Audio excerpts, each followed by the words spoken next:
Hello everyone, I am the Creep's Cabin.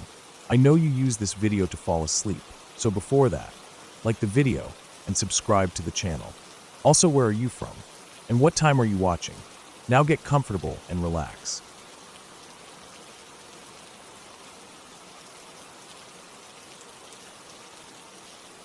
I remember it clearly, like it was yesterday. It was around 2001, when I was still in school. There was a strange, uneasy feeling in the air that day, something that we couldn't quite put into words. It wasn't the usual stuff that happened at school. This was something different. It started with whispers in the hallways, rumors being passed from one kid to the next. It wasn't long before it was all anyone could talk about, and it sent a chill through me just thinking about it. It all began with an unsettling news report. A person, someone outside of our school, had found something disturbing in their can of tuna. It wasn't a bone or a piece of metal, but something far worse. A human ear. The details were blurry at first, but it didn't take long for people to connect the dots. The story spread like wildfire, and the more we heard, the less we could believe it. I remember standing in the school lunch line a few weeks later, eyeing the tuna mayo tub that sat there on the buffet table. By that point, the news had gotten worse. Someone else had found a piece of human digit, fingers, or at least part of one, in their can of tuna. The worst part was that the ear and the digit weren't even from the same person. And worse still, no one had been reported missing. Where had these pieces come from? Everyone seemed to have their own theories. Some thought it was a prank, maybe an awful joke by some twisted person in the factory. Others were more cynical, believing there was something darker at play. But none of us could have guessed the horrifying truth that was slowly unraveling in the background. The company that supplied the tuna was massive. They sold their products in bulk, processing tons of fish and canning them for distribution across the country. The tuna went everywhere, supermarkets, restaurants, and even schools like ours. It was a huge operation, and the scale made it nearly impossible to trace where the problem was coming from. It wasn't just one small factory. It was an entire network of independent contractors working under the umbrella of one huge company. But eventually, the truth came out. It wasn't an accident, and it wasn't some bizarre twist of fate. It had started in a fish processing plant on the outskirts of a remote coastal town. The plant had been employing a group of illegal Chinese migrants under conditions so awful, they were practically working as slaves. These men were forced to work in a factory with old, dangerous equipment, machinery that hadn't been updated in decades. And two of them, two young men, fell into one of those machines. At first, no one noticed. No one knew where they'd gone. These men had been hired under false pretenses, with no paperwork, no records, no one to look for them when they disappeared. The factory owners were more interested in keeping their illegal migrant labor operation under wraps than in reporting what had happened. After all, they were part of a much larger human trafficking network, one that used illegal workers to run their operations under the radar. So they kept quiet. The two men who had fallen into the meat chopping machine were processed just like the fish, their remains mixed in with the tuna. The company kept things moving, sending the tuna off to be canned and distributed, and no one suspected a thing. No one would have thought that something so horrific could happen in such a mundane place as a tuna processing plant. And by the time the pieces of human body parts started showing up in the food, weeks later, it was too late. The damage had already been done. The company's supply chain had been tainted, and no one knew where to look. Back at school, things were beginning to feel a lot more real. The tuna mayo on the buffet line didn't look the same anymore. I'd eaten it before, never thinking twice about it. But now, as I stood there in that lunch line, I couldn't stop staring at it. The mayo had separated from the tuna, creating these little pools of liquid around the chunks of fish. Some of the tuna was pale and unappetizing, with visible blood vessels and unidentifiable clumps. My stomach turned just looking at it. I couldn't help but imagine what might be mixed in with it. Had one of those pieces of human body parts made it into the can? I had no idea, but I couldn't stop thinking about it. My imagination ran wild. I couldn't look at that tub without seeing human fingers or a part of an ear, something that shouldn't be there, something that didn't belong. It felt like the whole situation was too surreal to be true. And yet, the rumors kept spreading. Some kids joked about it, laughing nervously and saying they were afraid of finding a finger in their sandwich. Others were more serious, sharing stories they had heard from their parents about what was really going on. Some even said that there had been reports of people being hospitalized after eating the tuna. But no one knew for sure what was happening. All we could do was wait and hope we weren't the next ones to find something that shouldn't be there. Weeks passed, and by then, the situation had only gotten worse. Every day, we watched the news with a mixture of curiosity and dread, waiting for more details to surface. It felt like the world was holding its breath, and we were all just waiting for the inevitable announcement. The recall, the official word that the tuna was contaminated, that it was dangerous. But it didn't come. Not immediately. Instead, the school kept serving it, as if everything was normal. The lunch ladies continued to dish it out, and the tuna mayo kept making its way onto our plates. Some kids avoided it, opting for something else from the buffet, but others still ate it. We didn't know what else to do. If they hadn't announced a recall, it must have been safe, right? But I didn't feel safe eating it. I couldn't. The worst part was that no one knew for sure how much of the tuna had been tainted. The pieces that had been found, a small ear, part of a digit, had been discovered in different cans from different shipments, so it was clear that the remains of the two men had been mixed into many different batches. The company had no idea how much of the human tuna had already been distributed. For all we knew, there were still cans out there with human remains inside, just waiting to be opened. It wasn't until weeks later that the full story came to light. Investigations had uncovered the truth about the fish processing plant and the illegal workers. The two men who had been processed in the machine had disappeared without a trace, and their remains had been shipped out with the tuna. The owners of the plant were arrested, and the human trafficking network was exposed. But by then, it was too late. The damage had already been done. The company launched a massive recall, but the real horror was that no one could say how much of the tainted tuna had already been consumed. It was assumed that some people had unwittingly eaten human body parts in their tuna. The thought made my stomach twist in knots. The whole situation felt like a nightmare, one that I couldn't wake up from. And the worst part was that, even after all the investigations and recalls, the majority of the two workers' remains were never found. The tuna they had been mixed into was already long gone, and no one could say how many people had eaten it. It made me sick to think about it. I couldn't shake the feeling that I'd probably eaten it too. I'd eaten that tuna without a second thought before all of this happened. But after learning the truth, I could never bring myself to touch canned tuna again. For years, I couldn't even look at it without feeling queasy. The smell of tuna in a can made my stomach churn. And whenever I saw it on the grocery store shelves, I couldn't help but think about what had happened. I knew that I'd never know the full extent of what had gone on, and that was the scariest part. It wasn't just the horror of what had happened to those two men. It was the fact that it had been allowed to happen, hidden in plain sight, and nobody had done anything until it was too late. I never ate tuna again.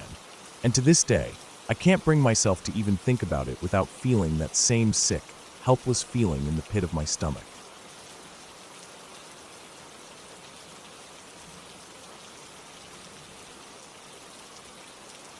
It was the last class of the day. The clock on the wall seemed to be moving slower than usual, each tick dragging out the seconds. The soft murmur of my physics professor filled the air, but my thoughts weren't really with him. I sat near the back, glancing occasionally at my watch, then to the clock on the wall, both telling me the same thing. The minutes were dragging by. Outside, the sky was a perfect late summer blue, not a cloud in sight. The warmth of the day had sunk into my bones, and all I could think about was getting home. I had a 20-mile drive ahead of me, but I was used to it. I was a big fan of CB radios and electronics, so whenever I made the drive home, I'd check in with my family via the radio, just a quick call to let them know I was on my way.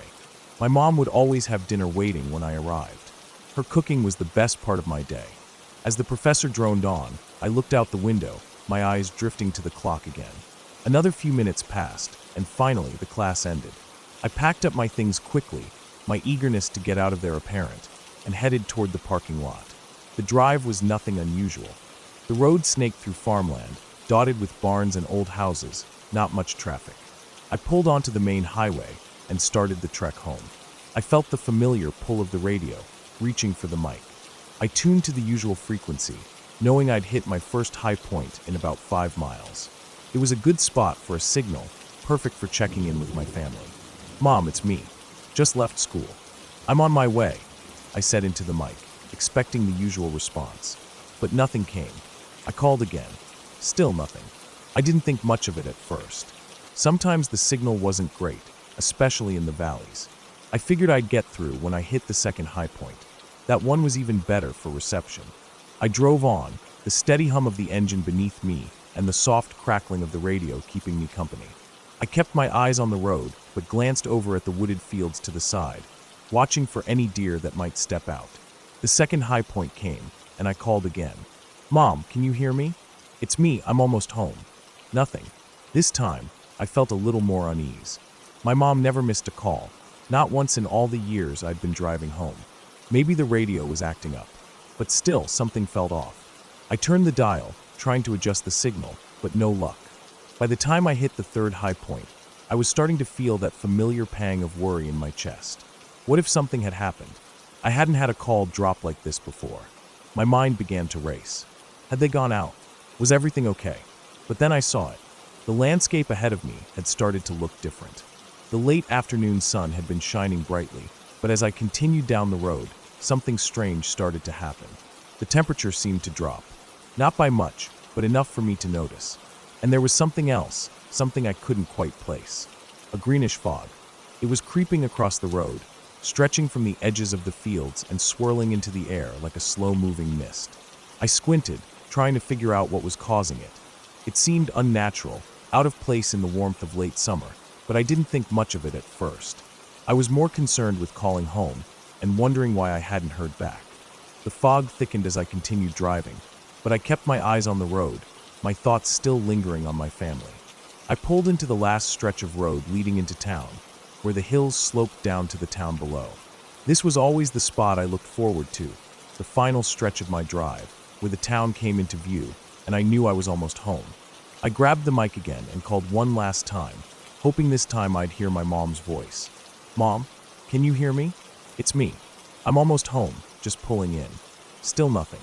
My grip tightened on the steering wheel. My town came into view, but something felt wrong. I drove past the usual landmarks, the old mill, the church at the top of the hill, the small houses tucked in along the dirt roads. But my eyes kept flicking back to the radio, willing it to come to life. Then I reached the final turn, the one that would lead me to my driveway. My heart raced in my chest as I pulled in. The headlights illuminated the front of the house, but something was wrong. The front door was wide open. I could see straight through it to the back door, also open. I stopped the car abruptly and sat for a moment, my heart pounding in my chest. I sat frozen, staring at the house. The house I had grown up in, where my family was always there when I got home. Why were the doors open? Why were they left wide open like that? I slammed the car into park and jumped out, slamming the door behind me. My boots hit the gravel with a loud crunch as I ran toward the house, my breath coming in short gasps. My mind was racing. Maybe they'd gone out for a walk, or maybe they were in the backyard. But something told me to be careful. Something didn't feel right. I reached the front door and stepped inside, calling out, "Mom? Dad? Anyone?" The house was eerily quiet. Too quiet. I ran from room to room, checking each one, but it was empty. The furniture was still in place, nothing disturbed, but there was no sign of life. No sound. The radio was on in the living room, playing softly, but that was it. No one was there. Panic started to rise in my chest. Where were they? Why was the house empty? I dashed through the house and out the back door, where I was relieved to see my mom hanging laundry on the clothesline. "Mom," I called, almost breathless. "What's going on? Where are you? Why didn't you answer the radio?" She turned and looked at me with a calm smile, as if nothing were out of the ordinary. "Oh, you're home early," she said, wiping her hands on her apron. I was stunned. I couldn't process her response. Something was wrong. "No," I said, holding up my watch. "It's not early. Look at the time." She glanced at my watch, and for a second, I thought she'd notice what I had. But she just shrugged and said, "Well, it couldn't be that late, could it?" I shook my head. "Mom, I've been calling for the last hour. Something's not right." We went inside, and I checked the clocks on the wall, still expecting them to show the same time as my watch. But when I looked at the clock in the living room, it was nearly 2 hours behind what my watch said. I stared at the clock, then at my watch, then back at the clock. Something was off. I turned the radio dial on, tuning it to the station that would give us the news. The signal came through clear. There had been no power outage, no unusual events. It was just an ordinary day, an ordinary drive home. But my watch, it had agreed with the school clocks that morning. It had matched up perfectly with the time I'd left, and now it was telling me that I'd arrived over an hour before class had ended. I sat down, trying to make sense of it all. What had happened? How had I arrived here so much earlier? Had I lost time?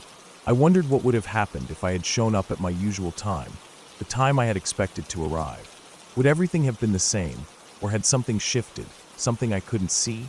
I could never explain it. No matter how many times I retraced my steps, no matter how many times I checked the radio, the clocks, or my watch, the answer didn't make sense. Time had slipped away, and I had no idea how or why. It wasn't until much later, when I sat in my room alone, thinking back over the entire day, that I realized something. Sometimes, no matter how much we try to understand, some things just don't have an explanation. Time, it seemed, had played its own trick on me, something I'd never fully grasped. And it was in that quiet, eerie realization that I understood the true meaning of the unknown.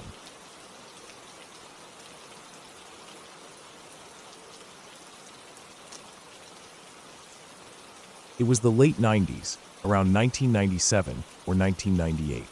I was in middle school, starting the school year with the usual anticipation and curiosity about how things would unfold.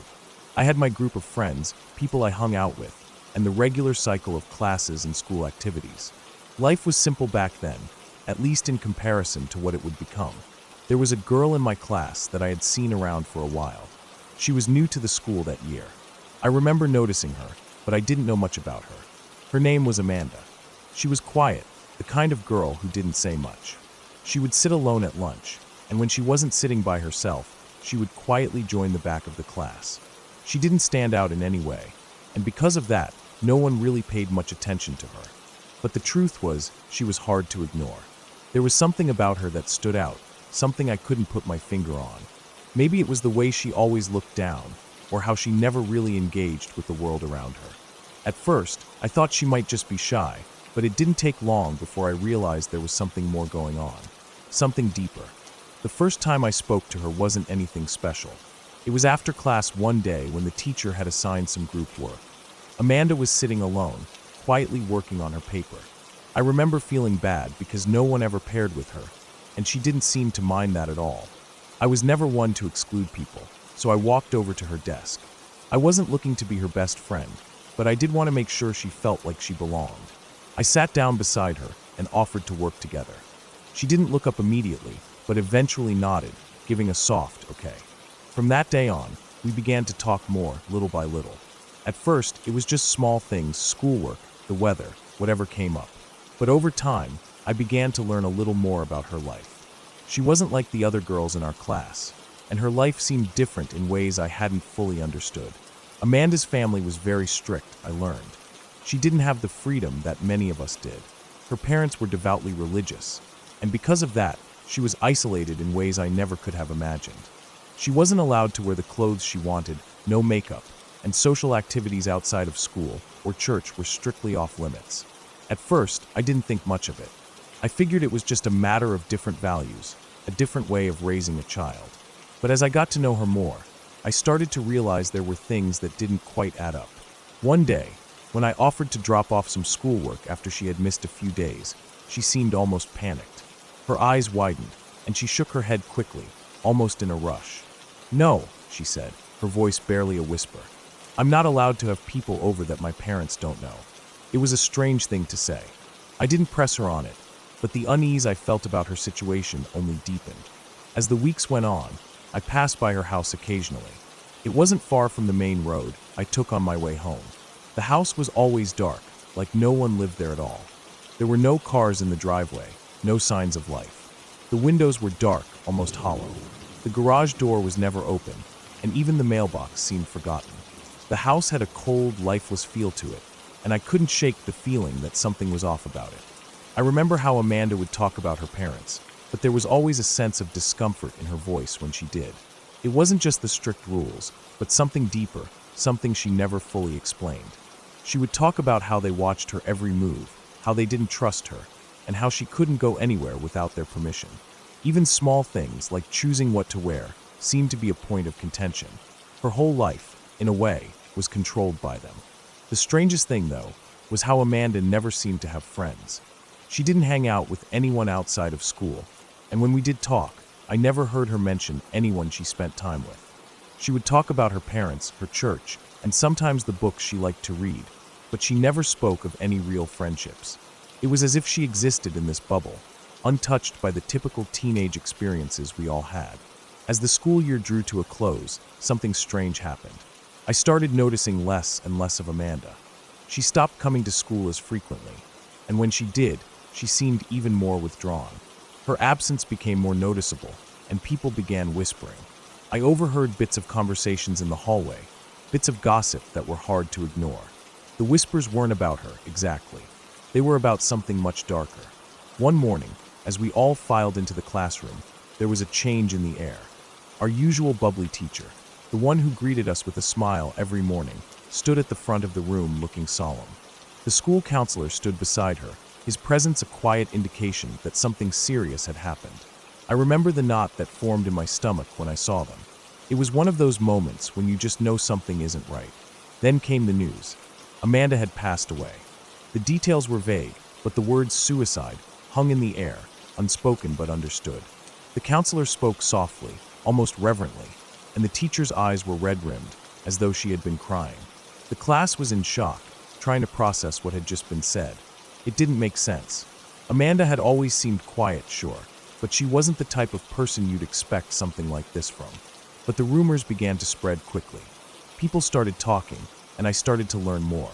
Amanda had hung herself in her bedroom. The note she left behind spoke of her parents, their strict control over her life, and the loneliness she felt. It was heartbreaking. I remember feeling so guilty, thinking back on all the odd things she had said during our conversations. What if I had said something to someone earlier? What if I had told the counselor about the things Amanda had shared? Could I have prevented this? Could I have done more? I began to pass by her house with a sense of dread. The once lifeless house now seemed even more haunting. I couldn't look at it without imagining her, trapped in that cold room, suffocated by a life she couldn't control. I would sometimes glance over at the house as I drove by, and I couldn't help but wonder what really happened behind those dark windows.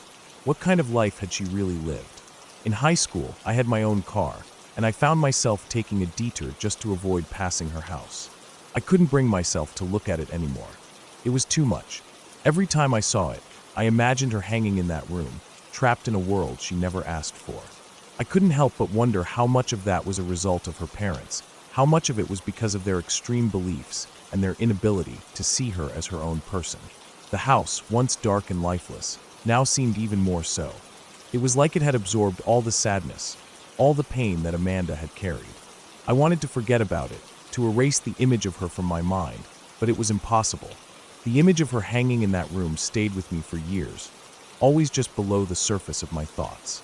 I never went back to that house after I left high school. I don't know what happened to it, whether it was sold or abandoned. I don't even know if anyone ever lived there again. But I do know this: Amanda's story haunted me for a long time. I carried the weight of her words, her sadness, her pain for years. I still think about her sometimes, about what could have been, and about how maybe, just maybe, if someone had cared enough to see what was really happening behind the closed doors of that house, things might have turned out differently. It's easy to pass by someone and never truly understand what they're going through. It's easy to assume that everyone's life is like yours, that everyone has the same opportunities, the same freedoms, the same support. But Amanda's life was different. And in some ways, her story has stayed with me, reminding me that sometimes, even the quietest people are carrying the heaviest burdens.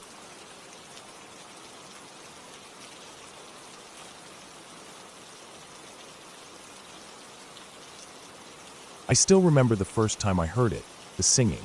It was soft at first, so faint that I thought I might have imagined it. But as the days went on, it became more frequent. It started at night, sometimes just before I went to bed, sometimes in the middle of the night. It was a woman's voice, soft and melodic, but with an eerie tone that made my skin crawl. The song was always the same, or at least it sounded the same. I could never make out the words, but it was there, like an unnerving lullaby drifting through the air. It would start out faint, like it was coming from far away, and then it would grow louder. But no matter how hard I tried, I couldn't pinpoint where it was coming from. The sound seemed to come from everywhere and nowhere at the same time. I'd lie in bed, my heart racing, wondering if I was losing my mind. The sound was so real, yet it felt like it wasn't supposed to be there.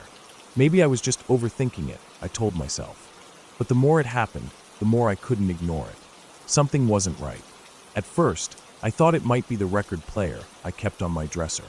It was an old one, the kind that still used vinyl records.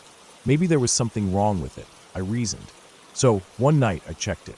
I turned it on and off several times, fiddling with the knobs and adjusting the volume.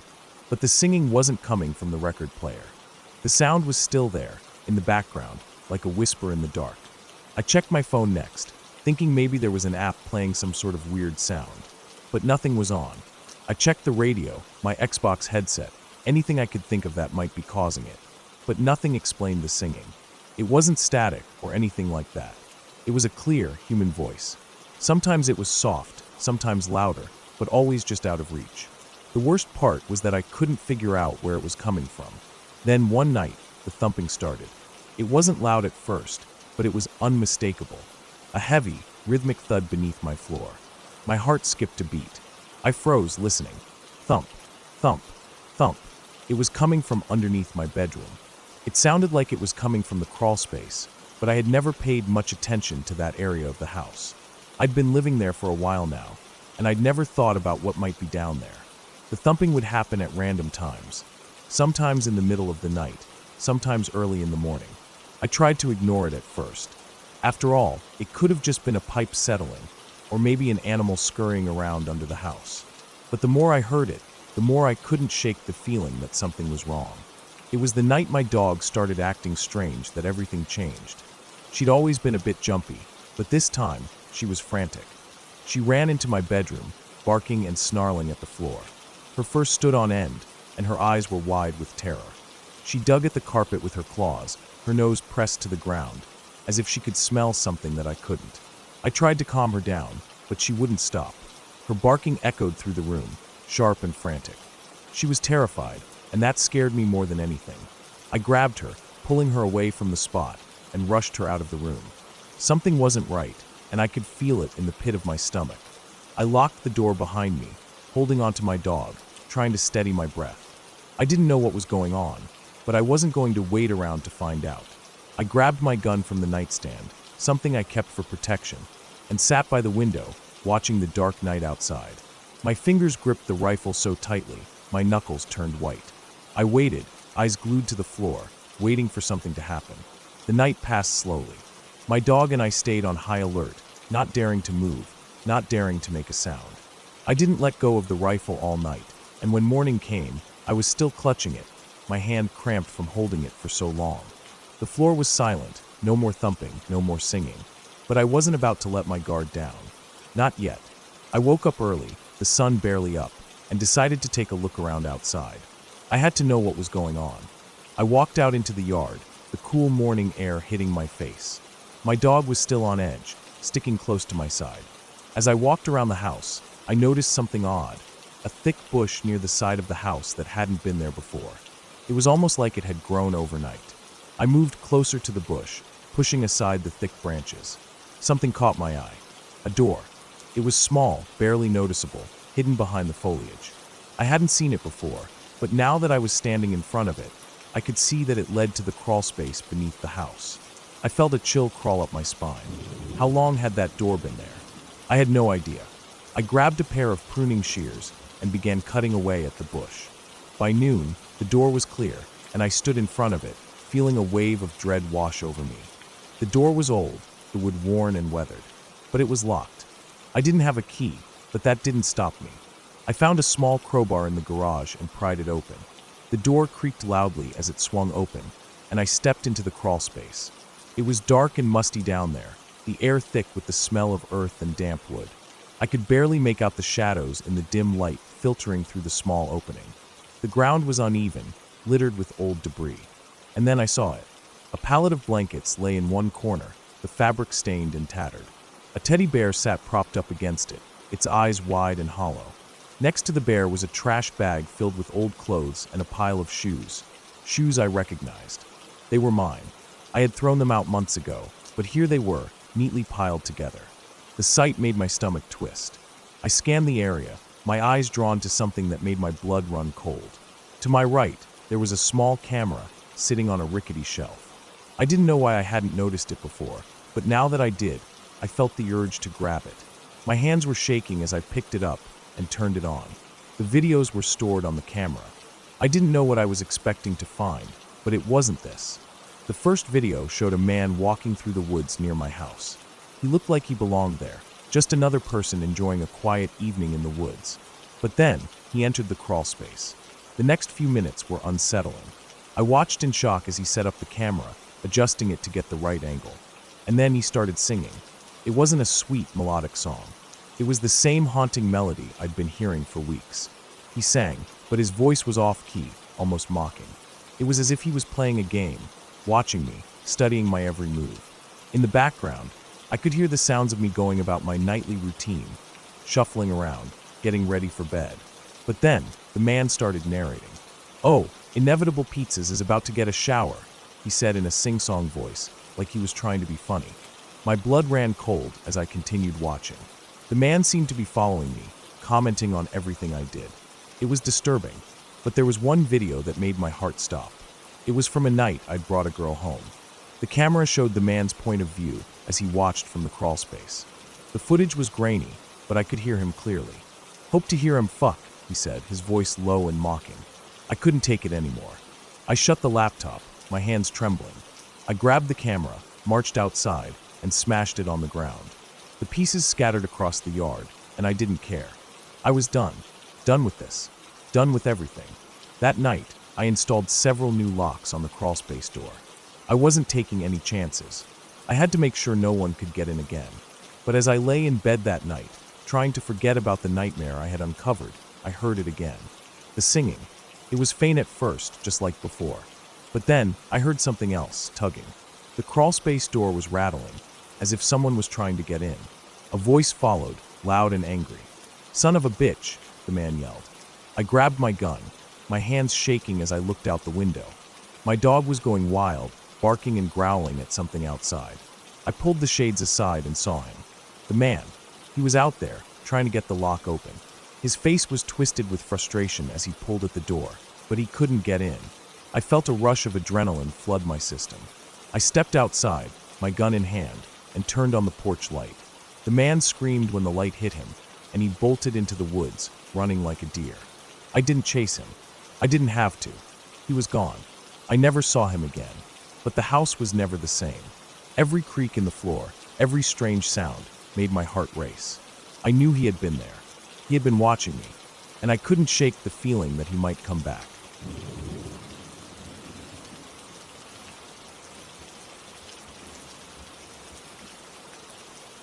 I remember it like it was yesterday, even though I was only a kid at the time.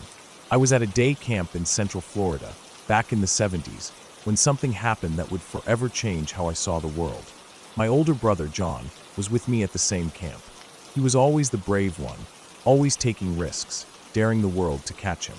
I wasn't as bold as he was, but I looked up to him, and I was always following him around, trying to keep up. It was a hot summer day, the kind where the humidity clings to your skin, and the air smells like wet grass and sunscreen. The lake at our camp was a big draw for all the kids, and when the counselor told us it was swim time, everyone rushed for the water. Some kids were in the shallow end, splashing around, while others, like my brother, were already swimming out toward the deeper parts of the lake. I was standing on the shore with my younger brother, Tommy, watching John swim. The water was murky, and I always had a feeling there was something lurking beneath the surface. It was the kind of place where you didn't always feel safe, but we were kids, and kids don't think about things like that. John swam out to where the water started to get darker, his arms cutting through the water with effortless strokes. I was too busy watching him to pay much attention to anything else. That's when it happened. Out of nowhere, there was a huge splash. I heard a deep, heavy sound like a sudden crash of water, and then screams. The camp erupted into chaos as kids and counselors started shouting. My heart stopped for a second, and I turned to see what had happened. I thought it was just a kid being dramatic, but as I looked harder, I saw John. He was struggling. His body was twisted in a way I didn't understand at first, and he was thrashing in the water. But then I saw it. Something big, something massive, with scales and jaws, gripping onto his leg. It was an alligator. I froze. I had heard stories about alligators being in Florida lakes, but I never thought one would be here, right where we were swimming. The gator had grabbed my brother's leg with terrifying speed, its teeth sinking into the upper part of his thigh, the rest of his leg hanging down its throat. John screamed, the sound raw and filled with terror. I couldn't move. I just stood there, watching in complete disbelief. The kids on the shore started throwing anything they could find, rocks, sticks, even shoes, trying to distract the alligator. They were yelling at him, shouting for help. I could hear the panic in their voices, but none of them were close enough to do anything useful. It was like the whole world was moving in slow motion, and all I could hear was the sound of John's screams and the sickening crunch of the gator's grip. Somehow, through the chaos, John managed to kick at the alligator, trying to shake it loose. I couldn't believe it when I saw the gator let go, pulling back for a moment as if to reconsider. For a second, it seemed like the danger had passed. But then, without warning, the alligator turned around and lunged again. This time, it was after his foot. That's when an adult finally showed up. Our neighbor, Mr. Martin, who was one of the camp supervisors, sprinted into the water. I watched as he waded through the murky water, reaching out to grab my brother. John, still kicking and flailing, was finally pulled out of the water, his leg dragging behind him like it was made of dead weight. Mr. Martin was shaking him, pulling him out of the water with a strength I didn't know he had. I could see my brother's face now, pale and covered in sweat, his eyes wide with fear. The gator, now hanging back, seemed to realize it had lost its grip on its prey, but it lingered at the edge of the water, like it was watching, waiting. Once John was on solid ground, a group of camp counselors rushed over. Some of them were looking at his leg, the blood already starting to soak through his shorts. Others were shouting at each other, telling someone to get help, calling for an ambulance. It felt like everything was happening all at once, and at the same time, nothing was happening fast enough. I didn't understand the gravity of it all until later. I didn't know how lucky John was to get away, how much worse things could have been. But right then, I just felt like I was in a daze. The world around me seemed to be spinning, like I was watching it through a foggy window. I finally snapped out of it when I heard the camp counselor call for me. She didn't believe me at first when I told her it was my brother in the water. She probably thought I was just one of the kids in a panic, saying anything to make sense of the chaos. But when the camp staff came to get me and Tommy, and when they brought us to the nurse's office, everything clicked into place. The next few hours felt like a blur. The camp was in full emergency mode, with adults scrambling to call for help.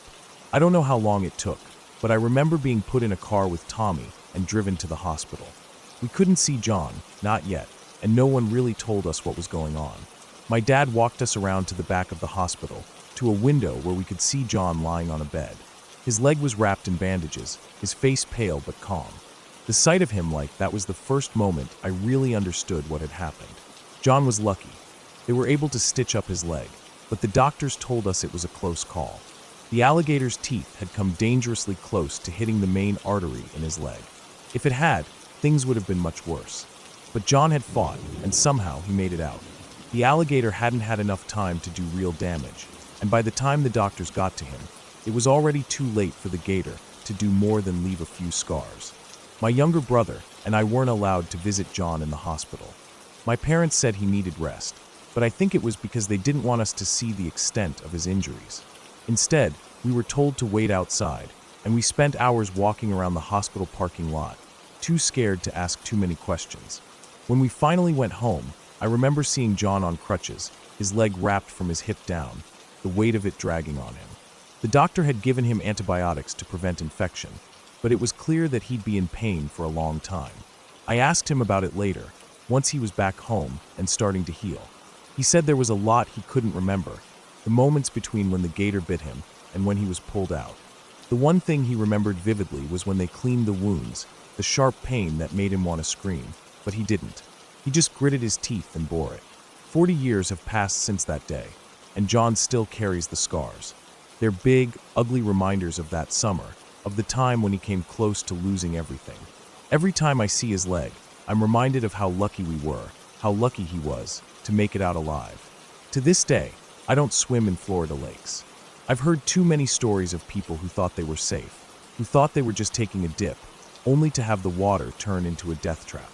And now, Every time I see a lake or hear a splash, I remember that day. It's not just a story or a rumor. It's real, and it happened to us. There's an alligator in every body of water in Florida, and after what happened to my brother, I believe it.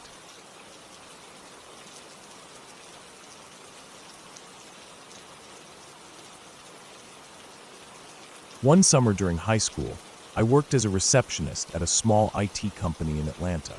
The company wasn't big. There were only about 6 employees, but they were efficient and made most of their income by providing tech support to small and mid-sized businesses in the area. I answered phones, scheduled appointments, and handled minor administrative tasks. It wasn't glamorous work, but it kept me busy, and I liked the people I worked with. One of the guys, M, was in his 40s, friendly, and always full of energy. He was the kind of person who would greet you with a smile that could light up a room, and he had a calming presence about him. He was well liked by everyone at the office, and I always looked forward to hearing about his stories from his trips.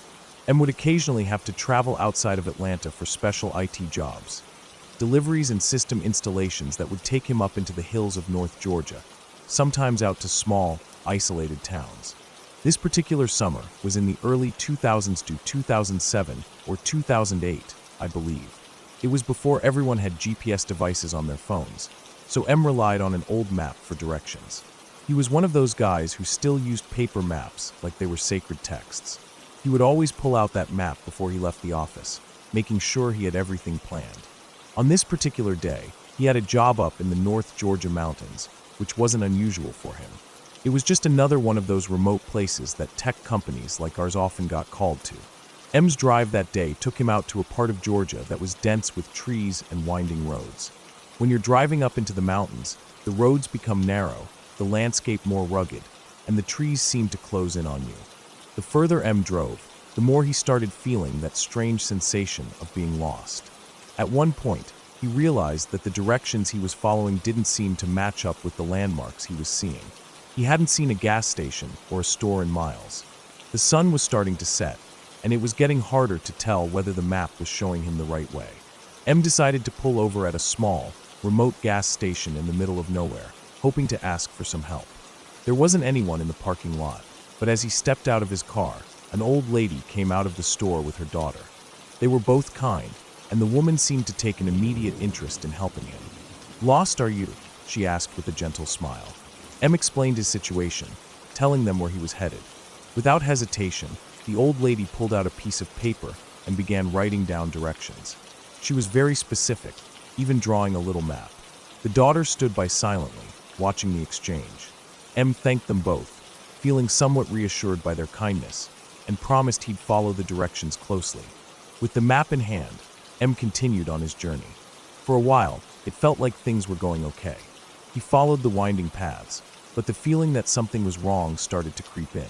The road became even more isolated, and the trees started to crowd in around him. He wasn't seeing anyone else, no cars, no houses, nothing. It was just him, the road, and the endless stretch of trees. He looked at the map again. Something didn't feel right. He should have been there by now. As M drove on, the road gradually turned to dirt. The deeper he went, the more uneasy he felt. There were no signs, no markers, nothing that made him feel like he was on the right path. He started to second-guess himself, wondering if he had missed something along the way. At this point, he had no choice but to keep going. It was too late to turn back. He had come this far, and he couldn't afford to lose time. He decided to pull over and consult the map again, trying to get a clearer idea of where he was. As he sat there, parked along the side of the road, he opened his glove compartment and took a quick glance at the handgun he kept there. He wasn't the kind of person who liked to think about it much, but having it was a precaution, just in case. And wasn't afraid of much, but when you're driving through unfamiliar, remote areas, you never knew what could happen. The gun was something he kept with him since his days in the military. He'd trained, he knew how to use it, and it gave him a sense of security. He started his car again, slowly heading back the way he came, hoping he would find some sign of life or civilization. He had made a U-turn, thinking he might have missed a turn somewhere, but as he drove back down the road, something caught his eye. Ahead, there was a group of people. At first, M didn't think much of it, but as he got closer, he realized that there were at least 50 people, all standing in a loose circle around the road. They were dressed in pointy white robes. He couldn't believe his eyes. They weren't just standing there, they were blocking the road. Some of them were holding torches, and the flames flickered eerily in the dimming light. M's heart skipped a beat. His instinct screamed at him to turn around and get the hell out of there, but it was too late. The people had already noticed him. Their eyes followed his car as it slowed. He knew right away that something was very wrong. His military training kicked in, and his mind started working quickly. He didn't know exactly what was going on, but he recognized the danger. The people surrounding his car were not your typical folks out in the woods. They were something much more sinister. He pressed the brake and stopped, his hand instinctively gripping the steering wheel tight. His eyes darted from person to person. Some of them were shouting insults at him, throwing profanities at him, and making lewd gestures. A few were pounding their fists on the side of his car, rocking it with force. The tension in the air was palpable. M's breath quickened. He knew that if he didn't act fast, things were going to escalate. His heart was racing, but he managed to keep his cool. He didn't panic. Instead, he reached down and pulled out his handgun from the glove compartment. The moment he gripped it, he knew that he had to make a choice. He could either try to reason with them, or he could make them understand that he wasn't someone they should mess with. He tapped the window lightly with the barrel of the gun, hoping to catch someone's attention. It worked. A few of them turned and saw the handgun. M didn't waste any time. He raised the gun, pointing it at the closest person who was getting too close to his car. The sight of the weapon immediately caused a shift in the crowd. The people scattered like a bunch of cockroaches when the lights come on. They retreated, stepping back in fear, muttering curses under their breath, but no one dared approach him again. It was like the tension in the air had been sucked out of the atmosphere. M quickly put the car in gear and floored the gas pedal. He didn't look back, but he could hear the shouts and curses fading into the distance as he tore down the dirt road. His heart pounded in his chest as he sped away, not knowing how close he had come to disaster. He had barely escaped, but he had made it.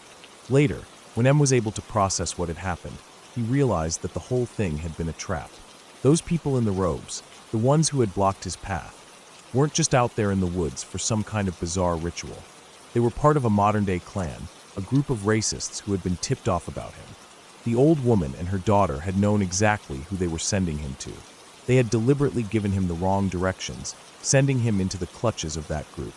They had called their friends and families, telling them that a black man was lost in the mountains, and they knew exactly where he would end up. M didn't talk much about the incident after that. When he finally made it back to the office, he was shaken, but he didn't want to make a big deal out of it. He just brushed it off, but I could tell it had affected him. To this day, I can't help but wonder what might have happened if M hadn't had that handgun with him. What if he had been unarmed? Would he have gotten out of there alive? Or would things have gone much differently? I'll never know, but I'm grateful he made it out. It's a reminder of how quickly a situation can escalate, and how sometimes luck and preparation can be the difference between life and death. M was a father of 2 little girls, and I'm sure he wanted nothing more than to get home to them after that trip. That day he did, and I'm thankful for that.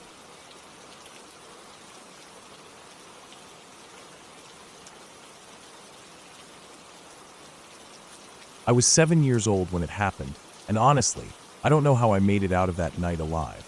I still don't know why I was spared, but for some reason, I was. It's funny how things can change in an instant, how you go from being a kid, thinking the world is safe, to realizing how fragile that safety really is. I didn't know it then, but that night would stick with me for the rest of my life. It was a quiet evening, like any other. My mom and I were home alone, my dad at work, doing his night shift. He was a truck driver, so he worked long hours, and most nights he'd leave before I was awake and come home long after I was in bed. My mom was napping, the soft hum of the TV in the background, and I was just being a kid playing around. My room was a mess, but that was nothing unusual. I didn't think much of it back then. I remember having a toy car lying in the middle of the floor, just sitting there, a small red plastic thing that had probably been pushed too hard in my little world of imagination. I'd always been the kind of kid who didn't fear anything. I wasn't afraid of monsters under the bed or the dark corners of the house. In fact, I'd run around in the backyard at night sometimes, just for fun, with no worry about what could be lurking in the shadows. If anything, I felt invincible. It was a strange feeling to have at such a young age, to be so unafraid, but it was the truth. And that night, my lack of fear saved my life. I don't know how long it had been since my mom fell asleep, but I had been in my room, lost in whatever game I was playing at the time, when I heard a noise. It was faint at first, barely even noticeable. But then it got louder, and that's when I knew something was wrong. The sound was slow, deliberate steps. Someone was in the house. My first thought was maybe it was my dad, home early from his shift. But then I remembered that the front door was supposed to be locked, and it was never unlocked when he wasn't home. My heart skipped a beat, but I didn't scream. I didn't panic. Instead, I stayed as still as I could, listening, trying to figure out where the noise was coming from. And then I heard it, a door creaking open. The front door. I couldn't understand what was happening. My dad always locked the door. Always. But I had no time to think about it, because before I could even get up, I saw the shadow. A dark figure moving through the hallway. I froze. I wasn't scared, not really. I just couldn't move. Part of me still thought it could be my dad, but deep down, I knew it wasn't. I remember watching the figure walk toward my room. He must have seen me or heard me breathing, because he stopped just outside the door. And then, I don't know what happened. Something clicked in my brain, and my body finally moved. I crawled quietly off my bed, trying not to make any noise. The toy car, my stupid toy car, was still there, right in the middle of the floor. I didn't think. I just moved. But as I did, I heard it. A loud, sharp sound, like a loud thump, then a crash. The figure let out a grunt, and I heard him hit the floor. That's when the noise woke my mom. I didn't know what to do. Should I run? Should I scream for help? My mind was racing, but nothing was happening. I was still frozen in place, just a 7-year-old kid trying to process what was going on. But my mom, she didn't freeze. I heard her shift in the bed, groggily at first, and then, like any good mother, she shot up. I think she was more angry than anything else. Maybe she thought I had knocked something over in the dark. But then she heard the man. She heard him groaning on the floor, trying to get back up, but he couldn't. He'd tripped on the toy car, my toy car, and now he was lying there, right in front of my door. I couldn't see him clearly, but I could hear him struggling. My mom didn't scream either. She was always the type to act first and think later, but this was different. This was an intruder, a threat. I could hear her moving fast, running into the hallway, her footsteps heavy on the wooden floor. She must have seen him by then, though I didn't know what she was thinking. I didn't know how she even knew what was going on. All I could hear was the heavy breathing of the man, the thud of his body hitting the ground as he tried to stand. For a few moments, I could hear nothing but my mom's fast-paced breathing and the man's strange, muffled movements. She must have been yelling at him, telling him to get out, to leave. I couldn't make out the words, but I could feel the tension. I don't know what happened after that. The memory becomes blurry in my mind, like I was no longer there. I didn't know if I should get up or stay down, if I should run or just hide. But somehow, despite my mother being there, he got up. I don't know how. I never heard the door open, but somehow, he managed to escape. Maybe it was through the back door, or maybe it was through the same door he'd entered from. The door my dad had left unlocked that morning, a mistake that changed everything. The memory from that point on becomes a blur. My mom says she doesn't remember calling the police, though I know she must have. I don't know what happened to the man. He was never caught, and I've never heard anything more about it. It's as if it never happened. But I know it did. I know that night was real, and I know that somehow, someway, I was spared. And every time I think about it, I realize just how close I came to not making it out alive. Over the years, it became something I'd pushed to the back of my mind, but it's always been there lurking, always a reminder of how fragile everything really is. I didn't realize how deeply it affected me until much later. I didn't realize that it wasn't just the memory of the intruder or the sound of him hitting the ground that stayed with me. It was the fact that I could never feel safe again. I started to lock the doors more, to double-check everything, to always make sure I knew where my parents were. I became anxious in ways I didn't understand. And as I got older, I realized I had developed a kind of paranoia. It was PTSD. It was anxiety. It was my body trying to protect me from something that had almost taken everything from me. I'm 17 now, and I still carry the weight of that night with me. It's hard to explain to people who haven't been through something like that. I have a girlfriend now, someone I've been with for 2 years. She knows about the anxiety, the panic attacks, the way I lock the doors twice, the way I check every window before bed. But she's patient with me, and that's something I never thought I'd find. Sometimes I catch myself staring at the door, thinking about that night, wondering if the man is still out there somewhere. but I remind myself that I made it out. I survived. I don't know what happened to him, or if he's still out there, but I know that I was lucky. I was lucky that a stupid toy car was left in my room. I was lucky that he tripped. I was lucky that my mom woke up when she did, even if I don't remember how. And that's why I keep going. Every day, every moment is a blessing because I know how close I came to losing it all. I'm grateful, in my own way, for lazy 7-year-old me, who never bothered to clean his room.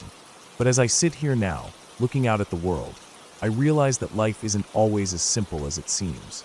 We go through it thinking we're invincible, thinking nothing can hurt us. But then something happens, and we see how fragile everything is. How one moment can change everything. And maybe, just maybe, that's the reason I've kept pushing forward. Because somewhere out there, there's a guy who tried to end my life. But he didn't succeed. And that's what keeps me going every day. Because I'm still here.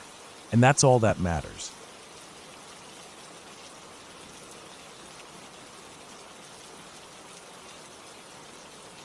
I grew up on a farm in Iowa, where my dad taught me how to hunt. From an early age, I learned the ins and outs of the land, the subtle sounds of the woods, and the signs that tell you where the animals were moving. The most important thing my dad taught me was how to be patient. He drilled it into my head that you had to be in your stand hours before the sun even thought about coming up. The deer were moving at dawn and dusk, and if you were anywhere near the trail when they were out, they'd scatter, and you'd blow your chances. It was a lesson I carried with me even as I left Iowa for Georgia. I remember the first time I hunted on a massive WMA area. I had gone out there to scout, hoping to find a good spot. There was a little river that ran near a gravel road, a place where vehicles weren't allowed. It looked like it might be perfect. I tied a little ribbon in the trees to mark my spot, promising myself I'd come back early on the weekend to set up. The place was wild, untamed, everything a hunter could want. The weekend rolled around, and I found myself in the parking lot at 2 a.m. The cold air bit at my skin as I grabbed my gear, my boots crunching on the gravel as I made my way to the spot. It was still dark, but the flashlight in my hand cut through the blackness. Everything felt different at that hour, more mysterious, more foreboding. It wasn't like the familiar woods of Iowa. There was something unsettling about the place, something I couldn't put my finger on, but I shrugged it off. After about 30 minutes of hiking, I saw the ribbon tied to the tree, marking the spot where I needed to drop down toward the river. I made my way down the slope, and it was then I saw it, a little stacked stone area, a perfect spot for a ground blind. The rocks were positioned just right to give me a little shelter, and it seemed like the ideal place to wait for the deer. I set up my gear, crouching low against the stone, settling into the crevices. It was still dark, but I could hear the sounds of animals moving around me. The occasional rustle, the snap of a twig, it was all around me. Deer? Coyote? I wasn't sure. All I knew was I was in a good spot, and I was going to wait it out. I'd been hunting for hours by then, the sun just beginning to show itself, casting a faint light over the landscape. The woods around me seemed to come alive as the world began to wake up. It was the right time. The sounds of deer movement were quieter now, the animals moving away from me and further toward the river, just as I'd expected. But there was something odd about the area. The ground where I sat was trampled down, muddy footprints everywhere.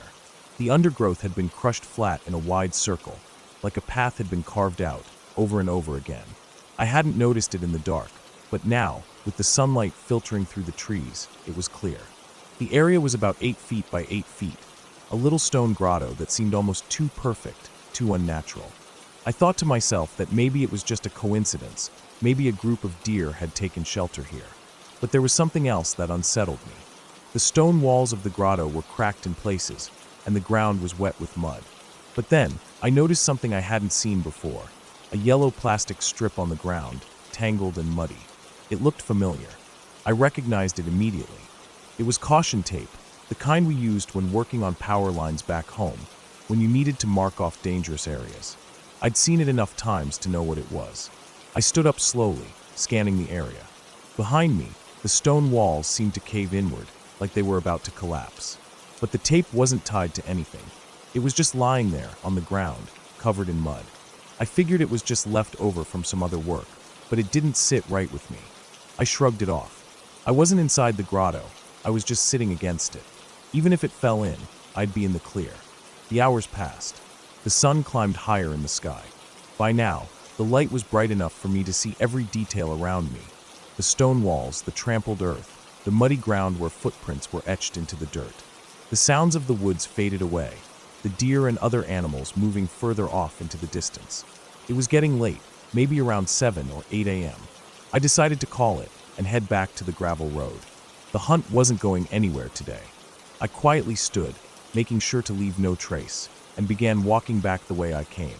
I was careful not to step on any of the soft ground that had been mashed down, careful to stay silent. I took a little path that I hadn't seen when I came down. It led back toward the road. I'd expected it to take me back to the parking lot, but as I emerged into the clearing, I saw something that made my stomach drop. There, piled up at the edge of the road, was a large heap of soaked items. At first, I thought it was just some trash someone had left behind, maybe old camping gear, something like that. But as I got closer, I realized what it really was. Stuffed animals, a few homemade signs, some notes, little trinkets and toys. Everything was wet, the dirt from the rain and the ground splattered across them, making them look even more out of place. The markers on the signs were running, the words unreadable, but one note still stood out. I stepped closer, my heart racing in my chest, as I tried to make out the words. It was a memorial, a note in honor of a young boy who had been murdered in these woods. His body had been found right near where I had set up my spot, where I had waited for hours. The words on the note weren't clear, but the meaning hit me like a punch in the stomach. I stared at it for a moment, and then everything clicked. The yellow tape, the caution tape. It wasn't just leftover from some work project. It was police line, do not cross tape. My whole body froze as the realization hit me. I had been sitting in the exact spot where that boy's body had been found. I'd made my camp in a place that had been marked off by the police, a place that had once been the scene of a murder. A chill swept over me, and I felt like I couldn't move, like my legs were rooted to the ground. The hair on the back of my neck stood up, and my breath came in shallow gasps. I turned slowly, my heart thudding in my chest, and looked back down the path I had just walked. The stone grotto, the trampled ground, the yellow tape. It all started to feel like a trap, like I had stumbled into something I wasn't supposed to. My mind raced, replaying everything I'd seen, every detail. The spot where I had waited, the eerie silence, the sound of footsteps around me, the feeling that something wasn't right. I shook my head, trying to clear the panic rising in me. I had to get out of there. I had to get away from that spot, from the place where a life had been lost. I turned and began walking back toward the gravel road, my pace quickening. I didn't look back. I didn't want to. As I made my way back to the parking lot, I felt that sense of unease hanging over me like a dark cloud. The woods felt different now. The air was heavier, thicker with something I couldn't explain. The birds had stopped singing, the breeze had died down, and all I could hear was the sound of my footsteps on the gravel. I reached the car and climbed inside, slamming the door behind me. My hands were shaking as I started the engine, the noise of the car breaking the eerie silence around me. I pulled out of the parking lot, my eyes darting around, scanning the trees. The woods seemed to close in around me, like they were watching, waiting. I couldn't shake the feeling that I wasn't alone, that the woods were holding on to something I couldn't see but could feel. I didn't return to that WMA. Not for hunting, not for anything. Something about that place, about what I had learned about it, left me unsettled in a way I couldn't explain. I still don't talk about it much. Every time I think about it, that feeling creeps back. That cold, tightness in my chest. I'm not superstitious, but something about that spot, about what happened there, sticks with me. It still makes me uneasy when I think about it. Even now, when I go out hunting, I can't shake the feeling that something's out there, watching, waiting. Something I missed that day in the woods. Something I don't want to know.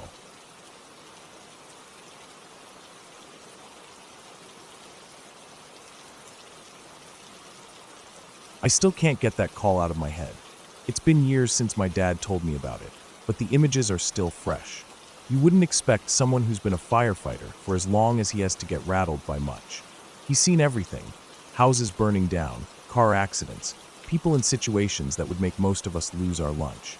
But when he told me about this call, something in his voice told me it was different. Even now, I can hear that edge of quiet when he mentions it. Like there's something in his mind that keeps playing that scene over and over again. It was one of his first years as a firefighter, back when the job was still fresh, still full of that naive hope that you could make a difference.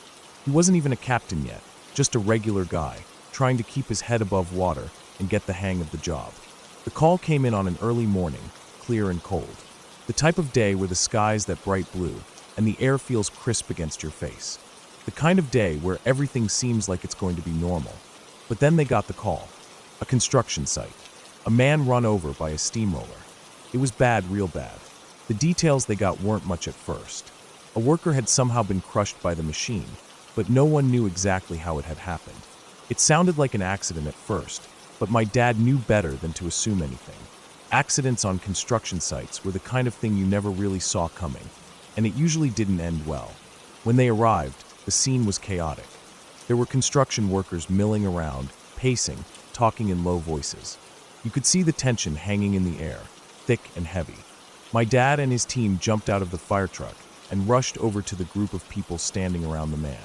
They all parted when they saw the firefighters approaching, and my dad's heart sank.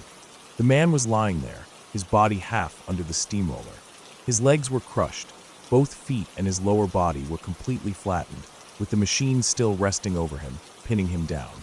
The air around the scene smelled like sweat and metal, and the noise of the construction site seemed to fade into the background as my dad and the crew took it all in. The guy wasn't screaming, though. Not a single shout of pain, not even a whimper. Just stillness. He was conscious, wide-eyed, looking down at his body in disbelief. "I can't believe how dumb that was," he said over and over again, his voice strained, but clear. "My fault, such a stupid mistake." He kept muttering those words as if he couldn't stop himself, his chest rising and falling quickly, like his body was still in fight or flight mode, but his face was pale. My dad moved closer. He could tell the guy was in shock, his body reacting, but he wasn't feeling it. Adrenaline, pure and simple. The crew guessed that his spinal cord was likely crushed, and if that was true, he couldn't feel the lower half of his body at all. That was a mercy, though it didn't make the situation any less horrible. The worker was able to pull out his phone, somehow, and my dad could see his hand shaking as he dialed. It wasn't normal to see someone so calm, so composed in the middle of something like this. But the guy didn't even seem to care about himself. He was too focused on getting a call in. He was trying to get a hold of his wife. I'm sorry," he said when she picked up, his voice hoarse. "I was just asking him if he wanted lunch," he told her, as if that somehow made it okay, or at least gave him some kind of closure. I made a mistake, and now this happened." He was talking to her like it was any other conversation, like they were still in the kitchen discussing what they'd have for dinner. But my dad could see the way his eyes were fluttering, how he kept looking at his lower half in that strange, almost hypnotized way. He wasn't crying, he wasn't screaming, but there was this hollow emptiness in his voice, like he'd already accepted his fate. The fire department's rescue team showed up shortly after that, and they moved quickly. My dad could feel the tension in the air as they set up to lift the steamroller. They all knew what was coming. They'd all seen this kind of thing before. The chances of survival were slim, very slim. Once the machine was moved, they knew there was a high chance his body would go into shock. But they had to try. There was no other choice. The rescue team got into position, and my dad had to step back. It was clear they were about to attempt the impossible. As the machine began to lift, the man's body went rigid. His face twisted for a split second, like he was finally realizing what was happening, what was inevitable, and then, just like that, the blood drained from his face. Within minutes, his chest stopped moving. Everything went quiet. The heavy machine was finally moved off him, but it was too late. His body had already shut down. The shock took him quickly, faster than anyone could have anticipated. That moment, it hit everyone in the crew harder than they expected. There were no words, not a single one. My dad said it was the silence that bothered him the most. Normally, after a call like that, everyone would start talking, making dark jokes to break the tension, to make it feel a little more bearable. But not this time. This time, they were all just quiet. No one said anything. The air in that room was thick, and it felt heavy, like they were all suffocating under the weight of what they'd seen. The other shifts found out bits and pieces of what happened, but nobody ever asked the guys who were there about it. It was one of those calls that was just too much. You couldn't talk about it. You couldn't joke about it. It was too raw, too real. My dad told me this story quietly, like he was still trying to come to terms with it.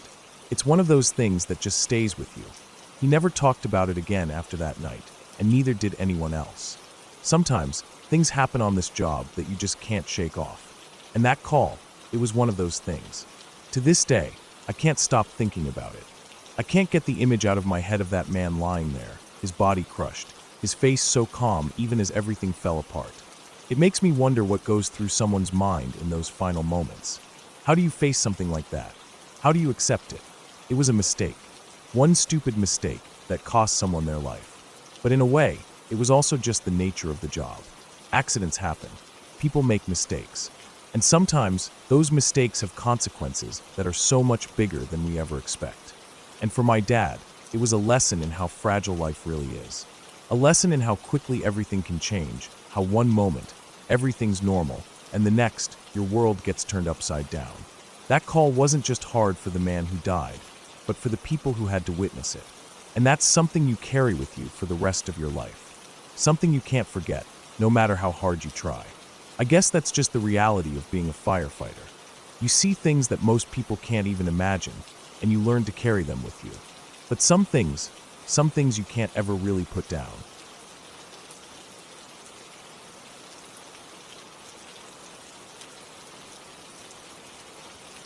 I was 10 years old when I decided to go beyond the fence. Ikago Elementary sat in the middle of an old military installation. The base had been built in a valley, its sides lined with storage vaults cut into the mountains.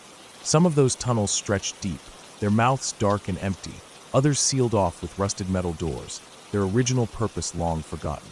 Even as a kid, I knew the place had a history. The old war tunnels, the bunkers, the stories people whispered about things left behind after the war. But that day, my only concern was the tank. Everyone knew about it. From the schoolyard, if you went up to the fence and looked hard enough through the trees, you could just barely see the rusted hulk sitting there, waiting. It was an old Japanese tank, something from World War II, just sitting in the woods like a forgotten toy. Most kids talked about it, but never dared to go near it. There were signs posted everywhere, yellow triangles, skull and crossbones, and big blocky letters warning people to stay out. We all saw them every day, but they didn't mean much to us. They were just part of the background, something to ignore like the cracks in the pavement or the rust on the chain-link fence. But that day, I didn't ignore them. I saw the signs, I knew what they meant, and I decided they didn't apply to me. The fence was old and sagging in some places, but it was still enough to keep most kids out. I found a spot where the bottom had been pushed up, maybe by an animal or an older kid, and I slid under it, scraping my back against the rough metal. The ground was damp, the air heavy with the scent of wet earth and leaves. The trees were thick here, cutting off the view of the school behind me. With every step forward, I felt a little thrill of excitement. I was doing something no one else had done. I was going to see the tank up close. I moved carefully, stepping over roots and patches of thick grass. The ground was uneven, and in some places, it felt like the earth had shifted, leaving behind shallow dips and mounds. I wondered if they had tried to bury something here once, but the thought didn't last long. I was too focused on the tank. It was bigger up close. The metal was covered in rust, eaten away by time and weather. The turret sat low, barely rising above the hull, and the barrel was short, nothing like the long, powerful guns I had seen in books. I had read that these tanks weren't very good, even when they were new. Too thin, too weak. And now, it was just a corpse, a shell of what it had been, forgotten in the woods behind a school. I took another step forward. Then I stopped. The ground in front of me was different. At first, I didn't know why. It was just dirt, dark and wet, but there was something about it that made me pause. Then I saw it. A little spring of metal poking up from the earth. 3 thin prongs, spaced evenly apart, just barely sticking out from the dirt like the fingers of something buried. I was young, but I wasn't stupid. I had seen pictures before. I knew what landmines looked like. Not the big ones, not the ones you saw in movies that threw trucks into the air, but the small ones, the kind meant for people. I didn't move. I didn't breathe. My body went cold as my mind caught up with what I was looking at. My feet felt glued to the ground, my knees locked in place. If there was one mine here, there could be more. I had walked through this field without a thought. I had stepped where no one else had stepped in years.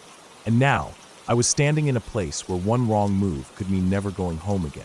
Slowly, carefully, I took a step back, then another.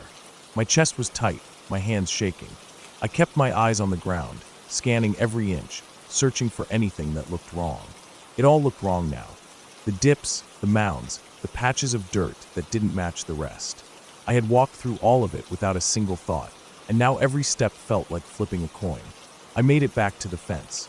I dropped to my stomach, slid under, and rolled onto my back, staring up at the sky. My heart was pounding so hard I could hear it in my ears. My hands were covered in dirt, and my arms were scratched from the wire, but I was alive. I had made it out. I went straight to the teachers. I told them everything, every detail. At first, they didn't believe me. They thought I was making it up, that I was telling some wild story for attention. But when I started drawing what I had seen, when I described the way the metal prongs stuck out of the earth, their faces changed. Within an hour, the playground was shut down. Soldiers came, not the ones in clean uniforms who walked around the base, but others, the kind who knew what they were looking for. They went into the woods with their gear, and for days, they didn't let anyone near that area. The tank disappeared. One day it was there, the next it was gone. I never saw them take it out, but I knew why. The field was cleared. At least, that's what they told us. The playground reopened, the fence repaired, and life went back to normal. But I never went near that part of the school again. I never even looked at the fence the same way. I had stepped into something forgotten, something left behind by a war that had ended before I was even born, something that had waited in silence for decades. And for one moment, one single mistake, I had almost been the one to wake it up.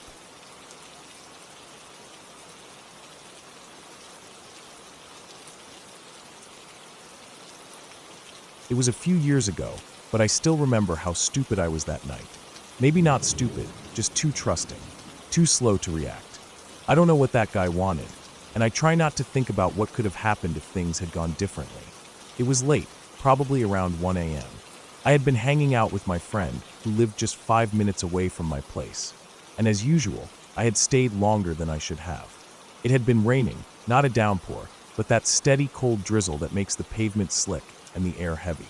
The kind of rain that soaks into your clothes and leaves you feeling damp and miserable. I finally said goodbye and left his house, my hood pulled up, my hands shoved into my jacket pockets. The streets were quiet, mostly empty, just the occasional car rolling by, headlights cutting through the misty air. Streetlights cast long shadows, and the sound of my footsteps echoed against the wet pavement. I wasn't nervous or anything, just tired, ready to get home, maybe grab a snack, then crash in bed. I reached a corner not far from my apartment when I heard a voice behind me. It was a man's voice calling out. Not shouting, not panicked, just off, like someone talking too calmly in a situation that didn't fit. I turned my head slightly and saw him. He was on a bright yellow bike, no jacket, completely soaked, mud splattered on his arms and face. He looked like he had been riding through the rain for hours, maybe longer. He wasn't shivering or anything though, just staring right at me. I stopped, which I know now was a mistake, but at the time, I didn't see a reason not to. He asked for help. I remember the way he said it. Not, "Hey, can you help me?" Or, "Excuse me, do you have a moment?" Just, "Please, you must come with me." Not, "Can you?"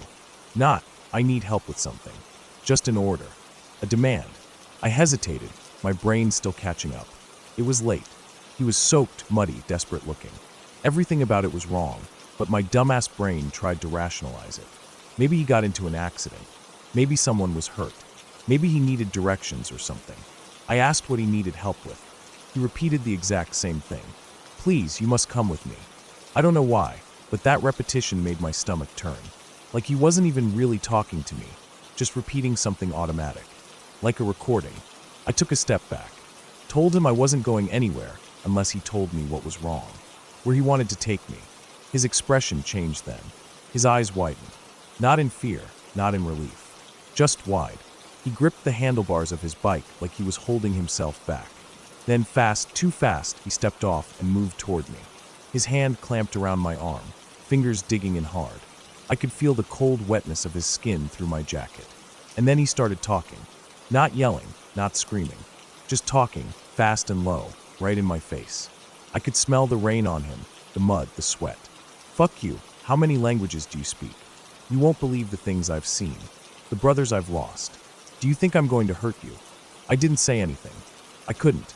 My body locked up, like my brain couldn't process what was happening fast enough to react. His grip tightened.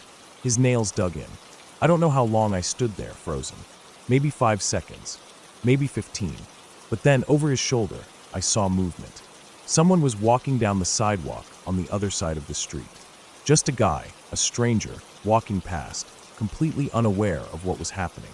But the man holding me must have noticed, too. His grip loosened just slightly. I didn't think. I yanked my arm back and ran. I ran harder than I ever had in my life. Didn't look back, didn't listen for footsteps, just sprinted straight for my building. I fumbled with my keys, breath ragged, heart slamming in my chest. I got inside and locked the door behind me. I stood there in the entryway, panting, shaking. My arm ached where he had grabbed me. My sleeve was damp from his hand. I peeked out the window, but the street was empty. No bike, no man, nothing. I didn't sleep that night. My body wouldn't let me. The next morning, I checked my arm. There were bruises, faint but there, shaped like fingers. Proof that it wasn't just some bizarre dream. I still don't know what he wanted. I don't know why he was out there, soaking wet, riding a yellow bike in the middle of the night. I don't know why he wanted me to follow him. But I know one thing for sure. If I had gone with him, I wouldn't have come back.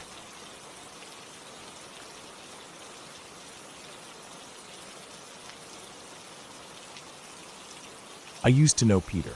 We had swimming classes together when we were kids. He wasn't exactly the best swimmer, but he tried hard. We both came from the same neighborhood, a place that always had a reputation for being rough. There were some nice parts to it, but there were a lot of bad areas too. Peter wasn't the kind of person who would attract attention, but there was something about his smile, despite his disability, that always stuck with me.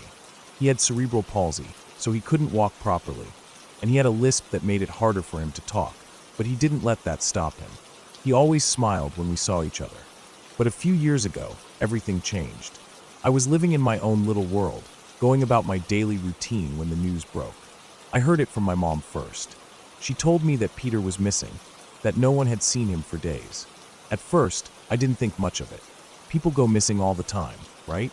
I thought maybe he had just gone off somewhere, got into some trouble, or decided to take some time off. But the days turned into more days, and the worry started spreading through the neighborhood. Everyone was talking about it. His family was searching for him.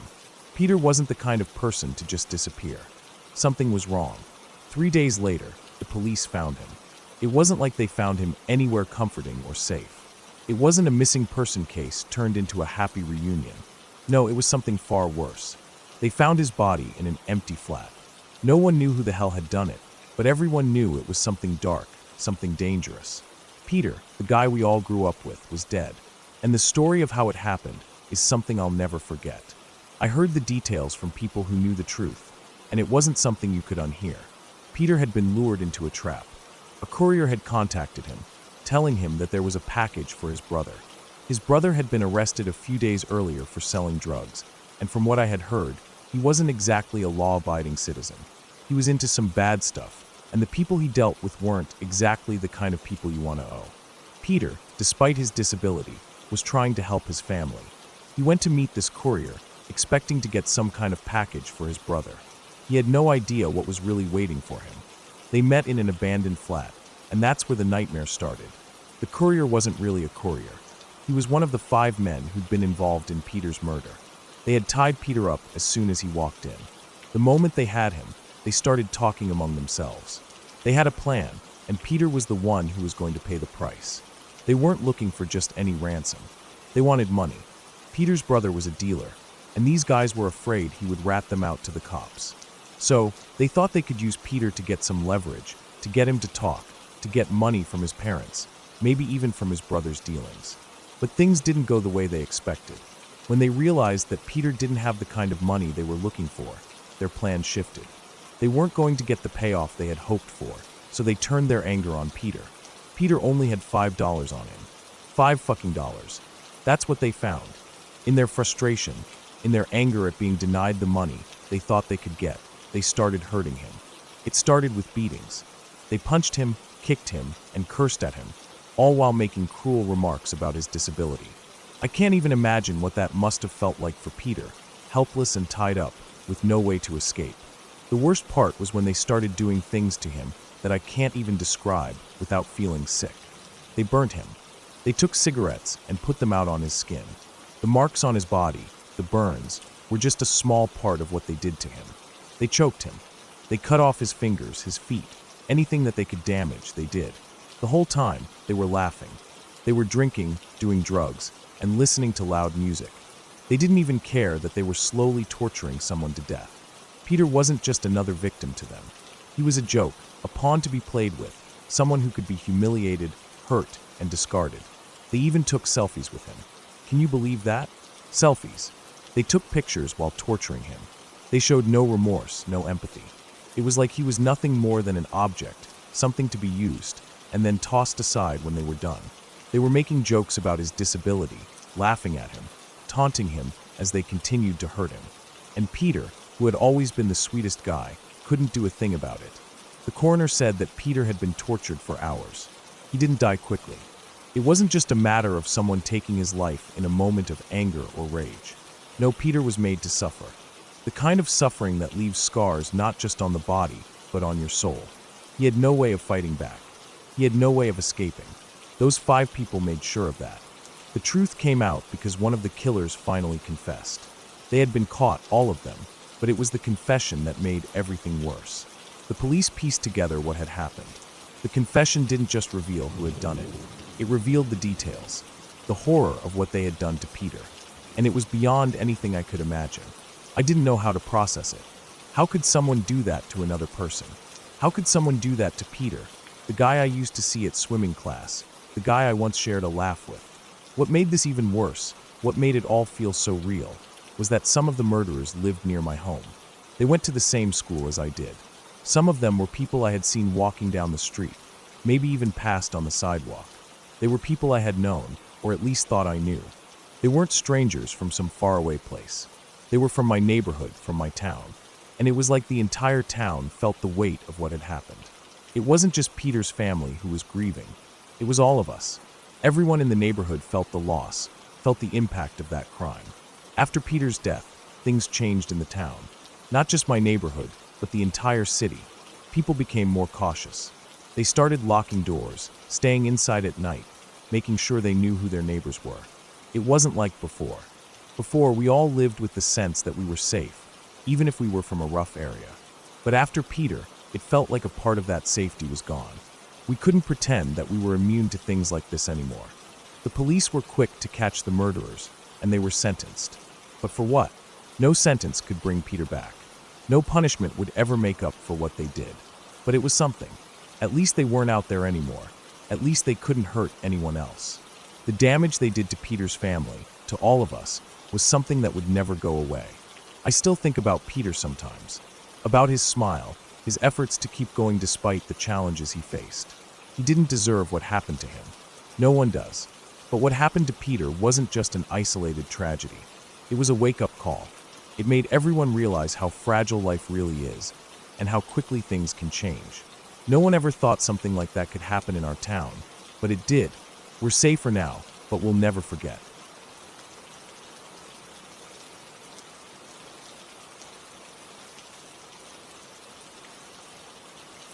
When I was young, maybe 6 or 7 years old, my mom and I were traveling through a small town. We didn't stay anywhere fancy, just passing through on our way to somewhere else, as we often did back then. My mom was one of those free-spirited hippie types, always involved in activism and social justice. She had a lot of friends from her protests, from marches, from all the different things she did for causes she believed in. One of these friends lived in that small town, and when we rolled through, she had planned for us to stay the night with him and his wife. I don't remember a whole lot about the house itself, just that it was a simple place. There was a warm, inviting feeling about it. I know it was nestled at the edge of town, kind of tucked away from the busy streets. My mom's friend was one of those people who made you feel safe the moment you met him. He was gentle, peaceful, a man who dedicated his life to helping others. I don't remember much about his wife, just that she was kind too. The couple didn't have kids of their own, so my brother and I were probably a bit of a novelty to them, and we were made to feel right at home. The one thing I remember most clearly is how my mom's friend bought us sugary cereal, which was a huge deal to me and my brother. We never got to eat sugary cereal at home. My mom was big on health food, and things like Fruit Loops or Lucky Charms were a distant dream, something other kids had. But here, in their house, we had bowls of it. I remember the bright colors of the cereal floating in the milk, and I think it's one of the few times I felt that simple, pure joy of being a kid. That night, we slept in their guest room, and I don't remember being scared or uncomfortable at all. It was just a normal night. But in the morning, when we woke up, I remember that my mom seemed a little different. She wasn't acting like herself. I didn't know it at the time, but something was about to happen that would change everything. We said goodbye, and the next thing I remember is driving away, heading somewhere else, as we always did. I didn't think much of it. After all, I was a kid, and I trusted my mom's calming presence, whatever might be going on behind the scenes. A year or two passed, and I noticed my mom's mood had been darker than usual. She didn't cry often, but I started to see her wipe her eyes more than I was used to. I didn't fully understand it at first. There were some things I could sense, like how she'd look out the window, lost in thought. Then one night, after a long silence, my mom sat us down. She told my brother and me that something had happened. She was upset, but she tried to be strong for us, even though I could tell she was hurting deeply. She explained that my mom's friend and his wife had died. I remember it wasn't a long explanation, and it didn't make much sense. She said it was some kind of accident, a bear attack, up in the mountains where they'd gone to hike. My mom sounded almost detached when she spoke, and I could feel the sadness in her voice, but there was no sense of urgency, no panic. She assured us that it was tragic, but that everything had happened fast, and that it was just one of those things, something we couldn't have predicted. I didn't ask for more details, and neither did my brother.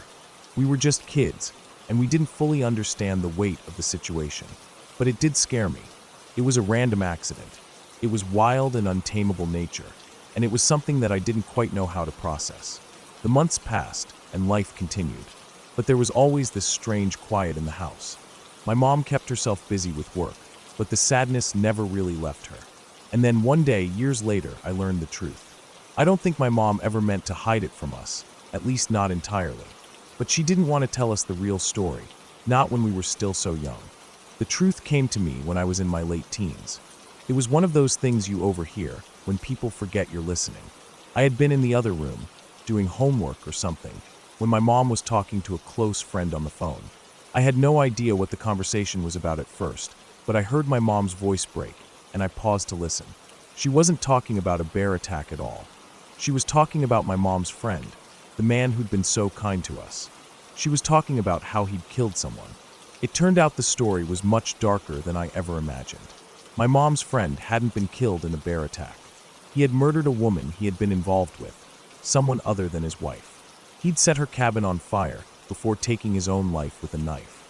I didn't even know how to process that at first. The man I had remembered so fondly, the one who had been so kind to us, who had brought us that sugary cereal, was capable of something like that. It was hard to understand. My mom explained that the man had written a note before he died. It was addressed to his wife, and it read simply, "I'm so sorry," wife's name. That was it. No explanation. No real understanding of what had led to the violence. It was never clear whether he had been having an affair with the woman he killed. There were rumors, but nothing that anyone could truly confirm. What was clear, though, was that he had been hiding something so dark and twisted that it had taken him to a place I could never have imagined. The man I had remembered as kind and peaceful had been hiding a side of himself that no one had seen coming. And it scared me. I couldn't stop thinking about the way he'd treated us, about how he had smiled at us, bought us cereal, been so welcoming and warm.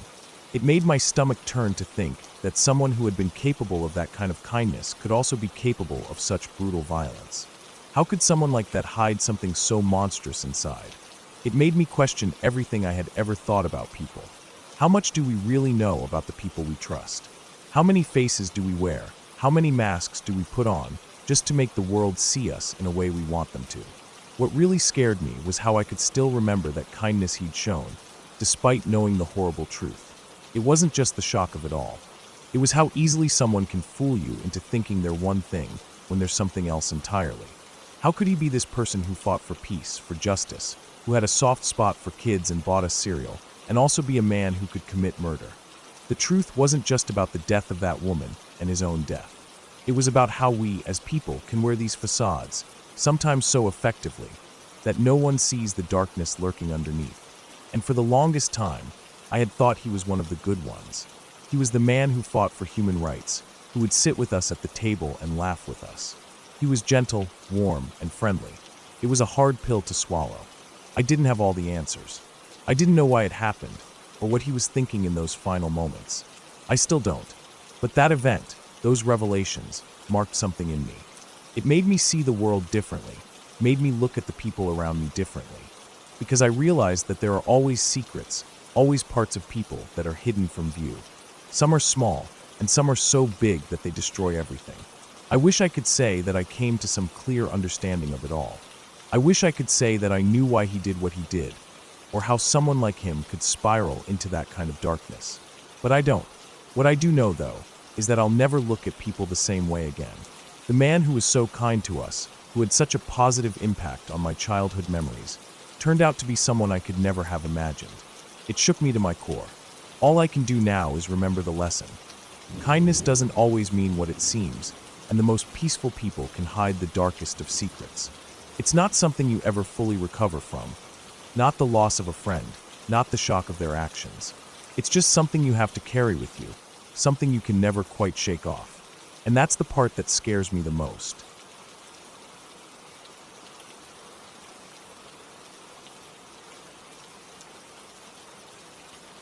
That night, I was lying in bed in my upstairs apartment in Texas, trying to unwind after a long day. It was just me and my roommate, and the apartment felt quiet except for the hum of the air conditioner. I liked the peace, the solitude. My cat, a lazy tabby, was probably curled up somewhere, but I didn't pay much attention to her at the moment. The light was on, my favorite kind of light, not too bright, but enough to fill the room with a soft, warm glow. The apartment was small, but I liked it that way. I could see the whole room from where I lay, and the balcony door was ajar, letting in a gentle breeze from the warm night air. It was a peaceful evening, or at least it felt that way at first. The apartment was on the second floor of a small complex, tucked away from the main road, a little off the beaten path. I liked it because it felt secluded, like my own little world. My roommate was probably in her room, or out somewhere. We didn't share a lot of personal time, but we were close enough to trust each other. I don't think she was home that night. I was just lying there, half watching TV, half letting my mind wander, when I felt something. It was small at first, a shift in the air, like someone had walked into the room. I didn't think much of it at first. Maybe the cat had decided to jump up on the bed, or maybe it was just the wind pushing the door. I hadn't closed it all the way, and the breeze had picked up outside. But the more I laid there, the more I felt something wasn't quite right. The room was quiet, too quiet. There wasn't a sound, no footsteps from the hallway, no hum from the fridge. And then I heard it, the creak of the door, as if something had nudged it open. I froze for a second, wondering if I was imagining things. But the door definitely moved, and that's when I started to sit up, thinking it was my cat. I wasn't scared. I thought maybe she'd found a way in, and I could just shoo her out. But when I looked up, that's when I saw him. He was standing at the foot of my bed, his figure a dark silhouette against the light from the hallway. I didn't move. My brain didn't process what I was seeing at first. It was like my body refused to react. For a split second, all I could do was stare at him, my heart beating loudly in my chest. He was tall, his body outlined by the light, but his features were hard to make out. His clothes were dark, and his posture seemed off, like he was standing too still, too rigid. My mind scrambled, trying to figure out what to do. Was this a prank? Had my roommate let someone in? Was this some sort of joke? Then the shock hit me. This wasn't a joke. This wasn't a friend or someone I knew. This was a stranger, and he was standing in my bedroom, in my space, without permission. My mind snapped back into focus. For a second, I thought I should scream, call for help, but something told me not to. I wasn't sure why, but I felt this strange, overwhelming sense of calm wash over me. Maybe it was fear, or maybe it was just instinct. But I didn't want to provoke him. I didn't panic. I didn't scream. Instead, I asked the only thing that seemed to come to my mind. "What are you doing here?" The man didn't react at first. There was a long silence. I could hear my heartbeat in my ears. My stomach twisted with anxiety, but I forced myself to stay still. The man finally moved, just a little, enough to show he had heard me. He started talking, but it was fast, and I couldn't understand all of it. It was Spanish, which I spoke a little bit of, enough to pick out certain words. He was speaking quickly, too quickly, and I barely caught any meaning. But the one thing that stood out was that he was telling me I could trust him. "I'm not here to hurt you," he seemed to say. "You can trust me." The words hit me in an odd way. His tone wasn't threatening, but it didn't sound comforting either. It was just odd. My thoughts raced, and I realized I wasn't sure what to do. But I wasn't going to let this man think he could control the situation. I wasn't going to let him get away with whatever this was. Without thinking much, I stood up from the bed slowly, trying to make myself seem as calm as possible. I was hoping the calmness would throw him off, make him second-guess whatever his intentions were. "Okay," I said, keeping my voice steady. "But you need to leave." There was no anger in my voice, no panic, just a firm request. For a moment, he just looked at me, his eyes wide, almost like he was confused. He didn't move for a second, but then he spoke again, his voice low and fast. He didn't seem aggressive, but I still had to be careful. I don't know why, but I decided to take the next step. I told him to leave, quietly but firmly, and I walked past him, heading straight for the front door. I didn't want to leave him alone in the room, even though I felt like I was in control at that moment. I needed to make sure he didn't turn on me. I walked to the front door, my hand on the knob, and I opened it. The air outside was cooler than inside the apartment, and the streetlight cast a faint glow on the balcony. The man just stood there for a moment, still talking in that fast Spanish, rambling about things I couldn't understand. Maybe he was apologizing, or maybe he was trying to explain himself, but I didn't care. I didn't want him to stay, and I wasn't going to let him. "Please go," I said, my voice calm but clear. To my relief, he didn't argue. He just turned around and started to walk out, muttering something under his breath. I watched him leave, making sure he didn't stop to do anything strange. I don't know why, but I just kept my eyes on him until he was out of sight, down the stairs and into the dark night. As soon as he was gone, I shut the door and locked it. My mind was racing, and I felt the adrenaline surge through my body. I was shaking, but I didn't let myself break down. I couldn't. Not yet. I had to focus on what had just happened. I thought about the door, about how I had left it open. I realized then that the man must have climbed up the balcony, and that made me feel sick to my stomach. The balcony was just high enough that someone could easily scale it with some effort, and I had been too careless to think about it. But there was another thought that lingered, gnawing at me. Who was he? Why was he there? What did he want? I would never have answers to those questions, but it haunted me. I would always wonder why he chose my apartment, why he thought it was safe to walk into my room, why he thought I would trust him. I stayed awake the rest of the night, too shaken to sleep. I checked every door and window in the apartment, double-checked the locks, and finally crawled into bed, trying to calm myself down. The next morning, I told my roommate about what happened, but she didn't seem as freaked out as I was. She figured it was a random person, maybe someone who had been drinking or just lost. I wanted to believe that, but I couldn't shake the feeling that there was more to it. I don't think I'll ever stop wondering who that guy was, or why he came into my room that night. What if I had reacted differently? What if I had screamed or panicked? Would he have hurt me? I can't help but think that keeping calm and firm was the only reason the situation didn't escalate. From that day forward, I made sure to keep the door locked at all times, especially at night. I never left it open again, not even a little bit. That was a lesson I wouldn't forget. And even though life moved on, that night stuck with me. It always will.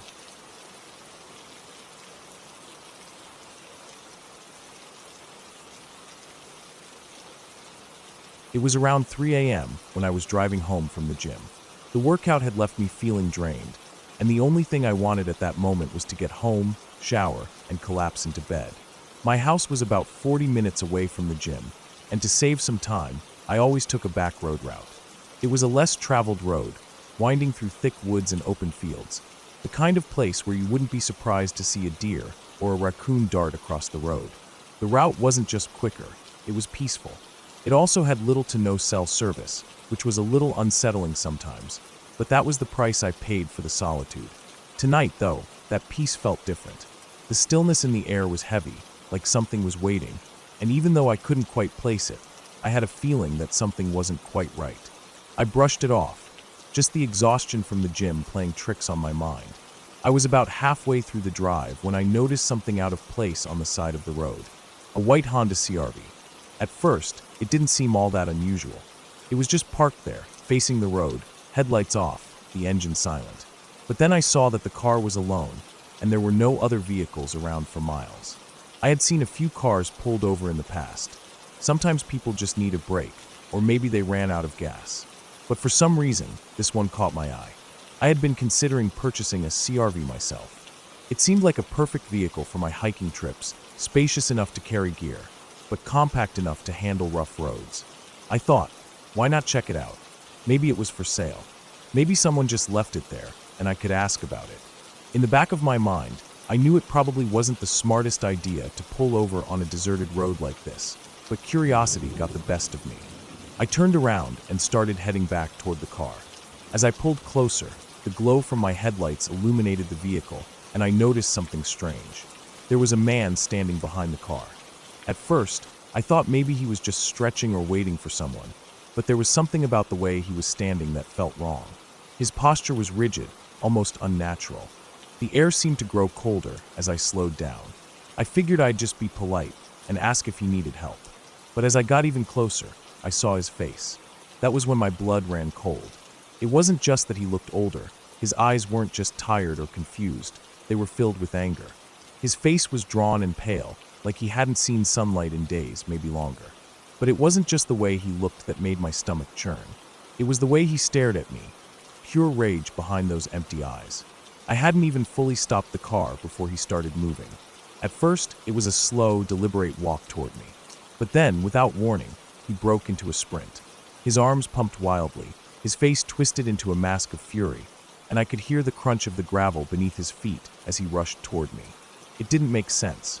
I didn't know this man, I didn't know what he wanted, but instinctively, I knew I had to get out of there.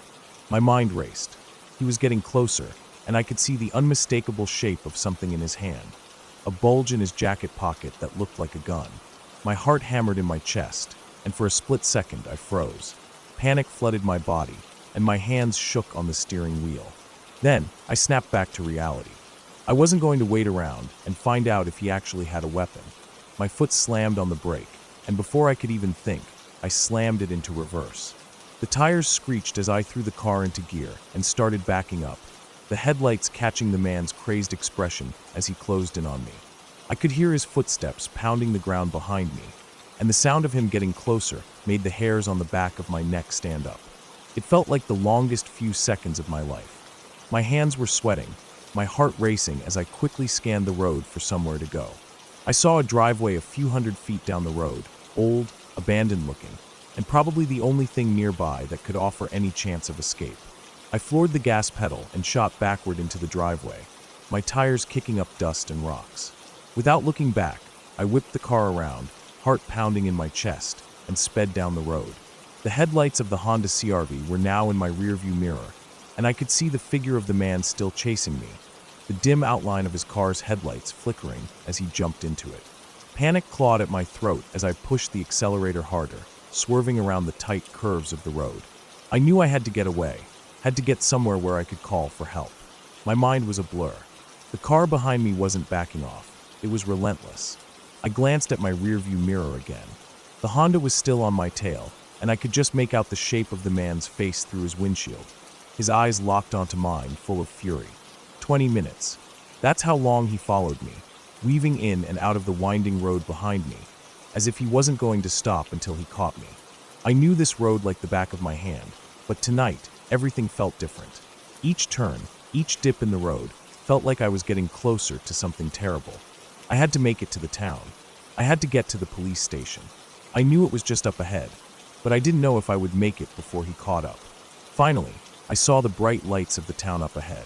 I pushed harder on the gas, feeling a rush of adrenaline that seemed to clear my head, but when I looked back, I could still see the headlights behind me. His car was just a few seconds away from closing the gap completely. I reached the town limits and saw the police station in the distance. With everything I had left, I sped toward it. The sirens in my ears were deafening as I drove through the narrow streets, not daring to look back. I reached the police station and slammed on the brakes, throwing my car into park. I jumped out, half expecting the man to be right on my tail. But when I looked over my shoulder, the road behind me was empty. He was gone. The police officers took my statement, but they didn't seem all that concerned. They said they'd send someone out to check the area, but I didn't feel any relief. I was left with the feeling that something had been off about the whole situation, but I couldn't explain it. Why had he chased me? What did he want? A few days later, I was sitting at home when I saw something on the news. An escaped convict. It wasn't a headline I had expected, but when I saw the man's face, when I saw that soulless look from the night he chased me, I froze. It was him, the man who had nearly killed me out there on that deserted back road. The news report said he had been on the run for weeks. He was dangerous, highly aggressive, and possibly on drugs. The police warned people to stay inside and avoid traveling alone. I felt a chill run through me. I had come so close to being another statistic. It was only then that I realized how close I had come to losing everything. The look in his eyes, the desperation in his movements, the way he hunted me down, it was all too real. I could have been gone without a trace. I had no idea what would have happened if I hadn't gotten away. Maybe he wasn't after money. Maybe it wasn't a robbery he wanted. Maybe he just wanted to hurt someone, anyone. I couldn't shake the feeling that I had narrowly escaped something far worse than a simple car chase. Something darker, something more dangerous.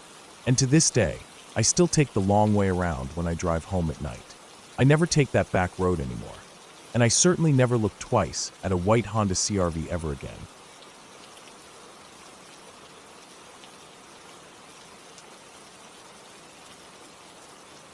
I used to live in an RV park in Gautier, Mississippi, called Santa Maria on Martin Bluff Road. It wasn't much of a place, just rows of RVs nestled under thick trees with a long gravel road running through it. The place was quiet, mostly people just passing through, staying for a while or longer, some with families, others just living a simple life. It was close to the bayou, so we had a lot of humidity and mosquitoes, but there was something oddly peaceful about it. I didn't know many people in the park. I was just a kid at the time, about 12 years old, and didn't really have a lot of friends. My family had moved into the park only a few months before, and everything still felt new to me. The people I saw every day were mostly adults or older kids, so I spent most of my time on my own. But there was one kid I had gotten to know a little bit during the week that I'd been living there. His name was Brandon. Brandon and I would walk down Martin Bluff Road every morning to catch the school bus. His RV was just a few spots down from mine, and even though we didn't talk much, we'd nod at each other or make small talk as we walked. I didn't know much about him or his family. His dad, as I saw him occasionally, was this tall, rough-looking guy who always had a scowl on his face. His dad's face was stern, with deep wrinkles around his eyes, and I think it was his eyes that always struck me the most dark, almost lifeless, like there was something about him that didn't sit right. I'd never spoken to his dad, not directly, but I always assumed he was just another stressed-out parent. Everyone has their problems, right? His mom, on the other hand, I never saw. Not once in the time I lived there. One day, something happened that would make me realize how little I really knew about the people I saw every day. It started like any normal school day. Brandon and I were getting off the bus, talking about some dumb thing that happened at school, not really paying attention to anything outside of ourselves. But as we reached the end of the road, something caught our attention. There was smoke. Thick, black smoke rising from the back of the park, just past the line of trees near the end where the park turned into a more open space. It wasn't just a little puff of smoke, it was a cloud, dark, billowing, and dense. We both stopped in our tracks, our conversation dying instantly. Brandon's face went pale as he looked up at the smoke. I could see the confusion and concern growing in his eyes. "Is that?" I asked, trailing off because I already knew the answer.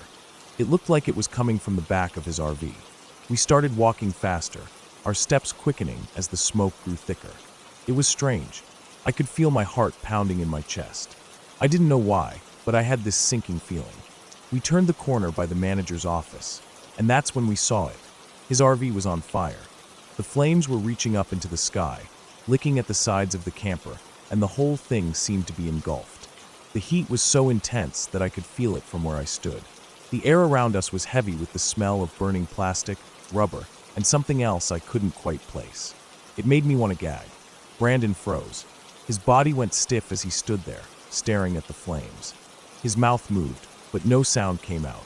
I could see his hands shaking at his sides. "Brandon," I said quietly, trying to snap him out of his trance, but he didn't respond. I noticed the manager of the park running toward us, shouting for Brandon to stay where he was, but the words didn't seem to register. She told him to go to her office and stay there. But he just nodded without saying anything and started walking back toward the office, his eyes never leaving the burning camper. I didn't know what to do, so I just turned and walked back to my own RV. The fire trucks were already on their way, but the whole thing was surreal.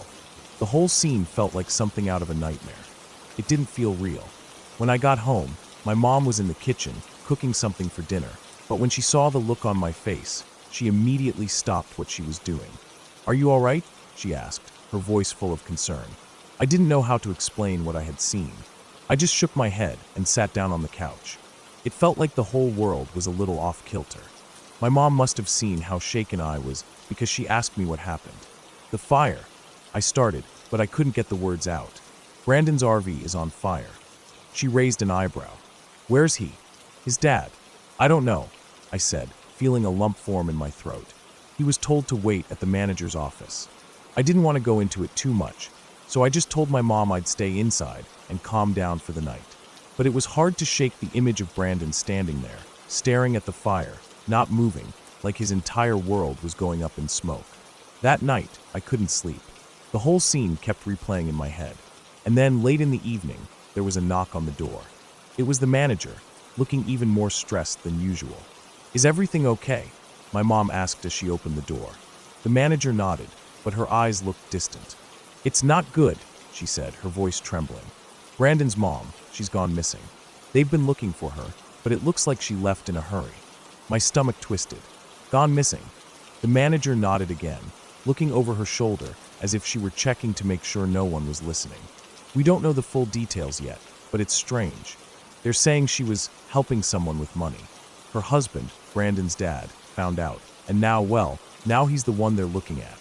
I didn't understand at first, but I kept quiet, letting her explain. "They think he, his father, did something to her.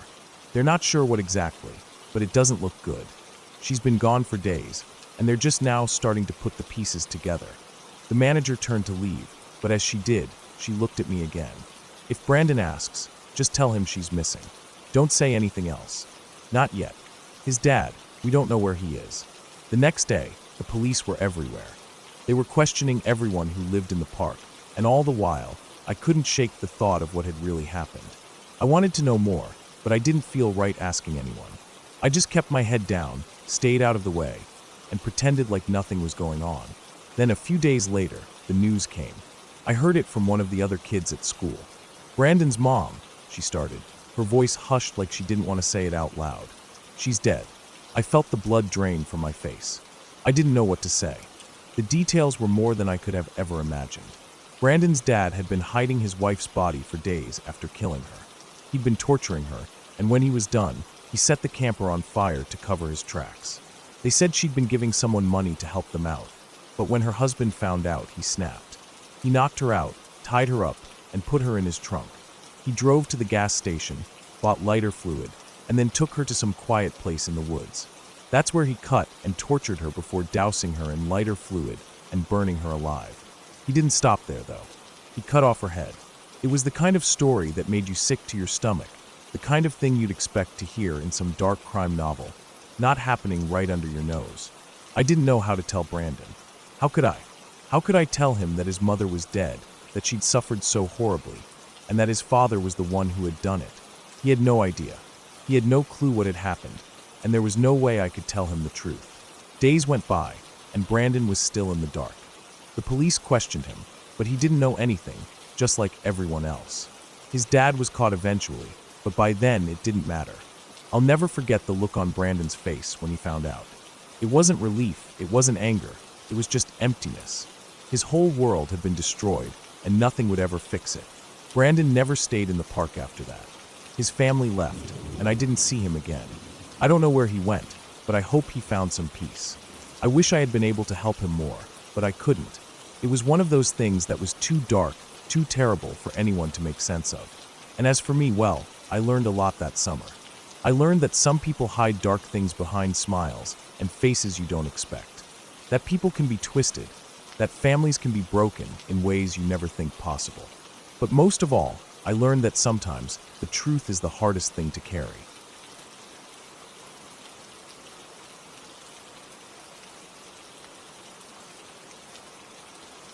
I live in a neighborhood called Wally, a place not known for its safety or peace. It's one of those areas where you'd find all sorts of people wandering the streets, hookers, tweakers, and others who make their living or pass their time in ways that most would rather avoid. The neighborhood hums with a restless energy that never truly fades, no matter the time of day or night. It's just one of those places where you learn to keep your head down and mind your own business, because getting involved in anything else can lead you into a whole mess of trouble. The gym where I work out is one of the few places in the area that's somewhat safe. At least, I always felt that way. It's a small, local spot with a pretty standard setup. Weights, cardio machines, a few amenities here and there, like the tanning booths and the aqua massage beds. I try to keep my routine simple. Weights in the morning, cardio later in the day. But lately, my muscles had been sore, aching in a way that wouldn't go away no matter how much I stretched. I'd been pushing myself too hard at the gym and felt like I needed some relief, something that would help my body relax. It was late when I finished my usual workout, and feeling desperate for relief, I decided to try the aqua massage bed. The sound of the jets and water in the bed is loud, so much so that it drowns out nearly everything else. It was a nice escape, though. The pulsating jets massaged my muscles with the kind of force that I didn't think I'd ever get from a regular massage. I laid there, my body soaking in the comfort of the massage, my mind drifting as I tried to block out the fatigue that had been building up in my head. As the minutes passed, I thought I heard something. It was faint at first, like a distant scream. I wasn't sure if I was imagining it, or if it was just the sounds of my own thoughts slipping into confusion. I'd been awake for far too long, pushing myself with work in the gym, so the possibility of hearing things seemed pretty real. I tried to dismiss it as nothing more than my own insanity creeping in, like my brain playing tricks on me. But the longer I laid there, the more the sound seemed to grow. It wasn't a muffled scream or a cry for help. It was something different. But again, I wasn't sure if I was hearing it right, not with the constant noise of the aqua massage jets drowning out everything else. Eventually, I finished the session and got up, feeling a bit better, but still exhausted. I decided to head over to the tanning room for a quick session to wind down even more. The heat would relax me, I thought. The tanning booths were in the back, a small section of the gym where you could go to lay down and get some artificial sun. It was dark, and the small, dimly lit hallway felt strangely empty. I noticed no one else seemed to be around. The gym was quieter than usual for that time of night, a stark contrast to the typical bustle I had grown used to.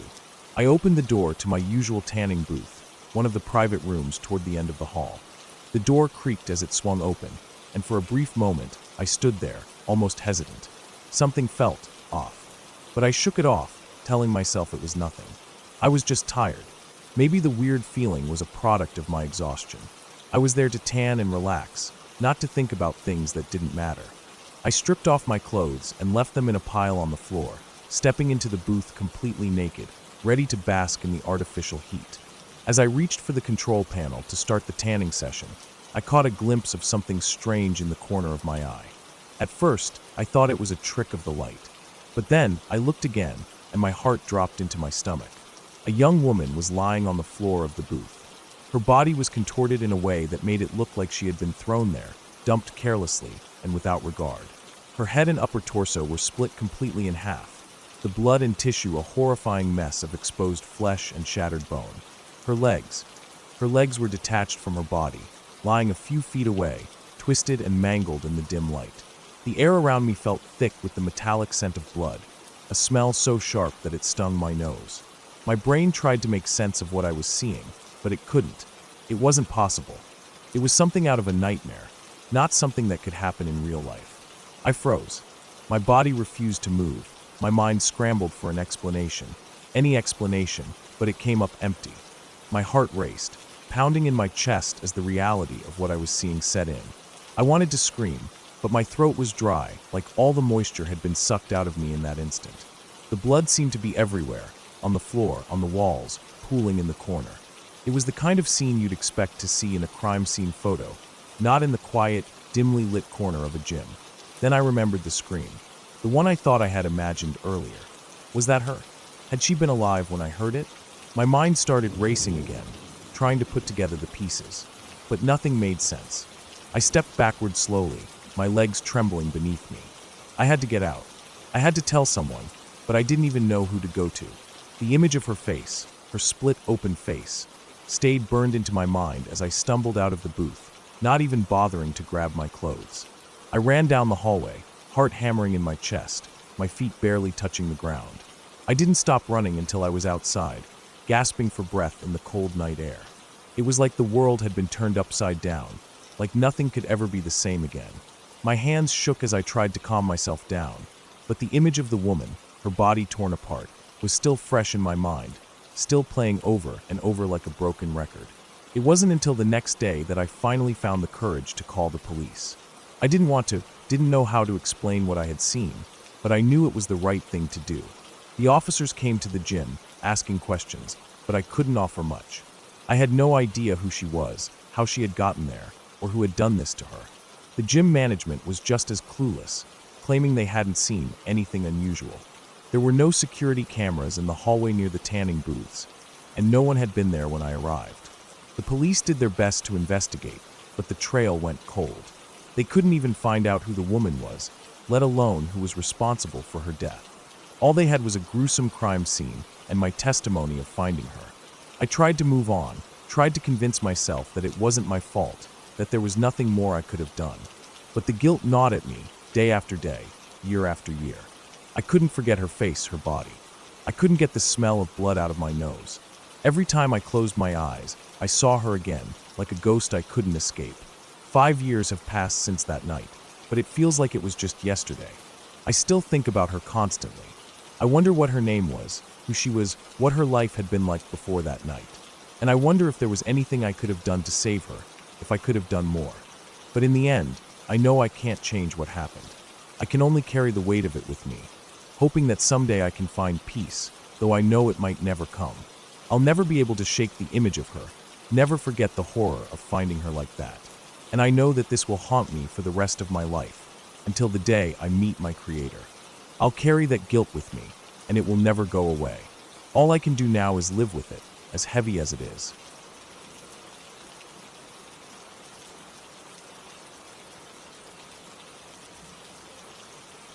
I was young when it happened, not too old to be running wild and free, but still just a kid, looking for adventure wherever I could find it. My parents worked long hours, and that meant I would often be sent to my grandparents' house for days at a time. I loved visiting them, but sometimes it felt like an eternity. Their house sat on 63 acres of land, with a big hill that sloped down to the small clearing where the house was nestled. Behind the house was a forest that stretched far into the distance. It was beautiful, quiet, and to my young mind, a place full of possibilities for exploration. It was on one of those nights when I found myself alone outside, as the sky was beginning to darken with the approach of evening. My grandparents were inside, probably busy with whatever they were doing, and I was left to my own devices. The house felt so far from the outside world, surrounded by wide open spaces and trees, and it always made me feel free. I remember it was about 8 o'clock, and the sun had just started to dip below the horizon, leaving a faint orange glow in the sky. It wasn't completely dark yet, but it felt like it. The air had a cool bite to it, and the stillness of the property was comforting in its quiet. I'd always been the adventurous type, and this time was no different. I wasn't afraid of the dark, nor was I afraid of being out there on my own. I wanted to explore. I was young, too young to realize that sometimes curiosity can lead you places you might not want to go. I started by running through the wide open field, kicking up the tall grass as I chased after the lightning bugs that danced in the evening air. Their tiny bodies glowed, lighting up the night like miniature stars. I ran and ran, trying to catch them in the glass jar I had grabbed from inside the house. My breath came in quick bursts, my feet thumping softly against the ground. The fun of the chase kept me going, the world around me blurring as I focused on catching more and more of the little glowing creatures. The clearing was large, a vast stretch of open grassland before it led into a small forest that bordered the property. It was peaceful, almost serene, the kind of place where nothing could go wrong. But as I made my way deeper into the clearing, something began to shift. The air felt heavier, and I started to feel an odd sense of being watched, though I couldn't explain why. I ignored it at first, thinking it was just the thrill of being out there alone. After all, what could possibly go wrong? Then, as I entered the edge of the forest, the faint snap of a twig broke the silence. It was so subtle, just a small crack, but it was enough to make me pause. I stopped dead in my tracks and turned toward the sound. My first thought was that it was just a squirrel or some other small animal rustling through the underbrush. The forest was full of creatures, and I had heard noises like that before. But then, as I listened more closely, something else caught my attention, a deep, guttural noise, almost like a growl. It wasn't a sound I had ever heard before. It wasn't the usual rustle of the wind through the trees or the harmless noises of wildlife that I was used to hearing. This was different. This was something bigger. I stood frozen for a moment, trying to rationalize the sound. But my instincts, those nagging little warnings we all get when something doesn't feel right, were telling me something else. My heart started to pound in my chest, and I felt a cold sweat break out on the back of my neck. I looked into the shadows of the forest, where the noise had come from, but I couldn't see anything. The trees were too dense, too dark. And then I saw them, a pair of yellowish eyes. They glowed faintly in the dark, their unsettling shine cutting through the shadows. At first, they were just two small points of light, but as my eyes adjusted, I could make out the shape of a bulky figure. It was big, larger than any animal I had ever seen, and it was standing just beyond the tree line, partially obscured by the shadows. My stomach dropped. The creature was massive, at least a foot taller than me at the time. I was 5 feet tall, so whatever it was must have been at least 6 feet or more. The shape of its body was odd, bulky, and unnatural. It almost resembled a bear, but something about it wasn't quite right. The way it stood, so still, so unnervingly still, sent a chill through me that I couldn't shake. My legs refused to move, frozen in place by a terror I had never felt before. The creature stepped forward, its large body emerging from the shadows of the forest, its eyes locked onto mine. It wasn't just looking at me, it was watching me. Its movements were deliberate, slow, like it was sizing me up. It didn't make a sound, but its presence alone was enough to make my pulse race. Everything inside me screamed to run, but I couldn't. I just stood there, staring, my heart hammering in my chest. My mind raced, but no thoughts seemed to form. The only thing I could focus on was the thing in front of me. I could hear it breathing now, a deep, rumbling sound that sent a shiver through my bones. Then, without warning, I snapped out of my trance. I turned and bolted, running as fast as I could through the clearing, the glass jar of lightning bugs forgotten in my hand. My feet pounded against the earth, my breath coming in ragged gasps, but the fear in my chest propelled me forward. I could hear the creature behind me, its heavy steps breaking through the underbrush, just a few feet away. I didn't dare look back, not even for a second. I just ran. As I neared the edge of the field, I suddenly felt something catch my leg. I stumbled, my foot getting tangled in a small pine tree that had been growing near the edge of the clearing. I fell forward, scraping my palms against the ground, but I didn't stop. I scrambled to my feet, but I could still hear the creature's low grumble growing closer. Panic flooded my body. I needed to get to the house. I needed to be inside, away from whatever that thing was. I made it to the hill, and my legs were burning with the effort, but I kept going, pushing myself harder, willing my body to move faster. The hill was steep, and the ground was slippery with dirt and leaves, but I climbed it with every ounce of strength I had left.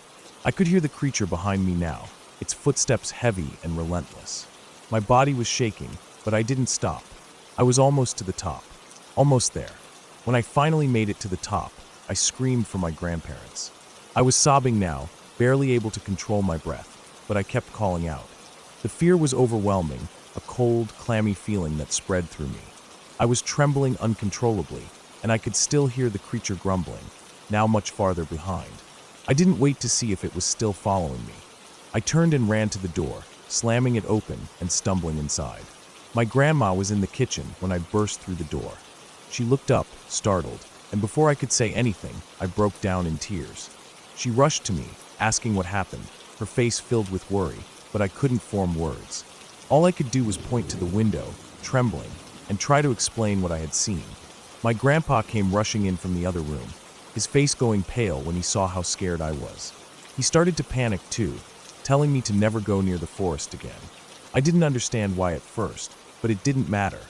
The fear had completely overtaken me, and I just wanted to be inside, safe. They locked all the doors, pulled down the blinds, and checked the windows, making sure everything was secure. I didn't speak much after that. I just changed into fresh clothes, my hands still shaking from the terror I had experienced. Dinner was silent. My grandparents didn't say much, but I could tell they were worried.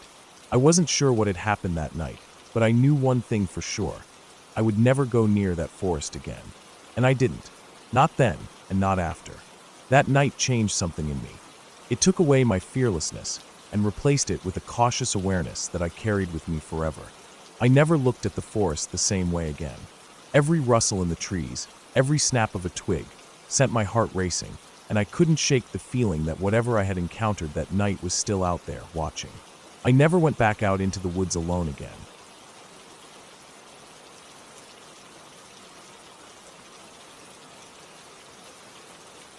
I had just moved to the US, fresh off the plane from my home country, and still getting used to the way everything worked here.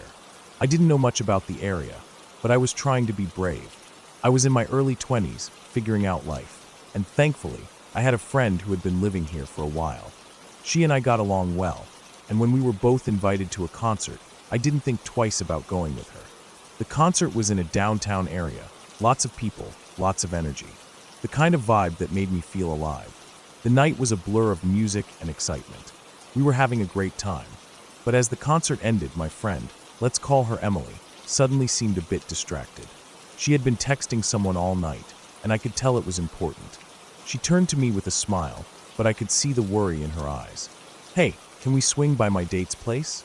I just need to grab my sweater before we head back to mine. I promise it'll only take a minute." Now, Emily had been seeing this guy for a short while, and I hadn't met him yet, so I didn't really know what to expect. I didn't want to go, but I didn't want to leave her alone either, so I agreed.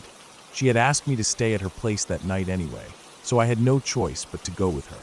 We jumped into her car and drove through the city streets. I was tired, but still on a high from the music. I tried to keep my thoughts focused on the night, but I couldn't shake the feeling of unease as we pulled up to his apartment complex. It was a rundown building, tucked in between two much larger, newer buildings. The parking lot was poorly lit, and the air felt heavy. It didn't sit well with me, but I followed Emily up the stairs. As we reached the door, I told her I'd wait outside. I wasn't too comfortable being inside some guy's place I didn't know. I'd heard about stories where things went wrong like this, and I wasn't in the mood to be involved. So I waited outside, leaning against the railing and trying to distract myself. A few minutes passed, then 10. I began to feel that weird sense of discomfort again. What was taking so long? I pulled out my phone, scrolling through it aimlessly. Then my phone buzzed with a message from Emily. She asked me to come upstairs and have a drink with them before we left. I didn't want to, but I figured we could leave faster if I went up, so I reluctantly agreed. As I made my way up the stairs, my heart started pounding for reasons I couldn't explain. I reached the door, and just as I was about to knock, I heard Emily scream my name from inside. It wasn't just a regular call. It was urgent, panicked. "Run! Run!" I froze for a second, not processing what was happening. Then the next thing I knew, I had ripped off my heels and was sprinting down the staircase as fast as I could. Emily's voice echoed behind me. "Run! He has a knife and wants to kill us." My body went into overdrive. I could barely think straight. All I knew was I had to get away from that place. I didn't look back until I reached the parking lot. When I finally did, I saw him. He was running after us, his face twisted in anger. My heart skipped a beat, and I ran even faster, my feet slapping against the pavement. I glanced around, desperate for a place to hide, and saw a car parked nearby. Without thinking, I dove underneath it, holding my breath and praying he wouldn't see me. My hands were shaking, and I could feel the cool concrete against my skin. My eyes stayed glued to the space where I had last seen him. He came into view a few moments later, his footsteps heavy and erratic. He was still shouting our names, calling for us, and looking wildly around as if he could spot us hiding in the dark. I held my breath, trying to keep as still as possible, praying he wouldn't find me. I watched him pass by, his figure distorted in the dim light. When I finally felt it was safe, I crawled out from under the car and stood up, heart still racing. I couldn't see Emily anywhere. Panic began to set in again. Where was she? Had she made it out? Was she safe? I didn't know what to do. The silence was deafening. Then I heard her voice, distant but clear. She was at the far end of the parking lot, standing by the entrance to the street. She was on the phone, and I could tell from the way she was speaking that she was still in shock. I ran over to her, my breath coming in sharp bursts. When I reached her, she was still talking to someone, 911, I assumed. She sounded out of breath, like she had been running too. "We need to get to the gas station," she said, voice shaky. "They're after us." I glanced behind me. The dude wasn't far off. He was still searching, his eyes wide, like a predator on the hunt. My chest tightened as I grabbed Emily's hand, and we took off toward the gas station down the street. I kept my head low, trying to stay out of sight. The gas station was well lit, and we reached it in what felt like an eternity. We ran inside, and Emily immediately began talking to the clerk, still on the phone with 911. I didn't know what to do. My mind was spinning. All I could think about was getting away from him. Seconds later, I looked over at the door, and that's when I saw him again. He was standing outside, still scanning the parking lot. He hadn't noticed us yet, but I knew he would. I kept my eyes locked on him, trying not to make any sudden movements. Then, out of nowhere, the police arrived. They pulled up to the gas station, sirens wailing. I felt a strange sense of relief, like we were finally safe. But as the officers got out of their cars and approached us, something felt off. Emily started acting strangely. Her voice became panicked again. She was muttering things under her breath, but nothing made sense. I couldn't understand what she was saying, but it was clear she was unraveling.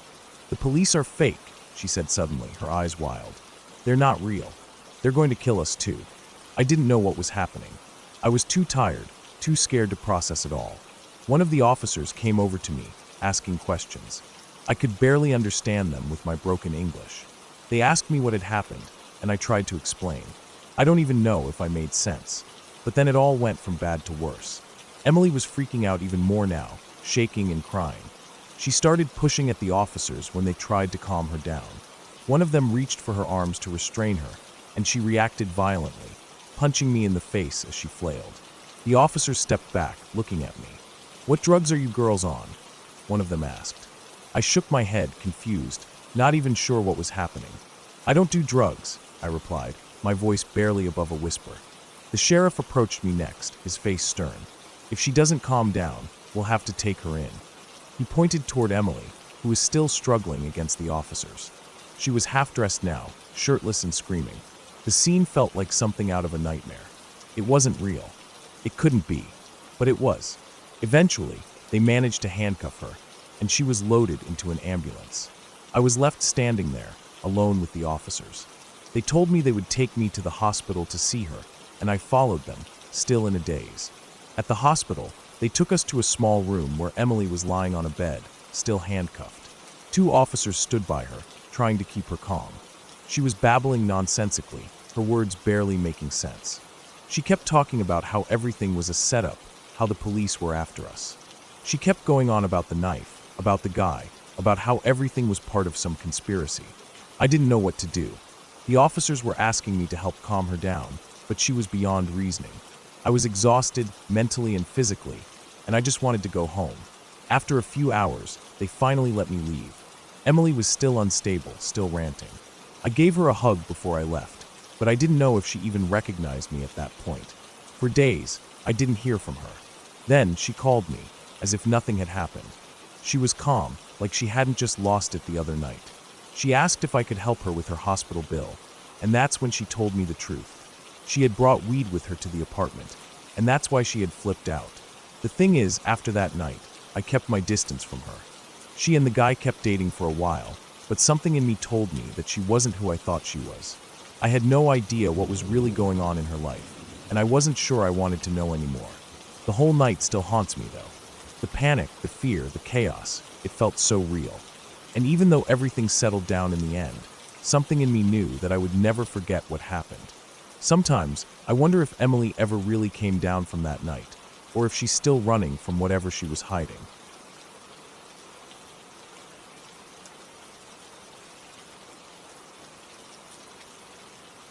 It was one of those mornings where the sky was a dull shade of gray, and the world felt a little quieter than usual.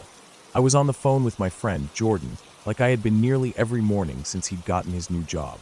He'd been so excited about it, practically bouncing off the walls.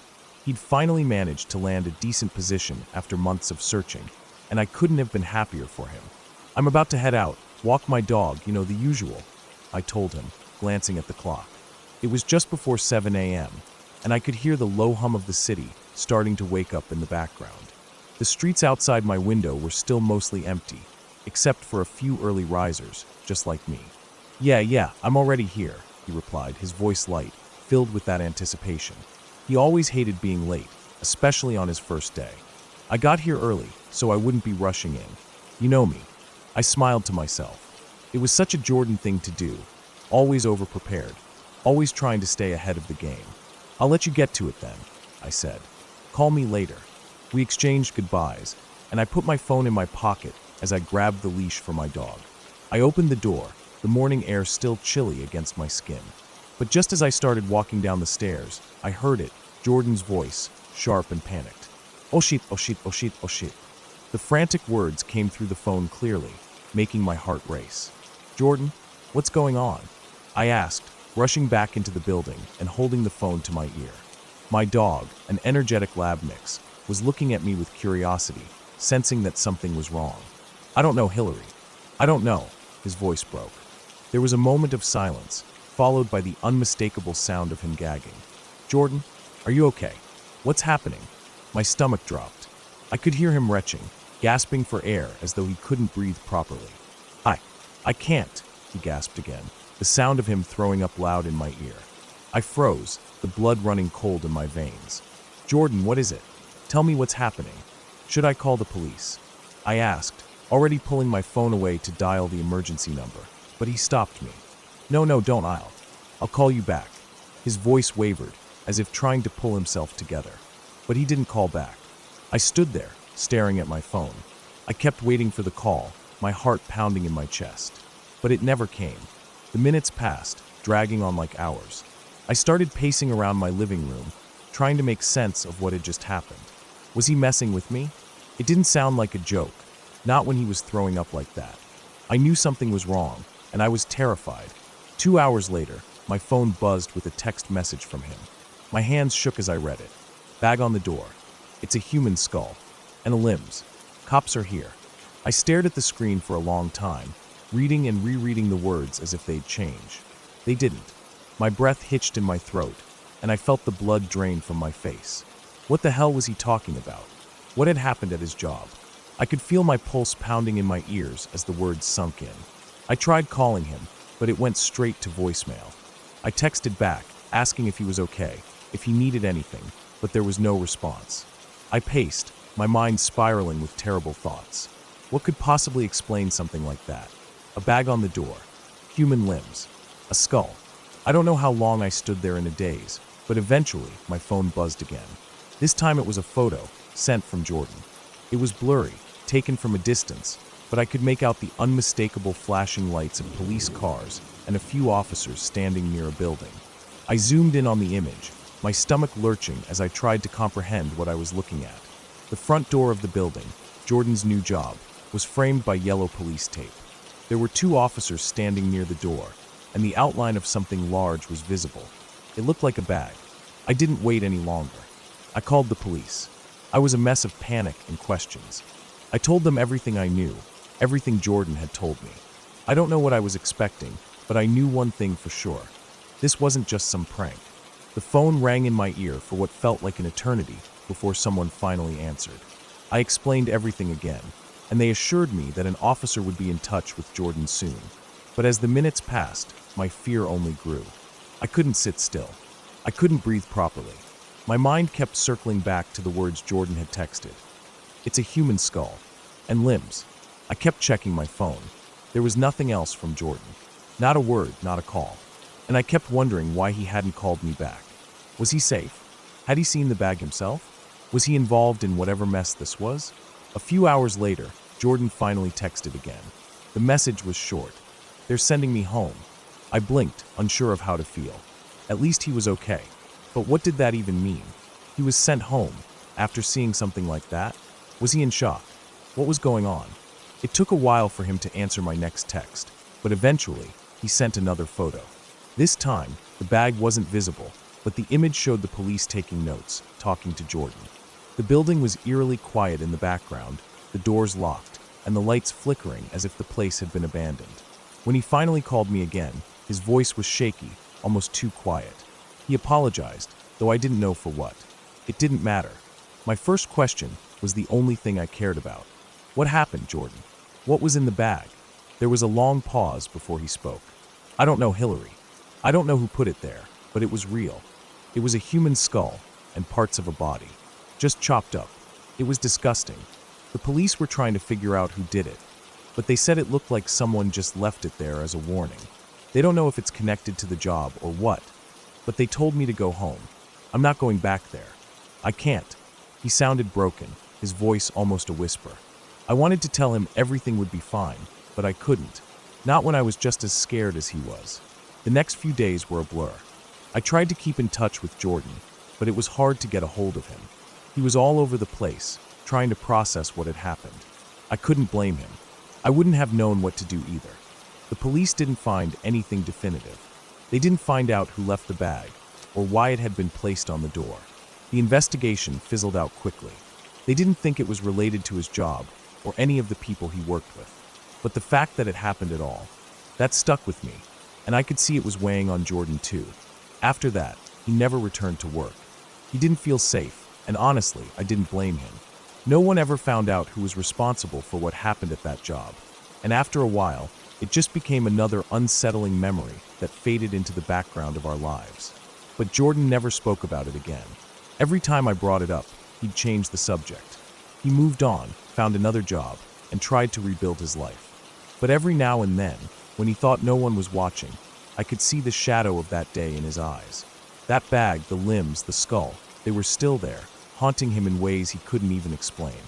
And me, I couldn't shake the feeling that something wasn't right about it all. Someone had left a message, whether we understood it or not, and I couldn't help but wonder if the message was meant for Jordan or for someone else.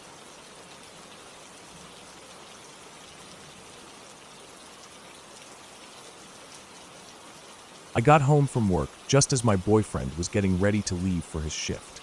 We worked opposite schedules back then, barely seeing each other except for these small moments where we'd cross paths. The apartment we lived in was spacious but poorly designed. One of those layouts that made you wonder if the architect had ever lived in a real home before. The bathroom didn't have any windows, which meant they'd installed a loud exhaust fan to keep moisture from turning the place into a moldy mess. It was the kind of fan that made it impossible to hear anything outside the bathroom while it was running. Before he left, my boyfriend had put on a live stream of Amanda Palmer talking. Reading poetry or doing an interview, I wasn't really paying attention. The feed cut out occasionally, but we left it running anyway. It was just background noise while we chatted for a few minutes before he had to head out. Then he grabbed his keys, kissed me goodbye, and walked out the door. I locked it behind him. At least, I thought I did. I went straight to the bathroom and got into the shower. I like taking long showers, letting the hot water relax my sore muscles after a long day. With the water running and the fan blasting, the world outside disappeared. It was just me, the steam, and the rhythmic sound of water against the tile. I lost track of time, standing there with my eyes closed, letting my mind drift. When I finally turned the faucet off, the silence felt sudden and thick. The fan was still humming, but underneath it, something sounded off. My ears adjusted, and then I heard it, loud voices coming from the living room. Yelling, talking. I froze, still dripping, my brain struggling to catch up. My phone was on the bathroom counter. I grabbed it immediately. I tried to piece together what was happening. It didn't make sense. No one else had a key to the apartment. We lived on the second floor, so no one could have come in through a window. My boyfriend was gone. Family was hours away. Had I really locked the door behind him? I thought I did, but now doubt slithered in, cold and paralyzing. My apartment complex had a high rate of break-ins. Car windows smashed, random people walking through the parking lot at night, some of them clearly high or drunk, talking to themselves or shouting at nothing. The idea hit me all at once. Some woman, strung out on something, had broken in and was now ranting in my living room, maybe robbing the place while she did it. My stomach clenched. I held my breath, listening. The voices came in and out, cutting off and then starting again, but always loud, always there. I was trapped. The only way out was through the living room, where, whoever it was yelling. My hands were shaking as I dialed 911. The operator answered, and I whispered that I thought someone had broken in.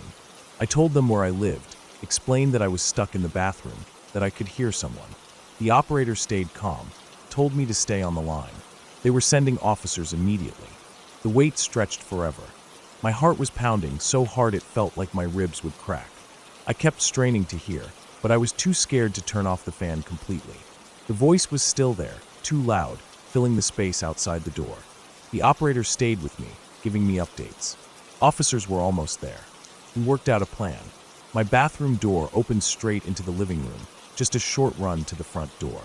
The officers would arrive, bang on the door, announce themselves. The moment they did, I was supposed to make a run for it and let them in. I waited. Every second dragged. Then I heard them, loud knocks, voices yelling, "Police! Police!" I braced myself. "Okay," I whispered into the phone. 1, 2, 3. I ran. My bare feet slapped against the floor, my towel barely clinging to me. The living room was a blur. I reached the door, fumbled with the lock, yanked it open. 2 officers pushed in immediately, guns drawn, moving fast. I stumbled back, shivering, barely able to breathe. Another officer guided me outside. I stood there, still dripping, still clutching my phone, while they searched the apartment. Minutes passed. Then more. Nothing. No one was there. But the voices were still going. One of the officers came back out, holding up a hand to tell me to wait. Then he turned and called something over his shoulder. Another officer responded. A few seconds later, they found it. The speakers on my desk. Amanda Palmer's live stream was still playing. The connection was bad, the feed cutting in and out, making it sound like someone was yelling in my living room. I felt dizzy. My whole body suddenly felt too heavy, like I might sink into the ground right there in front of them. I had just called the police on my own damn speakers. The officers were nice about it. No one laughed, at least not in front of me. They told me it was good I called, that it was better to be safe. I nodded, still too mortified to say much. They left, and I went back inside, locking the door carefully behind me. I turned off the speakers. Then I sat on the couch, still wrapped in my towel, and stared at nothing for a long, long time.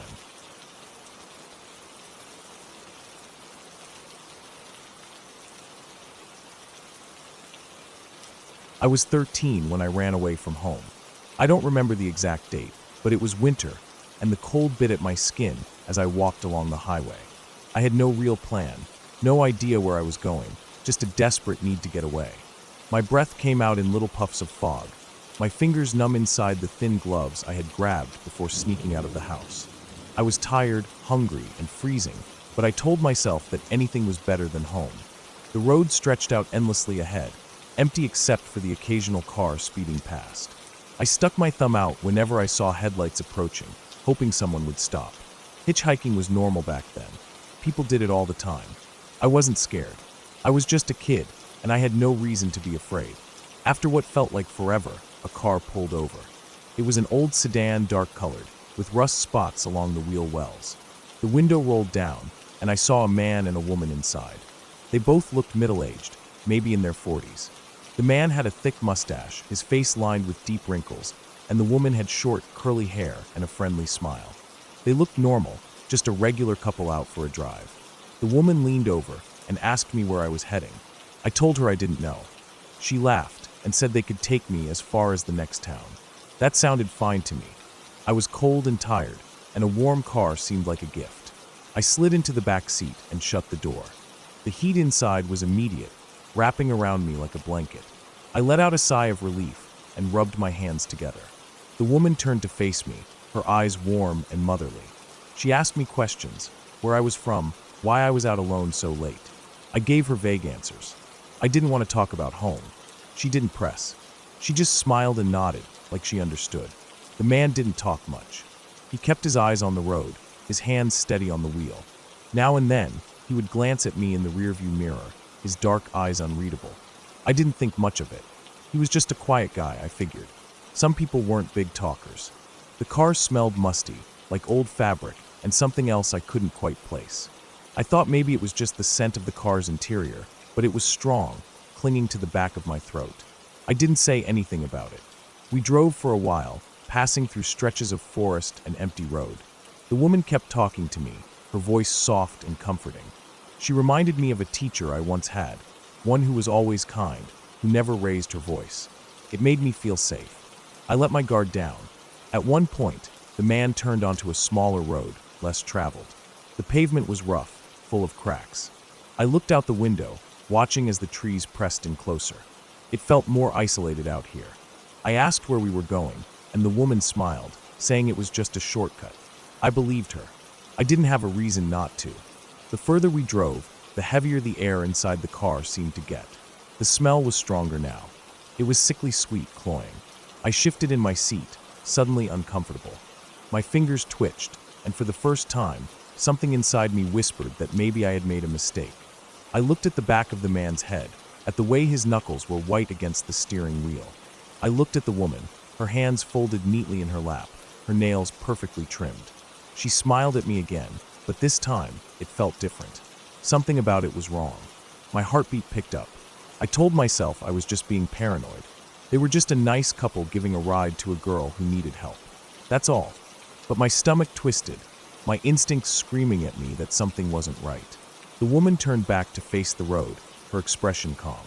The man reached for the radio and turned the volume up, drowning out the sound of my breathing. Something inside me told me not to move, not to speak, just to sit still and wait. We kept driving. The road stretched on, winding deeper into the trees. I gripped my hands together, pressing my nails into my palms. The car was too warm now, suffocating. The smell was unbearable. I wanted to roll down the window, but I didn't dare move. After what felt like hours, but was probably only minutes, we came to a stop. I didn't know where we were. There were no streetlights, no signs, nothing but darkness beyond the glow of the headlights. My pulse pounded in my ears. The woman turned to me, her smile still in place. "This is where we drop you off," she said. I hesitated. I didn't want to get out, but something told me I needed to. Slowly, I reached for the door handle and pushed it open. Cold air rushed in, a sharp contrast to the heat inside the car. I stepped out, my legs shaky. The woman leaned over and gave me one last smile. "Be careful out here," she said. "You never know who you might run into." The words made my skin crawl. I shut the door, and the car pulled away, disappearing into the night. I stood there, my breath coming fast. The silence pressed in around me. I didn't know where I was, but I knew I had to move. I started walking, my legs weak beneath me. I didn't look back. I made it to the next town hours later. I found a diner that was open all night and sat inside, trying to stop shaking. I didn't tell anyone what had happened. I didn't know how to explain it. Days later, I saw their faces again on the news. A man and a woman had been arrested. They had picked up a girl, just like they had picked me up. Only she never made it out of their car alive. The police found her body, or what was left of it. They found her head in the trunk of that old sedan.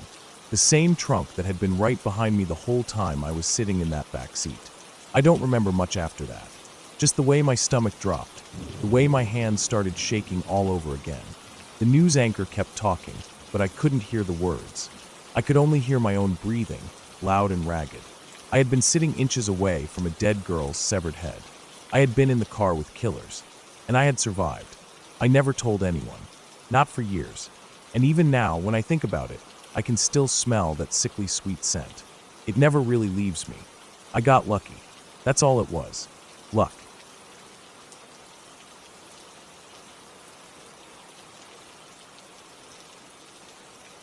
I remember it like it was yesterday, even though it happened almost 10 years ago. To this day, the memory of it still haunts me, and the images won't leave my mind. The story I'm about to tell you is one that's seared into my memory, and it's something I'll never forget. It happened about 3 hours from where I live now, and you might recognize it from the news, though it goes by different names depending on the reports you've seen. Some people call it the Deltona Massacre, but others know it as the Xbox murders. To me, though, it was just one of the most brutal, senseless killings I've ever heard of, and it all took place in the quietest, most unsuspecting suburban neighborhood. It started like any other night. There were 5 young people living together in a small house in a residential area. The house was tucked away, modest, not fancy by any means. It was the kind of place that blended in. You wouldn't expect anything to happen there. No trouble, no violence. It was just a group of friends living together, making ends meet. I didn't know them personally, but I had mutual friends with one of the women living there. Let's call her Sarah. I remember hearing about the group from her, about how they had a 6th person over that night, just visiting or staying the night. I don't think they knew what was coming. It was a late Friday night, maybe around 11 p.m., when everything changed. From what I know, It was around that time when the four men showed up. I'm not sure how they found out about the house or the people living there, but they did. One of the women, Sarah, had been taking care of a vacant house nearby that belonged to a relative. She had been cleaning it out a few weeks before, and she found evidence that squatters had been living there. She found things left behind: clothes, trash, some furniture, and yes, an Xbox console. Apparently, these squatters had been living there for a while, but when she called the police and had the property cleared out, she didn't realize just how much that would set off someone. That's where the story gets dark. The main guy, the one in charge, was massive, 6 feet 6 inches, and well over 300 pounds. A gang member, as it turns out, who felt he had been completely disrespected. He lost his Xbox, the thing that meant the most to him. He was angry, furious. That Xbox was taken out of that squatter's house, disposed of, and to him, it was more than just a video game console. It was a symbol of control, of power. And Sarah had taken that away from him. But what he didn't know was that the house they were living in didn't even belong to Sarah. Still, that didn't stop him. He wanted revenge. He recruited 3 other guys, all hardened criminals, and they came up with a plan. They bought bats that night. Big, heavy wooden baseball bats. There was something about the way they prepared, the way they acted, like they were going to war, like it was something personal.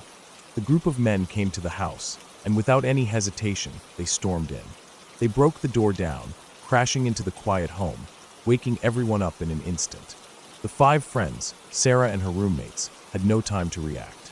The first thing they did was go straight for the visiting friend, a guy who had been lounging in a recliner in the living room. He never had a chance. They came at him with those bats, the sound of them hitting him like thunder, over and over again. I can't even imagine what he went through. The blood, the pain, the confusion. He died first, bludgeoned so badly that no one could even recognize his face. They didn't stop there. They turned their attention to the rest of the group, torturing and killing everyone in sight. Sarah, the woman who had called the police about the squatters, wasn't spared. They didn't just kill her, though. They abused her body in a way I can't even describe. The brutality of it all was incomprehensible.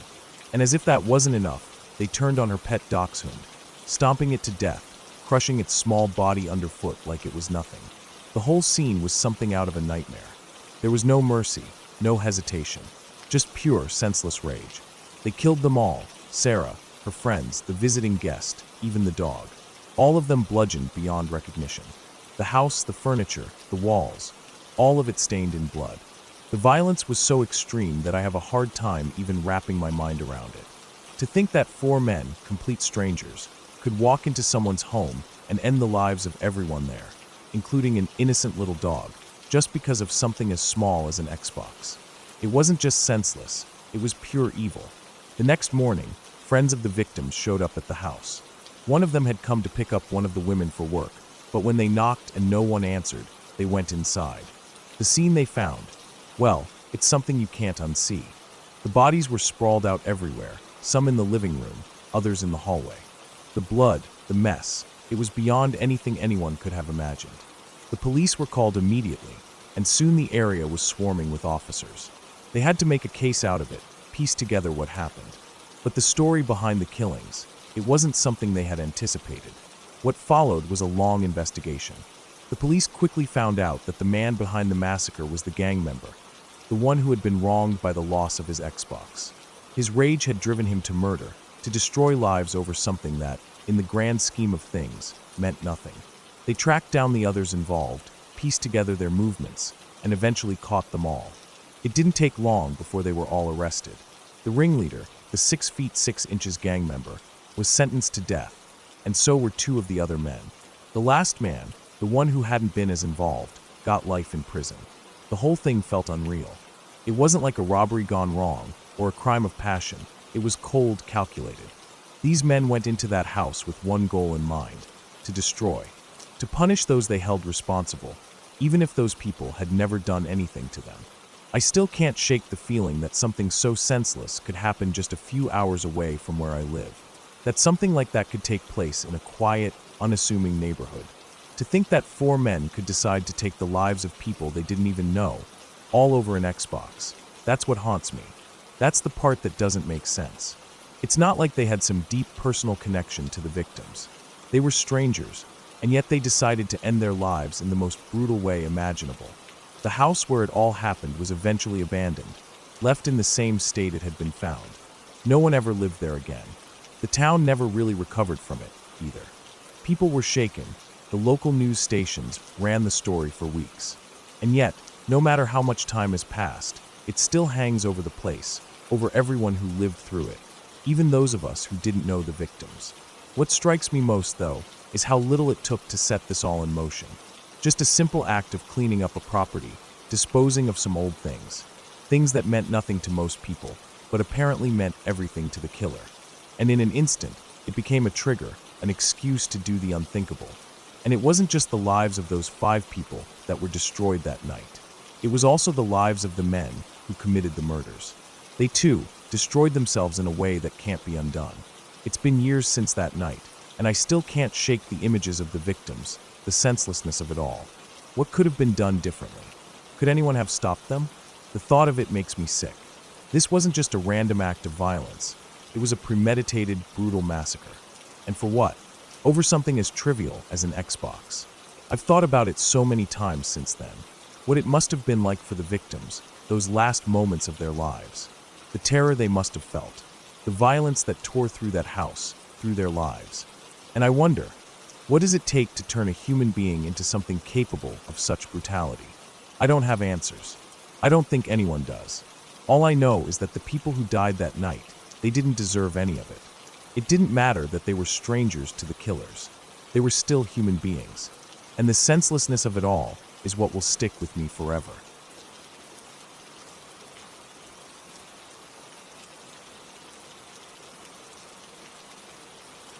Many years ago, a group of us were out drinking on a Friday night in a small town in Wales. We weren't rowdy or reckless, just a bunch of young men who had finished a long week of work and wanted to unwind. The pub we went to wasn't anything fancy, just the usual local place where you knew most of the faces inside. Dimly lit, heavy wooden tables that had seen decades of use, the faint smell of beer permanently soaked into the walls. We sat in the corner, talking about nothing in particular, work, women, the usual things. The nights stretched on the way nights do when you don't pay attention to the time, the hours slipping away unnoticed. One of the lads, Gareth, had volunteered to be the designated driver that night. He wasn't a big drinker anyway, so he didn't mind sticking to soft drinks while the rest of us had our fill. There were 5 of us in total. Me, Gareth, Reese, Owain, and Dylan. We all lived outside of the village, scattered in different directions, so having a driver was the only way we could get to and from town easily. It had always been the arrangement, someone taking turns each weekend. When the pub finally closed, we made our way outside into the cold night air. The street was mostly empty now, save for a few stragglers finishing their cigarettes before heading home. The car was parked just a short walk away, and we all started heading towards it when Dylan suddenly stopped. He had that look on his face, the one people get when they know they're going to be sick soon. He swayed slightly, pressing a hand to his stomach. "I think I need to walk," he mumbled. Fresh air. It was out of nowhere, but no one questioned it at first. The rest of them groaned, teasing him about not being able to handle his drinks, but he wasn't laughing. He just shook his head, looking genuinely unsettled.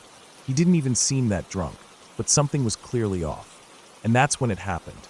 This overwhelming feeling, like something deep inside me twisted hard, a wrongness settling in my gut. It wasn't a thought, wasn't even words in my head. Just a sheer, undeniable sense that I couldn't get in that car. I had no logical reason, but I knew, without a doubt, that I had to walk with Dylan. The others protested when I said I was walking too. "Don't be stupid," they said. "We'll drop you off, it's freezing out here." But the feeling didn't fade. It only got stronger, like a weight pressing down on my chest. I insisted, and eventually they gave up trying to convince me. "You two are idiots," Reese laughed, shaking his head. "Enjoy your cold walk home." We stood there watching as the car pulled away, the sound of the tires crunching against the gravel fading as they disappeared down the dark country road. The village wasn't big, and the roads leading out of it were quiet at this time of night. No streetlights, just the occasional glint of moonlight catching on the wet road. It would be a long walk home, but I didn't care. For the first few minutes, we didn't say much. Just walked, our breath coming out in misty puffs in the cold air. The silence between us wasn't awkward, just there. Eventually, I asked him why he didn't want to get in the car. He just shrugged. Gut feeling, he said simply. Just seemed important to walk. I nodded, because I understood exactly what he meant. The walk home was uneventful. Long but peaceful. We stuck to the edge of the road, only moving aside when a rare car passed by. The night was quiet, the kind of quiet that felt heavier in the countryside. No hum of traffic, no distant sounds of people, just the occasional rustle in the bushes or the call of an owl somewhere overhead. We parted ways eventually, each heading to our own homes, and that was that. Until the next morning. I was woken up by the ringing of my phone. The kind of ringing that breaks through sleep like a hammer, making your stomach twist before you even answer. My hands fumbled for it, my mind still foggy with sleep. When I saw the name on the screen, Garrett's brother, I knew something was wrong. The words didn't make sense at first. Car accident, country lane, all of them, gone. I sat there, gripping the phone so tightly my knuckles ached. My mind couldn't process it. I had just seen them.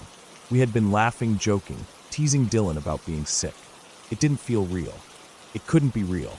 But it was. They had hit a wall. The car had been going fast, too fast. The speedometer was stuck at over 100 miles per hour when they found it. I later learned that didn't necessarily mean it was the impact speed, but it didn't matter. There was no surviving it. Not at that speed. Not in a car like that. I don't remember much else from that day. Just pieces. The phone calls. The voices of friends and family, shaking and breaking as they spoke. The overwhelming feeling of guilt pressing down on my chest like a weight I couldn't shake. The questions I couldn't answer.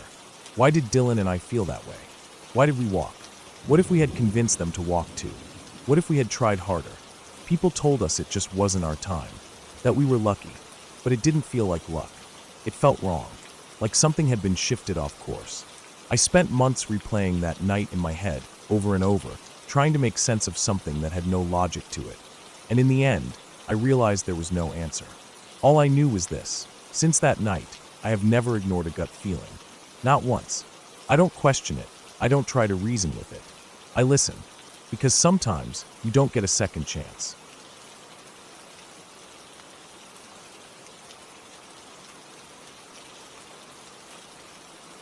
I was about 7 years old when my family took a vacation to Hawaii. My parents, always looking for adventure, but not wanting to get caught in the typical tourist traps, struck up a conversation with some locals one afternoon. After a while, they mentioned an old irrigation canal that ran through the island, a place where the locals liked to go inner tubing. They said it was remote, not very popular with tourists, and that it was supposedly the spot where some scenes from Jurassic Park were filmed. My parents, hearing all this, immediately thought it would be the perfect, free, off-the-beaten-path adventure for the family. They didn't mention it to us kids, which in hindsight is probably a good thing. They went ahead and bought inner tubes from a dollar store, and off we went. We had no clue where we were going, just that we'd follow a series of gravel roads, and eventually, we'd find this canal. The road we drove down seemed to stretch on for miles, winding and turning with the dense tropical foliage pressing in from both sides. We were far from civilization, no other cars in sight. It felt like we were driving deeper and deeper into a jungle. After what seemed like forever, we finally came to a stop. My dad pulled the car over to the side of the road. We got out, and I remember the air being thick with humidity, the scent of wet earth, and the occasional call of some bird or insect. On either side of us were irrigation tunnels, some of them above ground, their concrete walls moss-covered and cracked with age, while others were buried underground, disappearing into the darkness. It looked like something out of a movie, but also a place you wouldn't want to end up alone. My dad sent a tube down through the first tunnel, watching it float out the other side. "Looks safe enough," he said. "Let's go." We didn't question it. Maybe we should have. It wasn't until later that I realized we didn't know anything about these tunnels, how deep they were, where they ended, what was even in the water. We each grabbed an inner tube, and one by one, we clambered into the water. At first, it was exciting, something new and different. The water was cool against my skin, the gentle flow carrying me through the tunnel. The light from the opening of the tunnel above us illuminated, just enough to make it feel like an adventure, not something we should be worried about. We went through the first tunnel with ease, no problems. But the moment we came out on the other side, things started to change. The current was stronger than we expected. It tugged at my tube, pushing me along faster than I could keep up. I tried to kick, to pull myself to the side to get out, but it was too much. It was all I could do to hold on, my arms burning from the effort. It wasn't like the calm, lazy river rides you see in tourist spots. This was fast, and it was powerful. I could hear my dad, my mom, and my sisters ahead of me, but the sound of the rushing water drowned out everything else. I could barely see anything. The dark water swallowed the light from the tunnel. It didn't take long before we were pushed into the second tunnel, much longer and much darker than the first. I could feel the walls closing in around me as we entered. The tunnel stretched ahead of us, a complete void of light. I tried to squint into the darkness, but I could see nothing. I could barely make out the shapes of my family ahead of me, their tubes floating like ghosts in the blackness. The darkness pressed in all around, swallowing any sense of safety. My heart pounded faster in my chest. We were going deeper into the unknown, and I wasn't sure where this was going to lead. The water pushed us forward with increasing speed. My inner tube bobbed up and down with the current, but now there was an ominous feeling. The tunnel was narrow, much narrower than the first one. I could feel my head scraping against the rock above me. The ceiling kept getting lower, inch by inch, and I was starting to panic. The darkness around me was absolute, and with every stroke of the current, it felt like I was being drawn deeper into some abyss. The ceiling continued to drop. My mom's tube was the first to pop, and I heard her shout something, but the water was too loud for me to hear the words. It didn't matter. I could hear the panic in her voice, and soon after, my sister's tube followed suit. It wasn't long before my own tube popped, and with a sickening rush, the water surged around me. I was now floating in nothing but the dark current, trying to hold my head above water. The rocks beneath me felt like jagged teeth, and I had to keep my arms and legs as still as possible to avoid getting caught on roots or submerged under the water. I could feel the sharp stones scraping against my skin, the roughness of the tunnel around me as the current carried me deeper. At one point, the ceiling got so low that I was flipped onto my back, and I could feel the cold, sharp rock scraping against my nose. My chest tightened in fear. I couldn't breathe properly. The space felt impossibly small. Every inch of the tunnel pressed down on me, and I could hear my heartbeat in my ears. The water kept pushing me forward, but I was stuck, unable to stop the flow, unable to stop being pulled by the relentless current. Time felt like it had stopped. The seconds stretched into what felt like hours. I couldn't see anything, I couldn't breathe properly, and I didn't know if I was going to be pulled under. The silence of the tunnel was deafening. All I could hear was the sound of water rushing around me. The air felt thick and suffocating. I remember squeezing my eyes shut, trying to force myself to stay calm, but my mind was racing, filling with all sorts of terrible thoughts. What if we were stuck in here forever? What if we couldn't get out? The fear crept up my spine, icy and suffocating. It felt like an eternity before I heard my dad's voice. He was shouting something about seeing the end, about us making it out. I clung to his voice like a lifeline. I couldn't see anything, couldn't tell where the end of the tunnel was, but hearing him scream that we were almost there made something shift in me. It felt like a spark of hope in the overwhelming darkness. Still, the tunnel didn't let up. The current didn't slow. I could feel the water dragging me along, my body slamming against the sides, but now, there was something else, something more urgent. We were running out of space. The tunnel was closing in faster than I thought it would, and I felt like we might not make it out at all. But finally, after what felt like forever, I saw a faint light ahead. It was distant, barely perceptible, but it was there. My dad's voice grew louder, more desperate. My body, still caught in the current, surged forward, and suddenly I was out. The tunnel spit me out into daylight, and I took in a gasp of air, as if I had been drowning for the last hour. I was lying on the ground, panting, my arms and legs shaky from the cold and the fear. My family was already there, shaking, wet, and wide-eyed. We were all silent for a moment, processing what had just happened. My dad was still trying to catch his breath. My mom was clutching my sisters, and I sat there, trying to calm my racing heart. We didn't say much after that. There was nothing to say. We were lucky to be out, lucky to have made it through that tunnel. I think we all knew deep down that it could have been so much worse. That moment in that tunnel, when the walls seemed to close in on us, when the current was too strong, and we couldn't see the end, that was the moment I realized how fragile everything really is, how quickly things can go wrong. We didn't talk about it much after that. We didn't need to. We were all changed by the experience. We left the area shortly after, no longer interested in exploring. I don't know what we would have done if we hadn't made it out. I think about it every now and then. I'm not the same person I was before that. I don't do caves or tunnels anymore.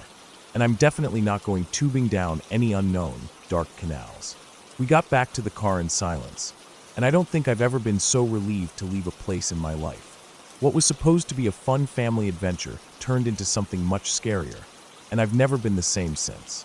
Sometimes, when I close my eyes, I can still feel the ceiling scraping against my skin, the water pulling at me, the darkness swallowing me whole. That experience stays with me, haunting me in a way that words can't quite capture. But I'll never forget the fear of being trapped, not knowing if we'd make it out, or how close we came to not making it at all.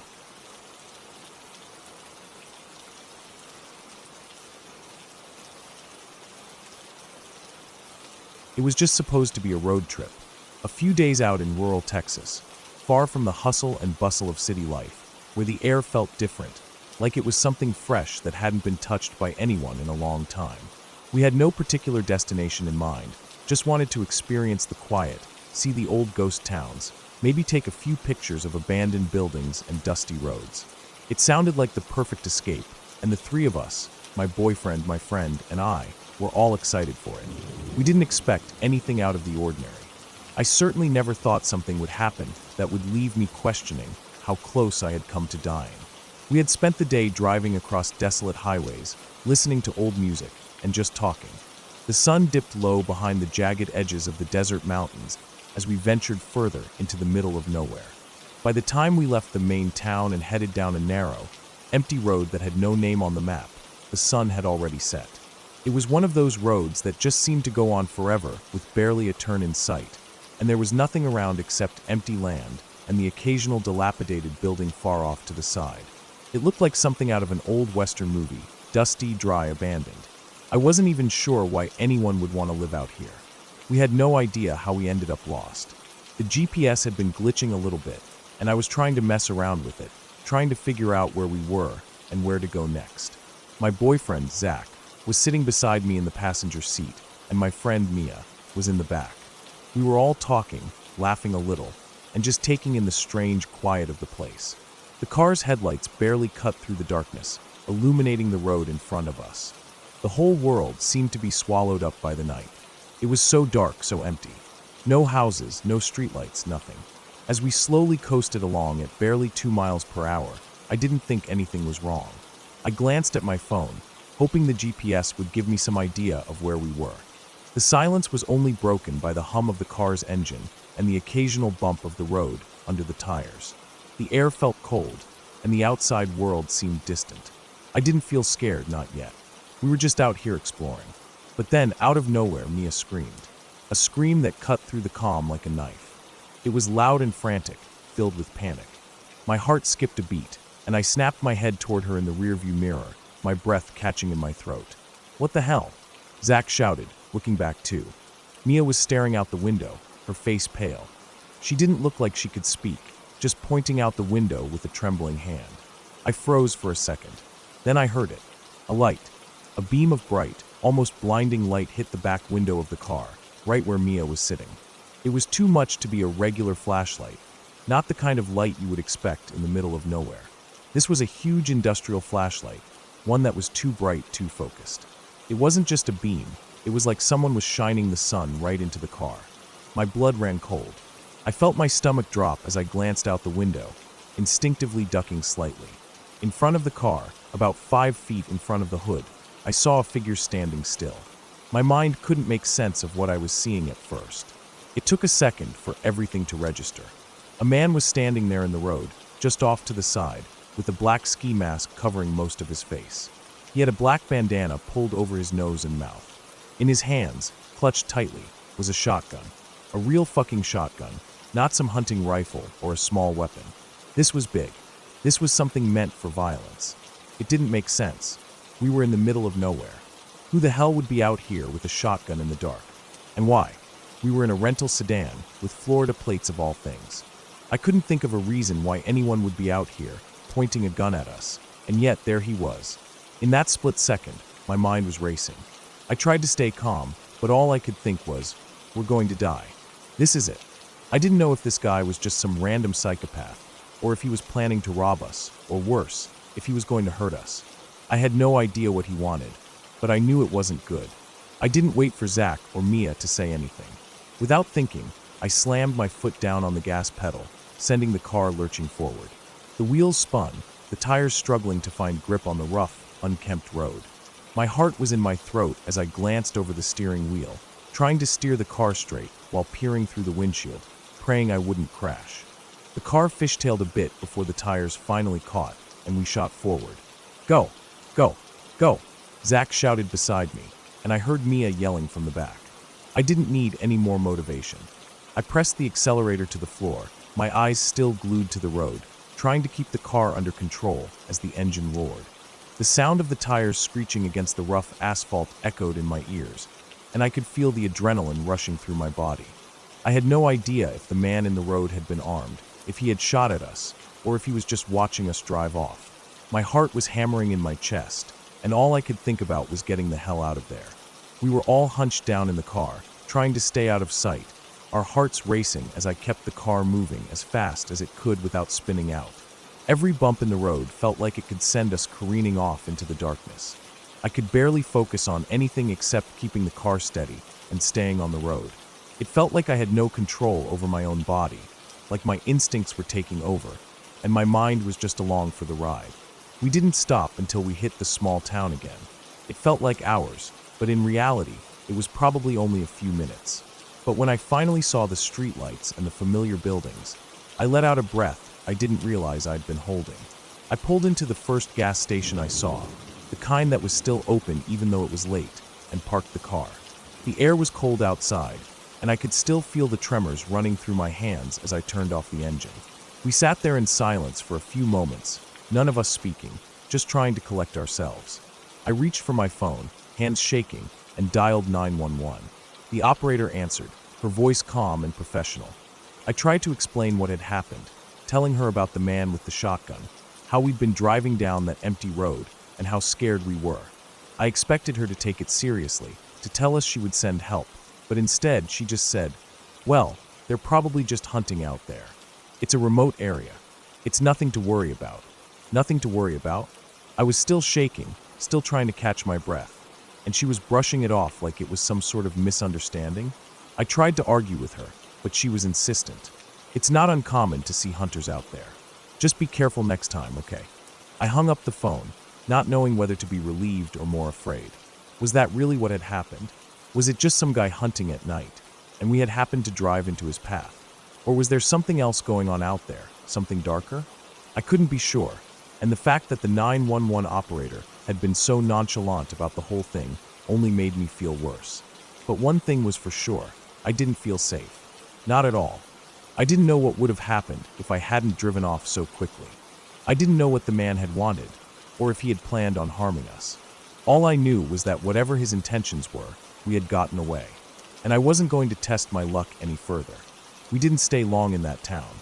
We left the next morning, continuing our trip, but every single time we drove through the dark, I kept glancing at the road, at the shadows, wondering if we'd ever cross paths with that man again. But we never did. At least, not that night. The rest of the trip was a blur of strange feelings. I couldn't shake the fear, the images of that man with the gun, the thought that we had been so close to something truly horrible. I'm sure other people have been in scarier situations, but for me, that was the closest I'd ever come to losing my life.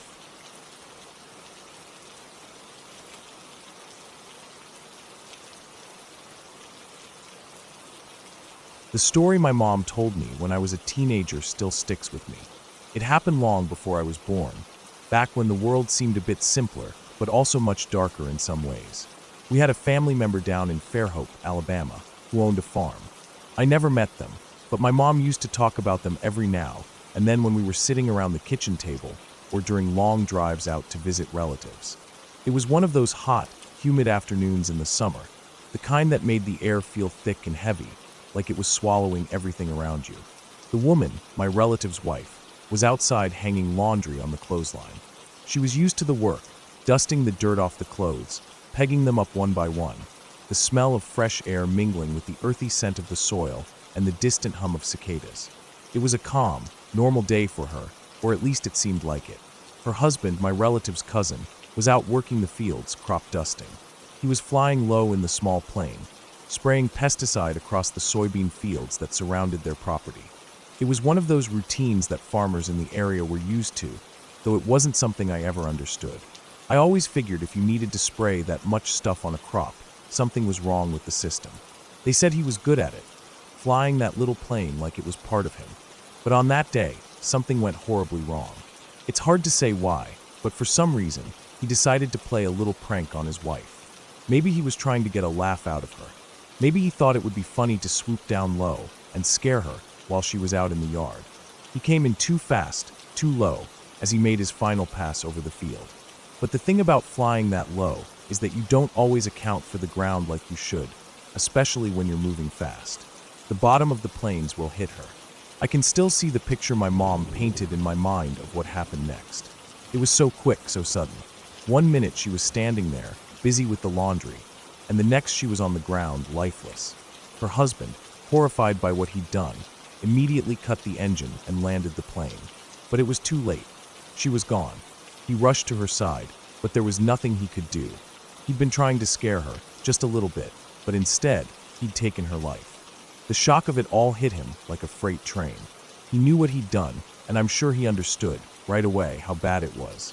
But the worst part was that there was nothing anyone could do about it. No one ever charged him for what happened. It was an accident, they said. Just an accident. It was a terrible tragedy, yes, but accidents happen. That's how my mom explained it to me. Maybe it's one of those things that never really makes sense, even after all these years. But it wasn't like he'd intended it. He wasn't some killer who set out to harm her. No, it was just a bad decision, one he could never take back, and it left him living with the guilt of it for the rest of his life. From what my mom told me, he never flew again after that. The next story my mom shared with me was just as chilling and just as real.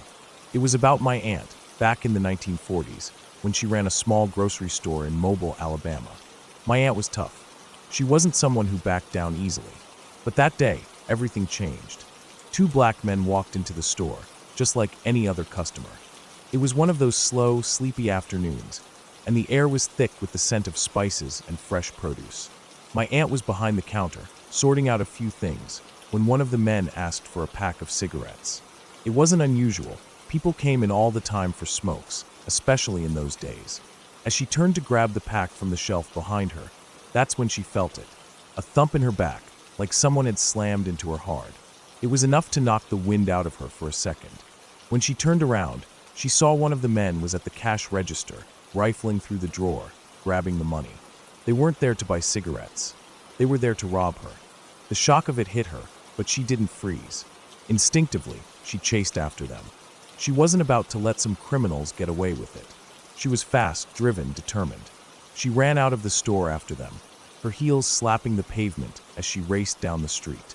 But as she ran, she felt something wet and warm spreading down her back, and then everything went black. She didn't know what had happened until she woke up in the hospital 2 days later. Her body was sore, her chest felt tight, and there was a dull, throbbing pain in her back. When she tried to sit up, she felt something strange. She turned her head, and that's when she saw the butcher knife sticking out of her back. The thump she'd felt earlier was the impact of the blade. She had no idea. She had kept running, completely unaware that she had been stabbed so deeply. Doctors said she was lucky to be alive. The knife had punctured one of her lungs, but somehow she had kept breathing long enough to make it to the hospital. She remembered the roses first, sitting on the nightstand next to her bed, dozens of them. A little card with them read, "Don't worry. It's been taken care of." My aunt never knew who sent them, but it didn't take much to figure out. She had her suspicions, and honestly, it was probably one of the clearest messages you could get. She said it didn't take a genius to know what it meant. The roses were from the clan, and the message was as clear as day. Don't worry. They've dealt with it. She never saw the 2 men again. They disappeared. Maybe it was a coincidence, or maybe it wasn't. But after that, my aunt never spoke about it much. Not to anyone. She kept it to herself, just like a lot of people did in those days when something went wrong. She didn't even know if the men were ever caught, or if they were simply warned off. But she was never the same after that. And neither were any of us who heard the story. There was something eerie about the whole thing. Something about the way those roses had appeared, the card with the simple message, and the fact that the men just vanished, leaving no trace behind. It was like they never existed at all. After hearing these stories from my mom, I started to understand how people could carry their pasts with them in such strange ways. Some events leave scars that go deeper than skin. The stories were long gone from the headlines, but they lived on in the memories of the people who'd experienced them. The man who killed his wife with a plane propeller was never charged, and my aunt's robbers vanished into thin air, leaving behind only a butcher knife and a cryptic message. Life had a strange way of handling things.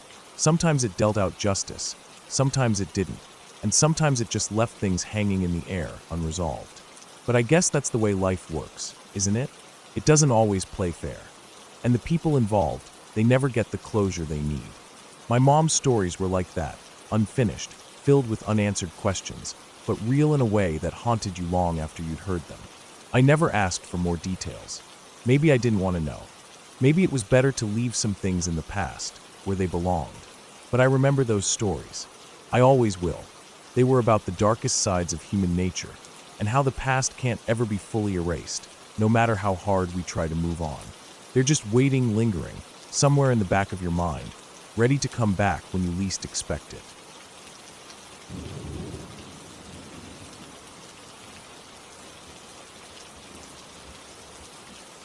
It had been a long day. I'd been driving for hours, navigating the winding backroads of North Carolina, with the darkening sky making everything feel more isolated. The GPS kept blinking, telling me to keep going straight, but there were fewer and fewer signs of civilization. The roads were getting narrower, with thick trees pressing in on either side. The last sign of a town had been miles back, and I hadn't seen another car in at least 20 minutes. The sound of the tires on the road was the only company I had. By the time the sun had set completely, it was pitch dark, the kind of dark where your headlights almost seemed to vanish into it. I had no choice but to keep going. There was no turning back, no place to stop, and the last thing I wanted was to pull over somewhere that felt even more desolate. So, I kept driving. Then, out of nowhere, I saw a set of hazard lights up ahead. It was odd, the flashing amber lights cutting through the blackness like an unnatural beacon. The car was parked in front of a house, or at least it looked like a house. The driveway was unlit, and the house itself was just a shadow in the dark. I slowed down as I approached, trying to make sense of the situation. I had been on this road long enough to know that there weren't many homes out here, let alone any that were active this late. I stopped a few feet behind the car, making sure to leave enough room just in case something strange was going on. My headlights stayed on as I cut the engine. It felt a little too quiet. The usual sounds of the night, the rustling of trees, the chirping of insects, were drowned out by the humming of my car's engine idling. The driver of the other car stepped out and walked toward me, his face illuminated briefly by the glow from my headlights. He was wearing a jacket, though it was warm enough that it didn't seem necessary. He seemed a little too calm for someone who was supposedly having car trouble, but I didn't think much of it at the time. He gave me a friendly wave as he came closer. "Hey," he said, his voice low but clear. "My car's making this weird noise. I'm not sure what it is, but I thought maybe you could help me out." I got out of my car, not wanting to leave him alone on the side of the road, but I was cautious. People didn't always stop for others in the middle of nowhere, and the situation already felt off. I walked toward the passenger side of his car, trying to size him up in the dim light.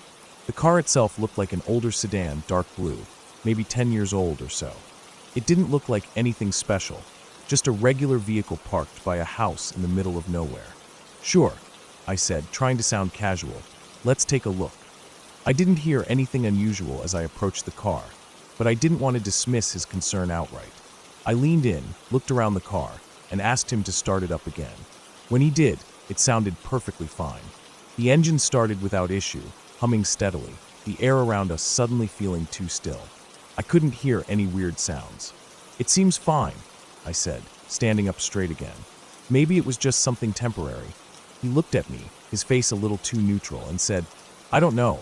I thought it was the tires. Could be something with them." I glanced down at the tires, but they looked fine. No flat spots, no visible damage, nothing that screamed problem. I checked all four, and they all looked the same, solid, intact, and well-maintained. I could see the reflection of my headlights in the rubber, and there was no sign of a puncture or a leak. "Everything looks good to me," I told him, stepping back. I don't see anything wrong with the tires. Maybe it's something you can only hear inside the car, he said, almost too casually. Could you get in and listen for me? That struck me as odd. I didn't know this guy. I hadn't even noticed the child in the back seat until I walked around to the other side of the car. It was hard to see the back clearly, but I could make out a small figure in a car seat. It seemed like a kid, though it was hard to be sure in the low light. My stomach dropped. I wasn't sure why, but the situation suddenly felt completely wrong. There was no reason for him to ask me to get inside his car. I wasn't a mechanic, and even if I was, this wasn't the right way to go about it. There was something unsettling about his request. The way he asked me to get in, so casually, like it was the most normal thing in the world, set off a red flag in my mind. I took a step back and tried to calm myself down. I'm not sure about that, I said. I think it's better if you just roll the car forward a bit. Maybe it's rubbing against something. I forced myself to sound calm, even though my heart was pounding in my chest. I didn't want to be rude, but I didn't want to be alone with this guy either.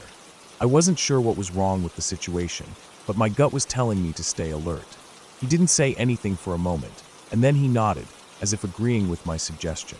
He climbed back into the car, and I stepped back slightly, trying to give him space.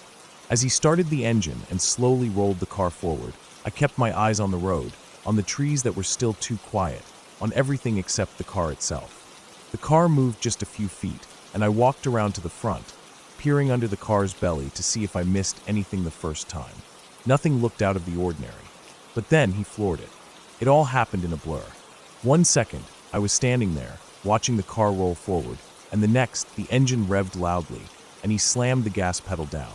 The tires screeched, and the car shot forward, kicking up dirt and gravel as it sped down the road. I was frozen for a moment, too shocked to move. It took a second for me to realize what had just happened.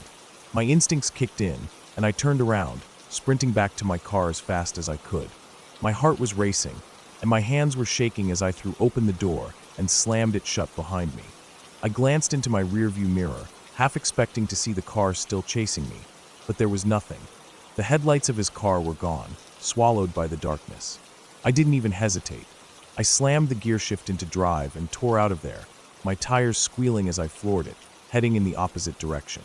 I didn't care where I was going anymore.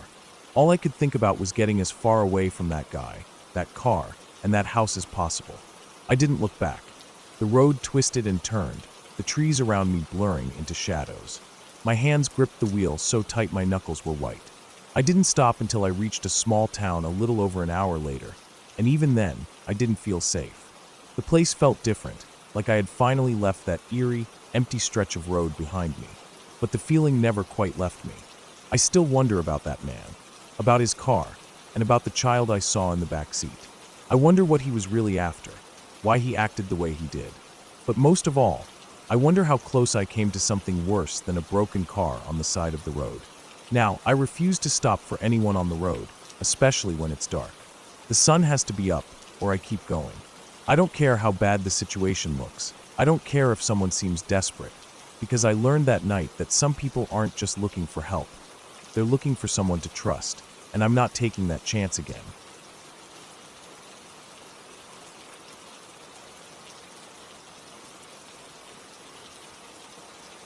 It's strange how the mind works when it comes to memories.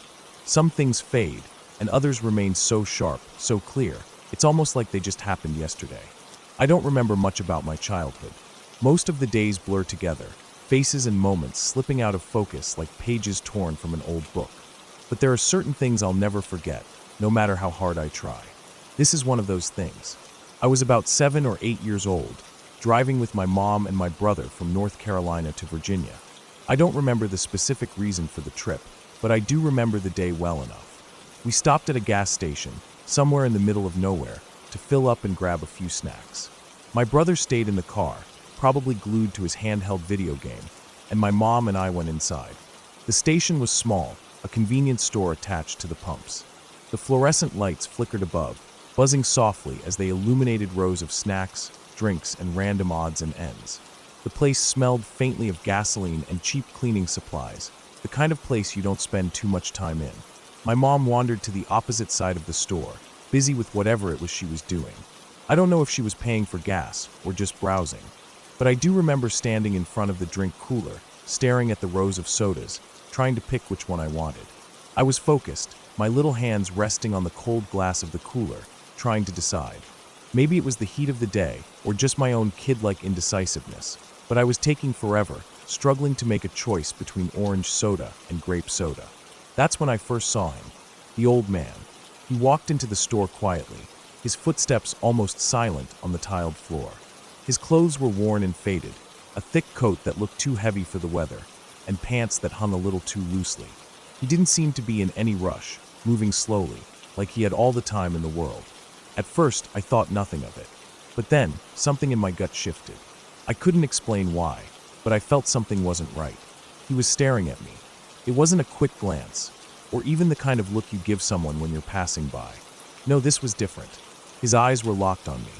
I could feel his gaze like a weight pressing down on my shoulders, making me shift uncomfortably where I stood. I tried to ignore him, but I couldn't. Something about the way he looked at me made my skin crawl. Then, he started moving toward me. At first, it was slow, like he was just going to pass by, but he didn't.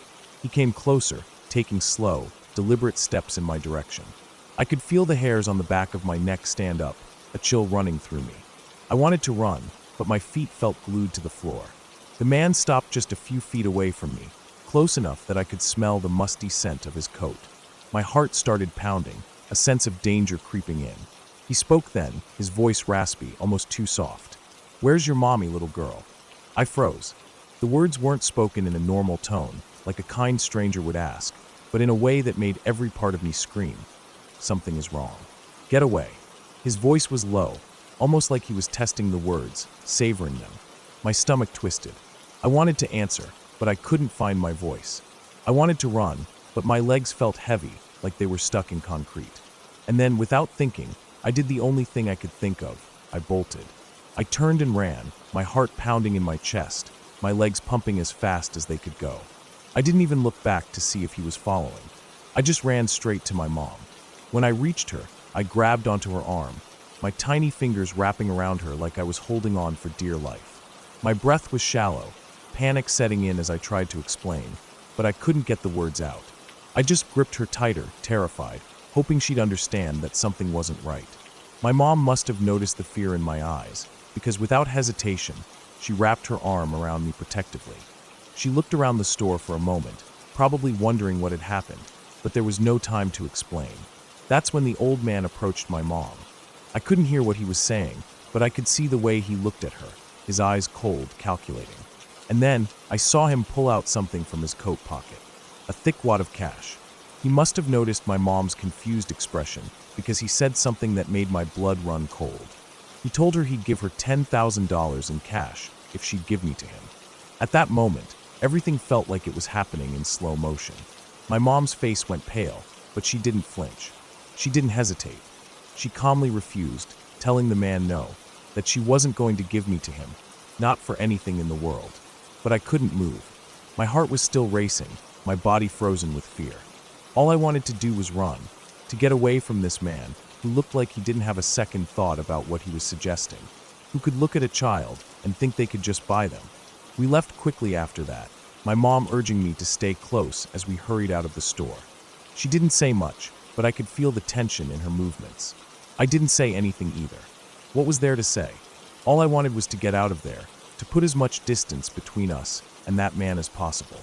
As we drove away, I couldn't stop thinking about what had just happened. What if my mom had been in the bathroom? What if she hadn't been there to protect me? The thought haunted me for a long time.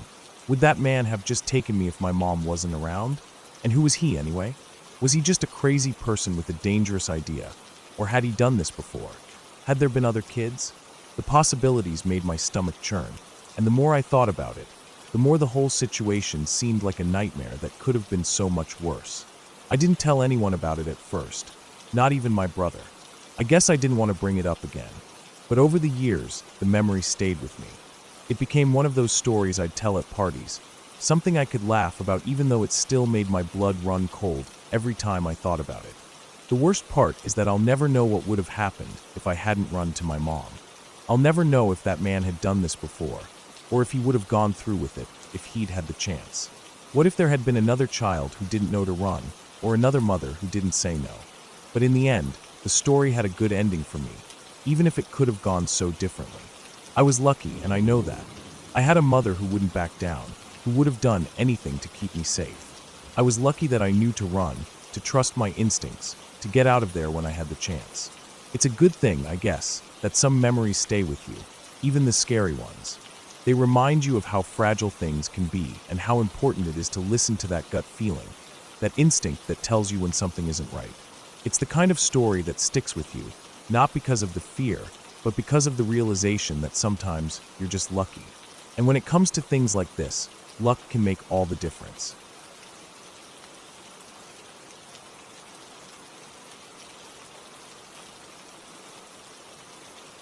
I grew up in a place where everyone minded their own business, a small town tucked away in the middle of nowhere. The kind of place where you know everyone, but you don't really know them. People would wave as they passed, but not much else. My family was like that too, quiet, kept to ourselves, just trying to get by. We lived on a stretch of dirt road surrounded by dense forest, and the nearest neighbor was half a mile away. That neighbor was a family that was even more distant than most. They lived in an old, run-down house that looked like it might fall down any minute. But the thing that always stood out to me about them was how little they interacted with the rest of us. It wasn't that they were rude, it was just that they kept to themselves. The mother, a thin woman who always looked tired, and the father, who was big and burly, hardly ever came out of the house. They had 2 kids around my age, the younger girl, who was about 6, and the older boy, who was 8 just like me. We weren't best friends, but we were friendly enough. I'd ride the bus with them every day to school, and we'd sit together in the back, passing the time with the usual childhood small talk. We didn't hang out after school or play together, but we were on good terms. They seemed normal enough, but there was always something off about them, like they weren't quite like the other families around here. But again, that wasn't really unusual. People out here were different. Everyone had their quirks. One afternoon, my family was out doing our usual things, gardening, chopping wood, that kind of thing, when something happened that changed everything. It started with the smell. We all noticed it at the same time. It was faint at first, but then it got stronger, like burning wood. But it didn't smell like a campfire or a controlled burn. It smelled like something wrong. We went outside, trying to figure out where it was coming from, and then we saw the smoke.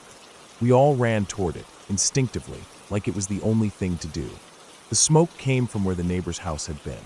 The house was engulfed in flames, already crumbling under the weight of the fire. The heat was so intense you could feel it even from a distance, and the whole area was bathed in a sickly orange glow. I remember the sound of the flames cracking and popping, like the house was screaming. We didn't have fire trucks out here, so the local volunteers showed up, but it was too late. By the time they arrived, there was nothing left to save. The house was gone. All that was left were a few charred beams, the ruins of their lives turned to ash. What was strange, though, was the fact that the parents were nowhere to be seen. The fire department had arrived, the police were doing their rounds, and the neighbors were all standing outside their houses, talking in hushed tones, but no one had seen the parents. No one knew where they were. But the kids were there. I saw the younger girl first. She was standing by the side of the road, looking bewildered, her hair messy, her clothes singed at the edges. She was just standing there, all alone, staring at the wreckage of her home, like she couldn't comprehend what was happening. And then there was the older boy.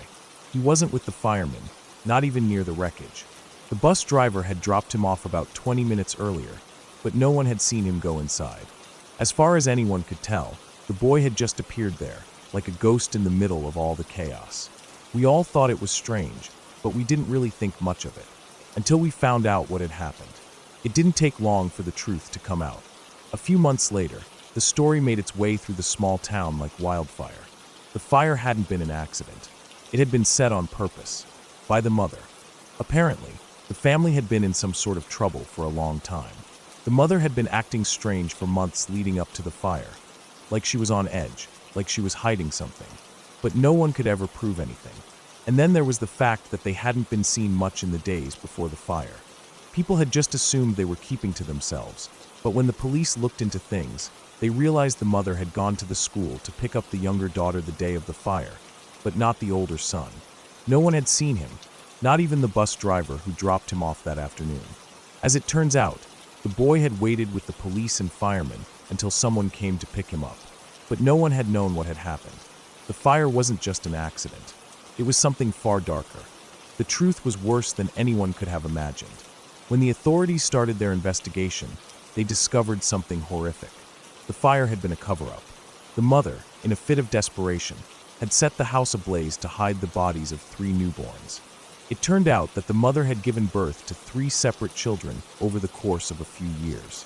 But instead of keeping them or letting them live, she had killed them, each time, and hid their bodies in buckets. 3 large, heavy buckets filled with concrete. And inside those buckets were the bodies of the babies, wrapped tightly in plastic bags, sealed off from the world. The father, though complicit, hadn't been the one to commit the murders. He had helped hide the bodies, but he hadn't been the one to kill them. It was all her doing. I can still remember the sick feeling in my stomach when I first heard about the buckets. The concrete, the babies. It all felt like something straight out of a nightmare, something that couldn't happen in real life. But it did, and it was right next door. The reason for the fire? She had been terrified that her family, who was visiting at the time, would find the buckets. They were hidden away in the shed, but she had been so paranoid that they would find them, that she decided to burn the entire house down to destroy the evidence. She thought it would be better to set fire to the house than let anyone find out what she had done. But the fire didn't destroy everything. The buckets were still there, buried under rubble. When the firemen sifted through the wreckage, they found them. And with the buckets came the grim realization of what had really happened. The mother was arrested, and the father was charged with being an accessory, though he insisted he hadn't known what she had been doing. It didn't matter. He had still been a part of the crime, hiding what was left of the bodies, covering up the truth. As for the kids, they were taken away by family members, and they were given a new life far from here. The younger girl, the one who had been so confused that day, was the one who got the most help. The older boy, though, he carried something with him. He carried it in his eyes, the kind of look that stays with you, the kind of look you can't erase. I don't know what happened to them after that. I heard they were doing okay, or as okay as someone can be after living through something like that. They left the town, and I never saw them again. But I still think about them sometimes, even now, all these years later. I think about the mother, and the things she did. I think about the babies in the buckets. I think about that house burning down, taking with it everything that had been hidden, everything that had been buried. And sometimes, when I drive past that stretch of road, I still get a chill down my spine. I can't explain it, but it's there. Like something isn't right. Like the land itself remembers the horror that happened there. The truth was terrible. It always is when you strip away the facade of normality and look at what lies beneath. But it was the truth nonetheless. And it wasn't just a story about a fire. It was a story about people hiding in plain sight, wearing masks, pretending to be something they weren't. And no one ever saw it coming. Now, years later, I wonder what's left for them. The kids, the ones who survived, I mean. I hope they found peace somehow. But peace, real peace, is a rare thing in this world. Maybe they'll never find it. Maybe none of us ever do.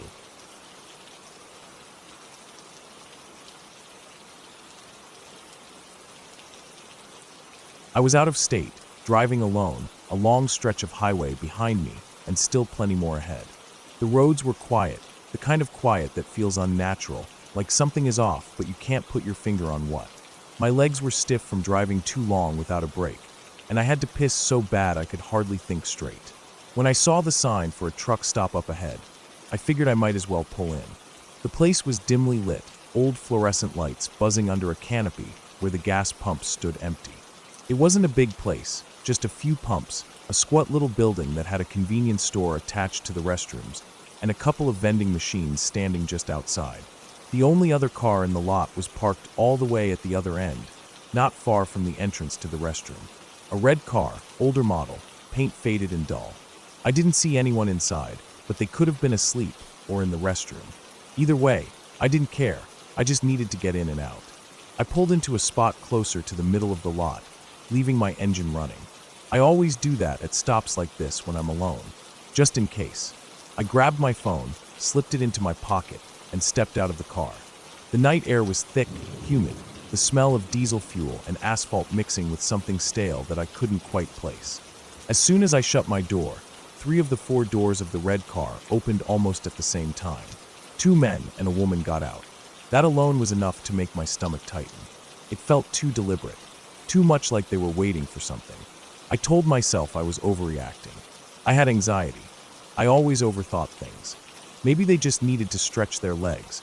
Maybe they were heading to the restroom too. But something about the way they moved, fast and without hesitation, set every nerve in my body on edge. I kept walking, but they were keeping pace with me. Too fast for comfort. Too close. I could hear their footsteps against the pavement, could feel their eyes on me. I glanced at the restroom door just ahead, then at the vending machines near the building. My gut told me I shouldn't go inside. I turned on my heel and walked back toward my car instead. They followed. I walked faster. So did they. I didn't look at them, didn't acknowledge them, but I could hear them moving behind me, could sense them closing the distance. My heart was hammering now, every instinct in my body screaming at me to get out, to move, to run. I didn't run though. Running would make it worse. I reached my car, yanked open the door, and threw myself inside. Before I could even get the door shut, I heard them talking, voices low, urgent, but I wasn't listening. I was slamming the lock down, shifting into drive, tires screeching against the pavement as I pulled out so fast my seatbelt snapped hard across my chest. I barely looked in my mirrors, just focused on getting back on the highway, getting away from that place. My hands were shaking as I gripped the wheel, my pulse a frantic drumbeat in my ears. I kept glancing back, waiting for them to go inside, to disappear in my rear view. But then I saw it, the red car pulling out, following me. I told myself it was a coincidence. Maybe they had just stopped to rest, and were leaving now too. But the longer I drove, the closer they got, keeping pace with me, staying right on my tail. My stomach twisted, while rising in my throat. I forced myself to keep breathing, to stay calm. I couldn't panic. Panic would get me killed. I stayed on the highway, not taking any exits, not giving them a chance to corner me somewhere isolated. I kept my speed steady, not too fast, not too slow. I didn't want them to think I was panicking, even though I was. I was sweating, gripping the wheel so tight my knuckles ached. I checked my mirrors. They were still there. Mile after mile, they stayed on me.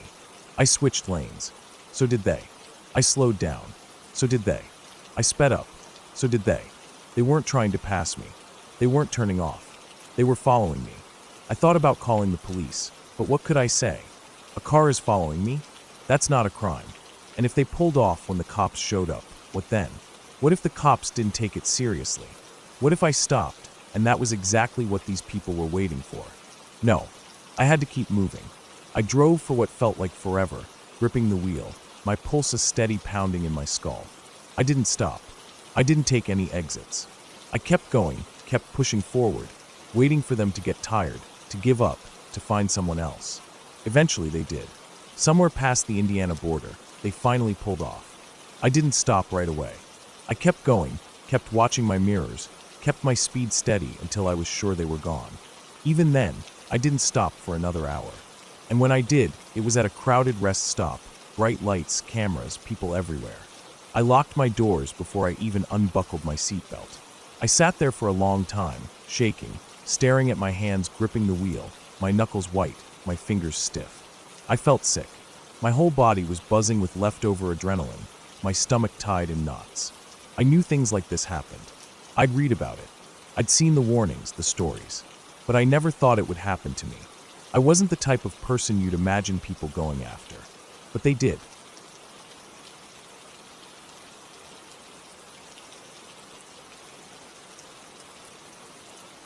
I don't know how to explain how surreal it was. Looking back, I still can't wrap my head around it all. It felt like it was happening to someone else, even though it was my life, my bedroom, my house. I was just a kid, barely 12, trying to make sense of the world around me. But when things started happening outside my door, I realized how little control I had over the things that scared me the most. We lived on a long, dirt road, the kind of place where neighbors were far enough away that you didn't even know if they were home unless you walked up to their door. The house was old, a little falling apart here and there, but it had charm. A large backyard that stretched out into a few acres of overgrown grass and brush, and a small shed attached to the side of the house. The shed wasn't much, a weathered tin roof, a couple of broken windows, and the occasional forgotten tool scattered on the floor. But it was close enough to my bedroom that I could look out and see it if I happened to be awake at night, which for a while became my unfortunate habit. At first, it was just a feeling, something off. The kind of feeling you get when you think someone's watching you, even though you know no one is. I remember laying in my bed, wide awake, staring at the cracks in the ceiling, listening to the silence. It wasn't the kind of silence that was peaceful. It was thick, like something was pressing in from the outside, pushing against the walls of the room. The house creaked and groaned like it always did, but this time, there was something else. A faint sound, a soft, almost imperceptible scraping noise. It was coming from the shed. I didn't think much of it at first. The wind blew through the trees, rattling the old branches, and maybe that's what caused it. But then, one night, I heard footsteps. Slow, heavy, and deliberate. They sounded like someone was walking in the dirt just outside my door, moving back and forth in front of the shed. I froze, holding my breath.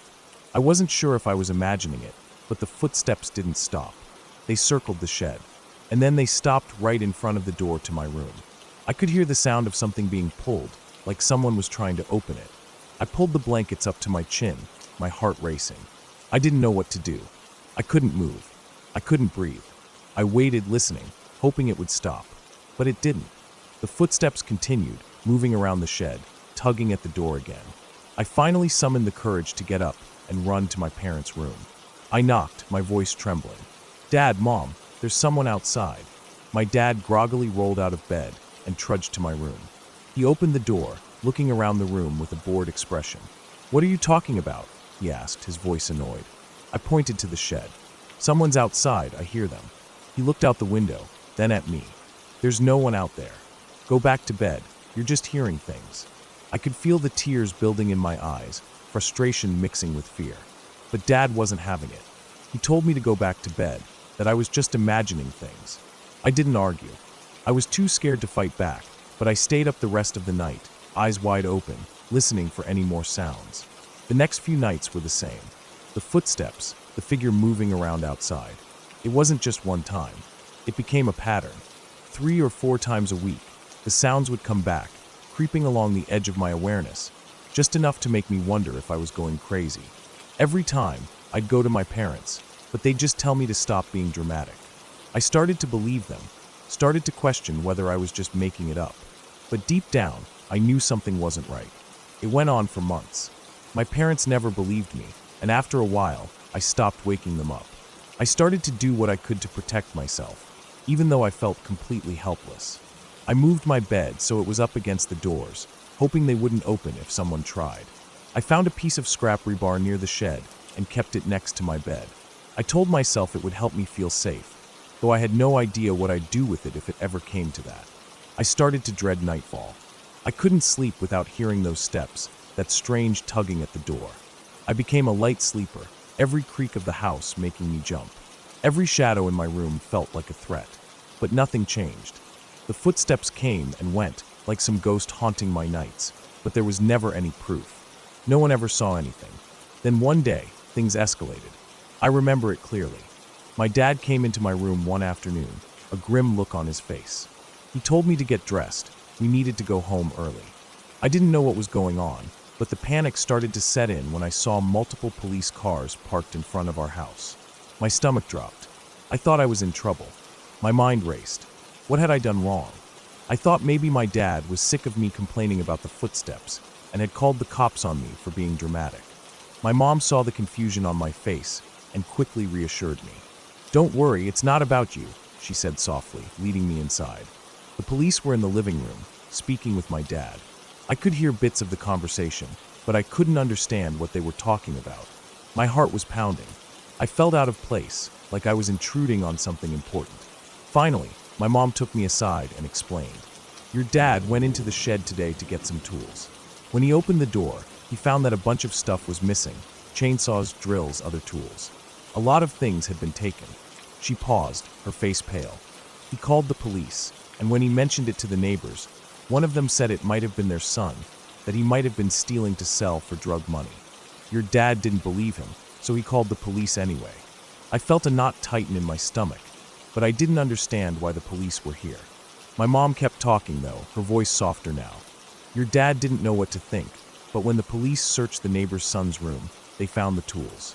They also found something else. Photos Photos of you. I couldn't believe what I was hearing. Photos of me? I felt dizzy. Photos of me? What do you mean? She took a deep breath. They were photos of you on our property, photos of you in your room, in your bed. The neighbor's son had been watching you for months. The footsteps, the pulling at your door, it was him. The world spun around me as the pieces began to fall into place. The footsteps, the figure, the times I thought I was imagining things. It had all been him. My dad, my mom, they didn't believe me, but they never saw what I had seen. He wasn't just trying to steal from us. He'd been watching me, coming into the shed, trying to open my door while I slept. It was him all along. The police told us they had enough evidence to arrest him. They also told us that the reason I'd never seen him was because, as soon as I turned on my light, he'd run away. I was lucky. I was a light sleeper. If I hadn't been, who knows what might have happened. I shuddered at the thought. My parents were angry, of course. They felt awful for not believing me. But I wasn't angry. I wasn't sure what to feel. I'd been terrified for so long, and now it was over. But it didn't feel like a relief. It felt strange, like I had been living in some alternate reality for months, and now that it was over, I didn't know what to do with myself. They never told me what happened to the guy.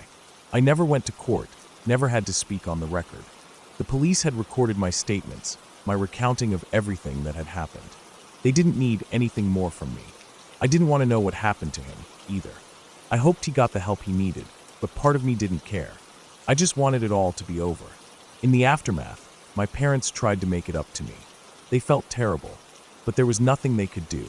They'd never believed me, but they started to listen more closely when I spoke. And as a small consolation, they finally caved and let me get a pet mouse, something I'd been begging for. Her name was Paprika, Pappy for short. She became my constant companion for the next 6 years. She was a tiny little thing, but she helped me realize that I wanted to work with animals when I grew up. I still think about that time sometimes. I can't help but wonder what might have happened if I hadn't been so alert that night. What if I hadn't heard him? What if I hadn't been able to wake up? I never told anyone else about it. It was my secret, and in a way, it still is. But I don't look at the shed the same way anymore. Even now, years later, I still remember the sound of those footsteps in the dark.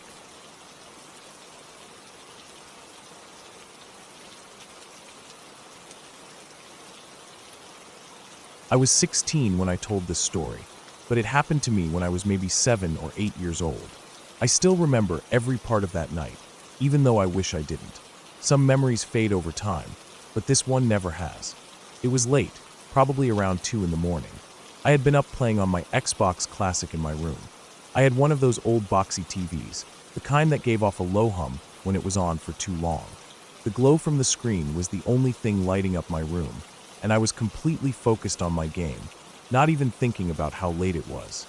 Eventually, my eyes started to feel heavy, and I knew I should go to sleep. I turned off the Xbox, and my room went completely dark except for the streetlights outside. As soon as I lay down, I heard something. At first, I wasn't even sure if I had really heard it, or if my ears were just adjusting to the silence. It was faint, like a whisper far away. It reminded me of the way kids whisper to each other in class. That low murmur you can just barely pick up on, but can't quite make out the words. I stayed completely still, trying to hear it again. A few seconds passed, and then I heard it again. This time, it was closer. My heart started beating a little faster. Everyone in the house was asleep. My parents' door was locked, like it always was at night. My younger sibling was too little to be up this late, and even if they were, they wouldn't be whispering in the dark. I pulled my blanket up to my chin, trying to tell myself it was just my imagination. I strained my ears, listening hard, and then I heard it again. This time, it was even closer. The sound wasn't coming from my room, but it was near. My stomach started twisting with fear. I didn't want to move. I didn't even want to breathe too loudly. I kept telling myself it was just the house settling, the way old houses creak at night when the air gets cooler, but deep down, I knew that wasn't it.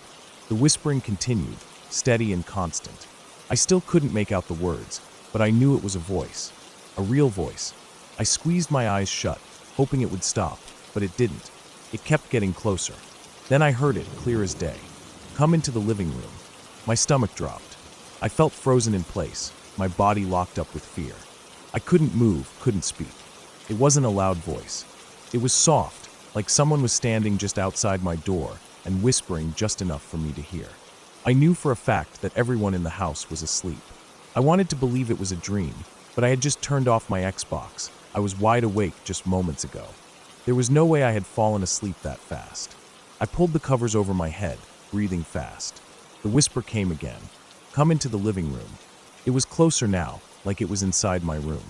I felt my body shaking, my hands gripping the blanket so tightly my fingers hurt.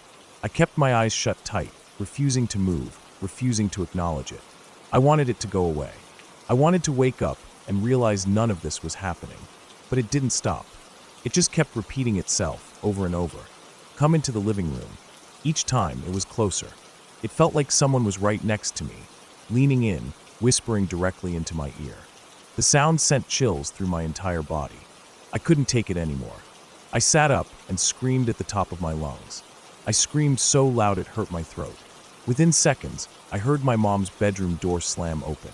The lights in the hallway turned on, flooding my room with light. My mom rushed in, her face full of concern. She sat on my bed, wrapping her arms around me, asking me what happened. I couldn't even speak at first. My whole body was shaking, my breath coming out in gasps. She kept asking what was wrong, but I couldn't explain it. I didn't want to say it out loud. I didn't want to acknowledge that I had heard something that wasn't supposed to be there. Eventually, I calmed down enough to tell her I had heard whispering. I told her it was coming closer and closer, and I knew I wasn't dreaming. She held me tightly and told me it was okay, that I was just hearing things, that it was just my imagination. I wanted to believe her, but I knew what I heard. I never forgot that night. Years later, when I was older, my mom told me something that made my blood run cold. She told me that the previous owner of the house had died in the living room. And not just that, he had been dead for a while before anyone found him. She said they had to scrape him off the floor. I felt sick when she told me. I had never known that before. I had never thought about who lived in the house before us. But when she told me, everything made sense. That feeling I always had in that house, like I wasn't alone, like something was always watching me. I don't know if what I heard that night had anything to do with him. Maybe it was just my mind playing tricks on me. Maybe it was just my imagination, like my mom said.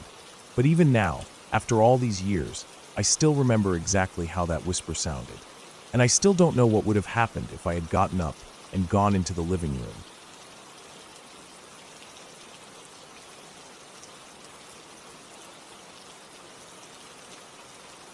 We had no business being out there. That's what I think every time I look back on that night. We were just a bunch of teenagers looking for something to do, and we ended up driving up a mountain in the middle of nowhere, chasing a view we thought would be worth it. But the second we got there, we knew something was off. Not in a supernatural way. Nothing ridiculous like ghosts or demons, but in a way that sat deep in our bones, something wrong in a way we couldn't explain. It was mid-May, and we left town late in the afternoon. The sun should have been up for hours still, but as we climbed, it sank fast, way too fast for that time of year. 1 second it was shining through the trees, and the next long shadows stretched over the road, swallowing up the light. We chalked it up to the mountain's height, the way it blocked the sun, but it still felt strange. The road up was rough, barely maintained. My friend's car struggled against the gravel, tires slipping on loose dirt. When we finally reached the top, we found an old house with a barn nearby. At first glance, it just looked abandoned. Weather-worn wood, a sagging porch, windows caked with dust. But as soon as we stepped closer, we saw signs that someone had been there recently. Or at least, it looked like they had. Inside, it was unsettling. There was no dust on the furniture. The beds were made. A bar of soap sat uncapped by the sink, as if someone had just washed their hands and left. The kitchen counter had food containers, old but not ancient, and a cutting board with a knife on it. It felt like whoever lived there had just stepped out for a minute, maybe gone to the store. But that couldn't be possible. The house had been abandoned for years. The door had a massive hornet's nest hanging from it, long since dried out and dead. We stepped back out, and that's when we noticed the silence. No birds, no insects, no wind. Just dead, heavy air. If you've ever been in deep woods at night, you know it's never really silent. There's always something, crickets, rustling leaves, distant calls. But there was nothing. Just us and the sound of our own breathing.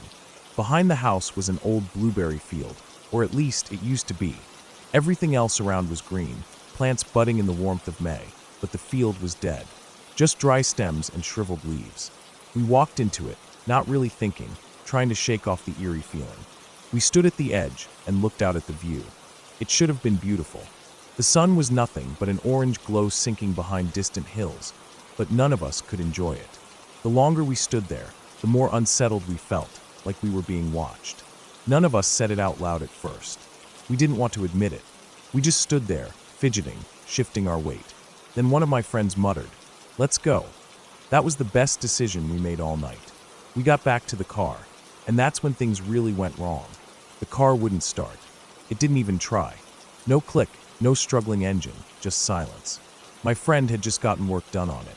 The battery was brand new. There was no reason for it to be dead.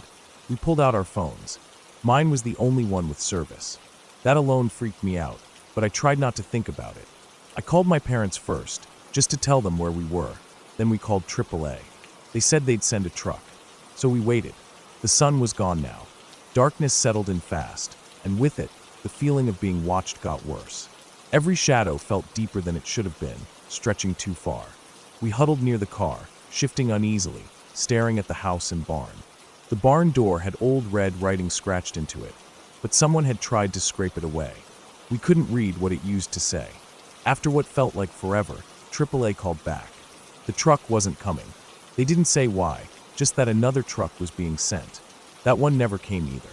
We had no choice but to call my friend's mom. When she finally arrived, we grabbed our stuff and rushed to her van, desperate to leave. That's when my friend turned back toward her car and froze. "Is there someone in my car?" I looked, and in that instant, every hair on my body stood on end.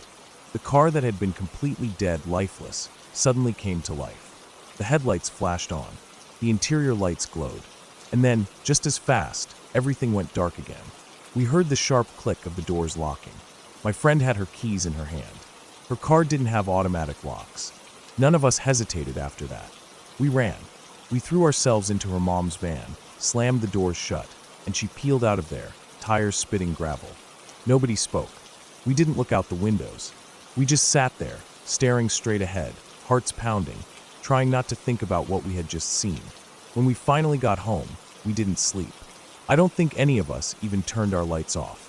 The fear stayed with us, stretching into the next day and the next. When my friend finally got her car towed off the mountain, the mechanics couldn't find anything wrong. It started instantly. Nothing was drained, nothing was broken. A year later, she got dragged back up there by other friends. She didn't want to go, but they convinced her. When she got there, she saw something new. More writing on the barn, words she didn't understand, but they looked like Latin. She didn't stay long. None of us ever went back after that. I don't have an explanation for what happened. I don't believe in ghosts, and I don't think it was anything supernatural. But something was wrong up there. I don't know if it was the land itself, or something that happened there before we ever set foot on it. But whatever it was, we weren't supposed to be there. And I'll never go back.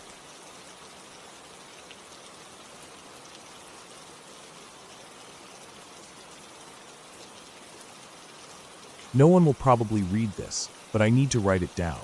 I don't know why, maybe to make sense of it, maybe just to get it out of my head.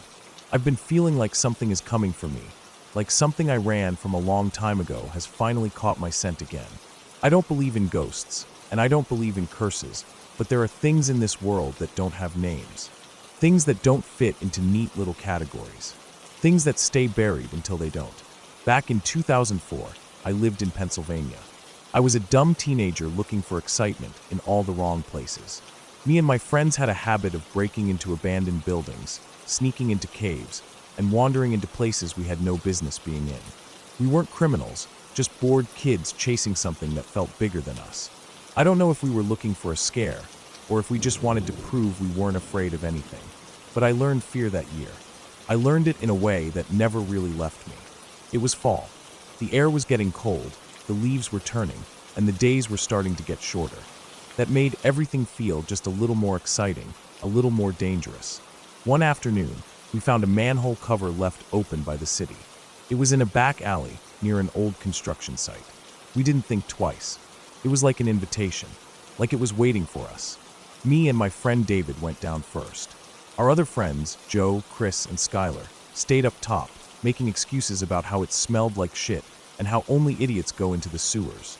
They called us crazy. Maybe we were. I remember the feeling of the ladder under my hands. It was cold, damp, and slick with something I didn't want to think about.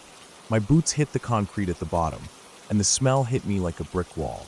Rot, piss, and something else, something thick and sickly sweet. The tunnel stretched in both directions, a narrow walkway on either side of a shallow stream of slow-moving sewage. It was dark, but I had brought my older brother's military-style angle-head flashlight. The kind with the 90-degree bend, so you could clip it to your jacket. The beam cut through the darkness, and for a moment, it was just a tunnel. Just brick walls, damp concrete, and water that was carrying God knows what. The sound of dripping echoed around us. The air was thick, heavy. It felt wrong, but I pushed that feeling down. David and I started walking.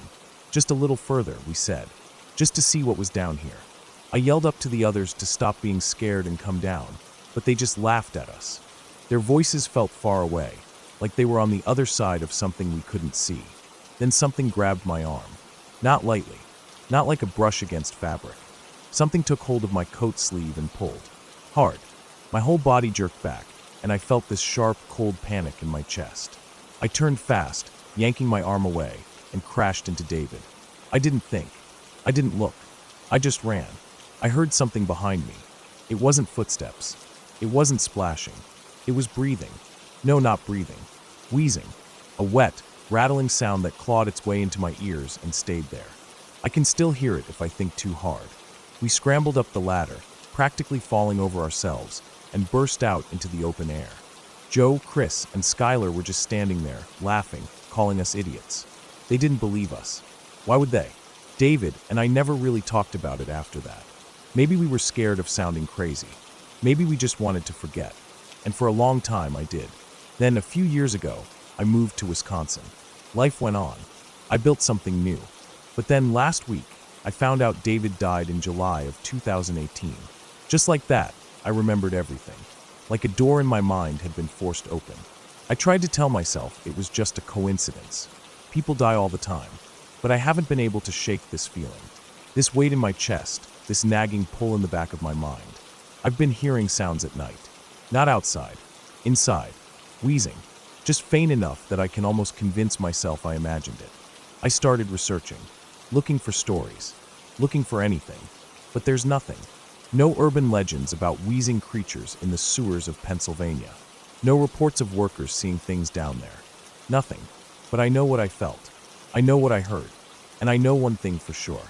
I didn't run fast enough.